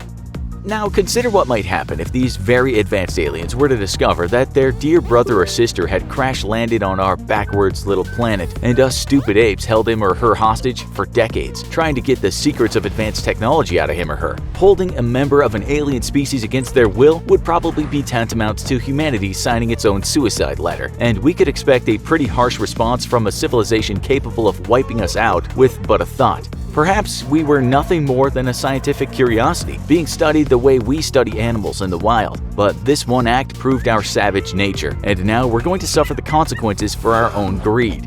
And it's all your fault. So maybe do us a favor and keep your alien away from any methods of communication so it can't tell its people the horrible things we've been doing to it. Or better yet, just give it back to the government, because we really don't want to go extinct. The area we are going to talk about today is shrouded in secrecy, and for that reason it has become the focus of conspiracy theorists. Is it a hiding place of aliens and weather control technology? Or is it merely a location where the USA develops highly advanced military machinery? It is often referred to as a black site, where black projects take place, with black basically meaning highly classified. Today we'll look at one of the most mysterious black sites in the world in this episode of the infographic show, What Do We Know About Area 51? We are told it's called Area 51 because it was named that in some documents pertaining to the Vietnam War. The Central Intelligence Agency gives it a far less mysterious name and calls it Homey Airport and Groom Lake. This is a restricted area in Nevada about 83 miles northwest of Las Vegas. In 1955, the site was first used for flight testing, but what happens there now is largely unknown. The down-to-earth theory is that the US conducts secret military exercises there, which includes the testing of weapons that are in development. The reason it remains so secret, of course, is because the US doesn't want any of these experiments falling into the hands of its real or possible enemies. Before we get into any of the more outlandish theories about Area 51, we'll tell you what we do know for fact. First of all, it's a restricted area, but according to most sources we can find, it is not as heavily guarded as you might expect. You can follow a dusty desert road close to the area, but at some point you'll find no entry signs that warn trespassers they could take the brunt of deadly force if they go any further. It is patrolled, but not as aggressively as you'd think, and it's more likely you'll be told to go back or receive a fine rather than be shot at if you wander into the site. You can't fly over it, and if you attempt to fly a drone over there, you will no doubt get in trouble. According to some sources, the area is surrounded by cameras and sensors, with one website stating the base knows every desert tortoise and jackrabbit that hops the fence. You can get up to the gates, however, and you'll have to follow the aptly named extraterrestrial superhighway to get there. We found there is even an adult entertainment club called the Alien Cat House just west of Area 51. What we are trying to say is that it's not as off the grid as you might think. Okay, so we now know what kind of place we're looking at, but what happened there in the beginning? It was a child of the Cold War with the Soviet Union. The US wanted to test its military equipment in a far-off place. The military wanted personnel and engineers to go and work there, and for that reason, so we are told, they gave it the nice-sounding name of Paradise Ranch. The first testing would be of a high-altitude reconnaissance aircraft known as the U-2 program. Soon the locals would spot weird things in the air, or pilots would see strange high-flying aircraft And this is where the speculation started regarding aliens and such. Because the government could say nothing about this, the UFO theories seemed almost credulous. Since then, all manner of covert operations have taken place at Area 51, which you can find by looking at declassified documents. These include building and testing the Bird of Prey Black Project stealth aircraft in the 90s. There are too many projects to mention, but no doubt aircraft are still being secretly built and tested there today. The latest developments are all secret, but you can check those declassified documents to see what went down there in the past. According to one expert, he believes present projects involve more exotic forms of radio communication, directed energy weapons, and lasers. So what is all the fuss about? Well, some people believe it's much more than a place where aircraft is developed and advanced weapons tested, but a site where the USA's biggest secrets are kept, such as where the moon landings were filmed and faked. It's not the moon landings, however, that have attracted the most attention. It's aliens. If you've seen our show on Roswell, and those people that say they saw aliens at the Roswell site, one might wonder what happened to our little green friends. Well, perhaps they were taken to Area 51 and still remain there now. Does that sound crazy to you? It might sound crazy if you haven't heard of the name Bob Lazar. Lazar is a 59-year-old American engineer that told the world he had worked on reverse engineering several flying saucers. He made this public at first under a pseudonym when his face was blacked out in an interview on American TV in 1989. He also claimed he had been given briefing documents explaining that he'd be dealing with aliens from the southern constellation of Reticulum, and that these aliens had been on Earth for around 10,000 years. To power their aircraft, they used the unknown element 115. Lazar's critics say he falsified his academic records, but Lazar says they were wiped by the government. The only evidence is his testimony, but it must be said he is now a businessman and has no history that we can find of mental illness. In a recent interview, he said, "Look, I know what happened is true. There is no doubt, period. Of all the conspiracy theories, this has the most credibility, only because this supposed whistleblower seems to have no reason to lie and does have a background that could put him inside Area 51. Whatever the case, his words certainly kicked off years of speculation as to what goes on in there. From that point on, many people, without entering solid proof, have said that the site is riddled with underground tunnels leading to warehouses full of alien technology and even captured aliens. But not all the theories involve big-headed green men on a protracted vacation to planet Earth. Others believe a group called the Majestic 12, who we discussed in our Illuminati show, actually disseminate alien stories about the base because it's really being used to hatch their plan of ruling over the world. Aliens are a cover, a diversion story. How will they rule the world? Well, they might start by depopulating the planet. One of the conspiracy theories out there about Area 51 is that it is the place where weather control is developed and practiced. Before you get carried away, we should mention that many projects of the USA have been involved with weather control, including Project Cirrus and Project Storm Fury, and while these were benign, who's to say similar weather control projects couldn't be used more nefariously? That's what the doomsday believers tell us, anyway. What about the fake moon landings? Why was that flag waving in the wind when there is no wind on the moon? NASA says it's because the flag was being twisted by Buzz Aldrin. Was filmmaker Stanley Kubrick in on the deal? Much cheaper to hire him than actually go to the thing. There are countless theories out there stating that the landing was a hoax, but these have so far all been debunked. We don't have time to go through them all, but you can easily find them on the web. One of the non-conspiracy related issues involving Area 51 is that around the site there is a lot of radioactive waste and people have actually died from radiation poisoning. Civilians who work there have complained of rashes, racking coughs, or dreadful skin conditions. This has led to lawsuits being filed. In 2013, the LA Times called this the real cover-up. So yes, the American government is certainly working on some very experimental things in Area 51, and what goes on in there is kept secret for a reason. It's anyone's guess as to what is happening as you are watching this show, but there can be no doubt it is related to destructive forces. You may have your own theories or can provide more information as to the conspiracy theories, but we certainly cannot find any competing evidence that supports some of the more outlandish stories. Life on Earth. Scientists have been studying it for centuries, creating a timeline from when the first single-cell beings emerged in primordial waters to today, when billions of humans populate the surface. But there's one question they've never been able to answer with 100% certainty. How exactly did it begin? Most scientists think it started from a complex chemical reaction in the water of the early Earth. Some argue for a more intelligent hand guiding the process. The only thing that's sure is that no one's sure, and everyone has an opinion. But what if the origin of life on Earth didn't actually come from Earth? Could life on Earth be the product of extraterrestrials? So far, we don't have any conclusive proof for or against life outside of Earth. No contact has been made and no DNA or fossils from other life forms have been discovered. But we've only explored a tiny fragment of the universe out there, almost none of it in person. And the odds that countless planets surrounding countless stars would have no other planets capable of supporting life since the Big Bang is pretty slim. And after billions of years of this universe existing, many of those worlds may not exist anymore. Asteroids, comets, and other interstellar phenomena can immediately bring a crushing end to any world's life forms, as the dinosaurs found out the hard way. But what if the life from those worlds didn't stay on those worlds? The hypothesis is panspermia, which claims that not only does life exist throughout the universe, but that it gets carried from world to world by traveling objects like asteroids and comets, the space dust that gets attached to anything traveling through space, even the spaceships that humans send to explore the moon and nearby planets may have microscopic forms of life in them that travel to other worlds and seed them when they land, creating the building blocks of future life on those worlds. But could anything survive in the cold vacuum of space? Well, we couldn't, and neither could most animals on Earth. But when you look at smaller animals, some survive climates that could kill humans in seconds. The Pompeii worm lives in deep hydrothermal vents that can reach up to 175 degrees Fahrenheit. The flatbark beetle, which lives in some of the coldest climates in North America, produces natural antifreeze chemicals that help it survive in the winter and enter a sort of stasis, smoothly surviving the coldest parts of the winter while we're fighting over the thermostat. Neither of them could survive in space, but that's not the case for one microscopic creature.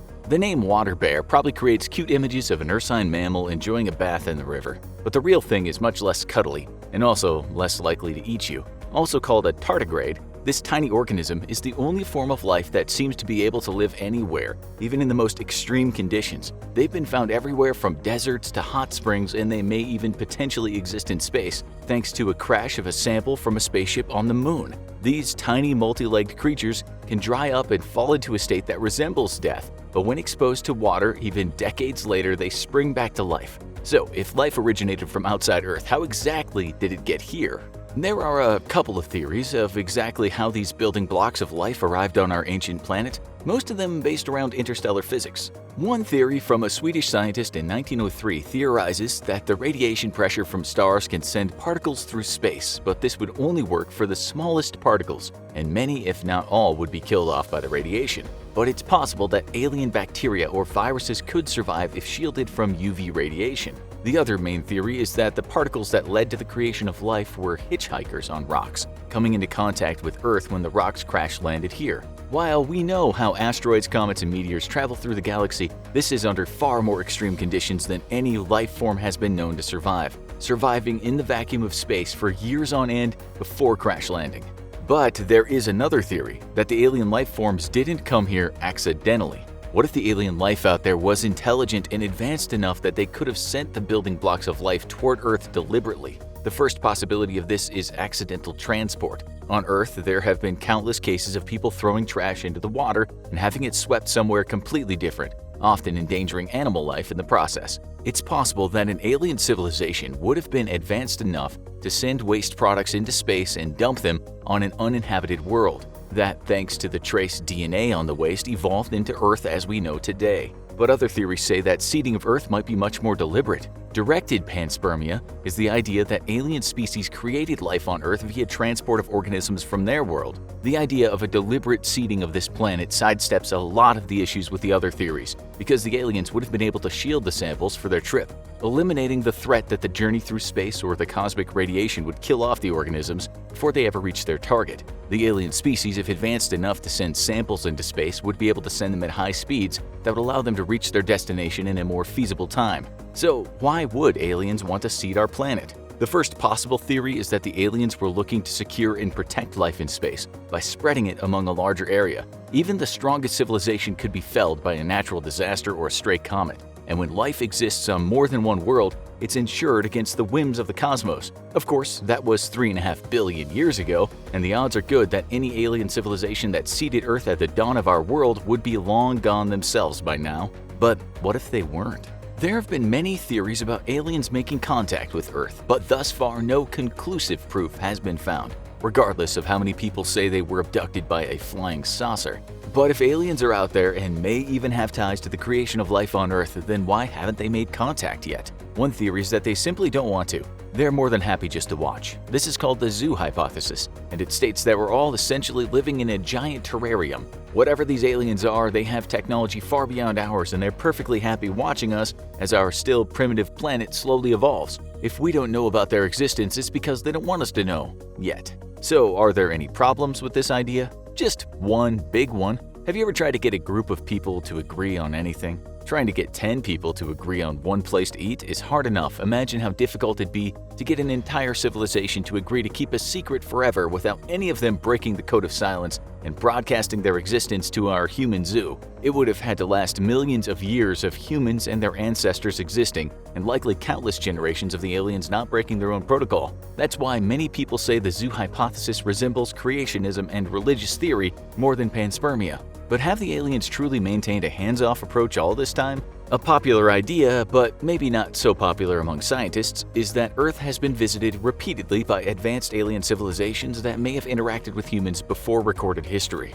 called the ancient astronauts theory. It often has ties to various religions. After all, how many religious texts refer to powerful and mysterious beings descending from the heavens and performing miracles? But is there any evidence of these interstellar visits? If you watch a program called Ancient Aliens, a lot. This popular documentary-style series looks at evidence of alien interactions with humans with a particular focus on early civilizations and the idea that certain technology and buildings couldn't have been constructed by pre-industrial humans alone. They look at mythology of giants and gods, massive structures like the pyramids that show up across the world, and technology that seems too advanced for the time, like the massive clockwork Antikythera mechanism of ancient Greece. With 16 seasons and almost 200 episodes, there are a lot of believers, but just as many detractors. The ancient astronauts theory, and ancient aliens in particular, has been criticized for using selective evidence and disregarding the contributions of early native cultures. The construction methods for megalithic structures like Stonehenge, the Great Pyramids of Egypt, and the Mayan pyramids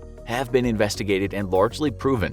While there's still a lot of mysteries surrounding ancient architecture, like the giant stone spheres of Costa Rica, few of them seem to point to aliens, but that hasn't stopped the speculation from growing. We don't know for sure if aliens have visited Earth, but there's a chance that their DNA is still with us. We might be all descended from aliens if their organisms seeded our world eons ago. The most likely scenario if we evolved from alien microorganisms is that we're so radically different from the original species by now that there'd be no similarity anymore. If an alien species did seed Earth deliberately, then the odds are it didn't seed Earth with the most advanced form of life on its planet, but one of the smallest and easiest to transport. The continuum of life on Earth indicates that life likely started with microorganisms swimming in the water before turning into larger forms of life and eventually heading onto land, a far cry from the aliens who might have organized Earth's seeding. But could humanity's ties to alien DNA be a lot more recent? Many proponents of the ancient astronauts theory suggest that the aliens may have continued to visit Earth up until the early days of humanity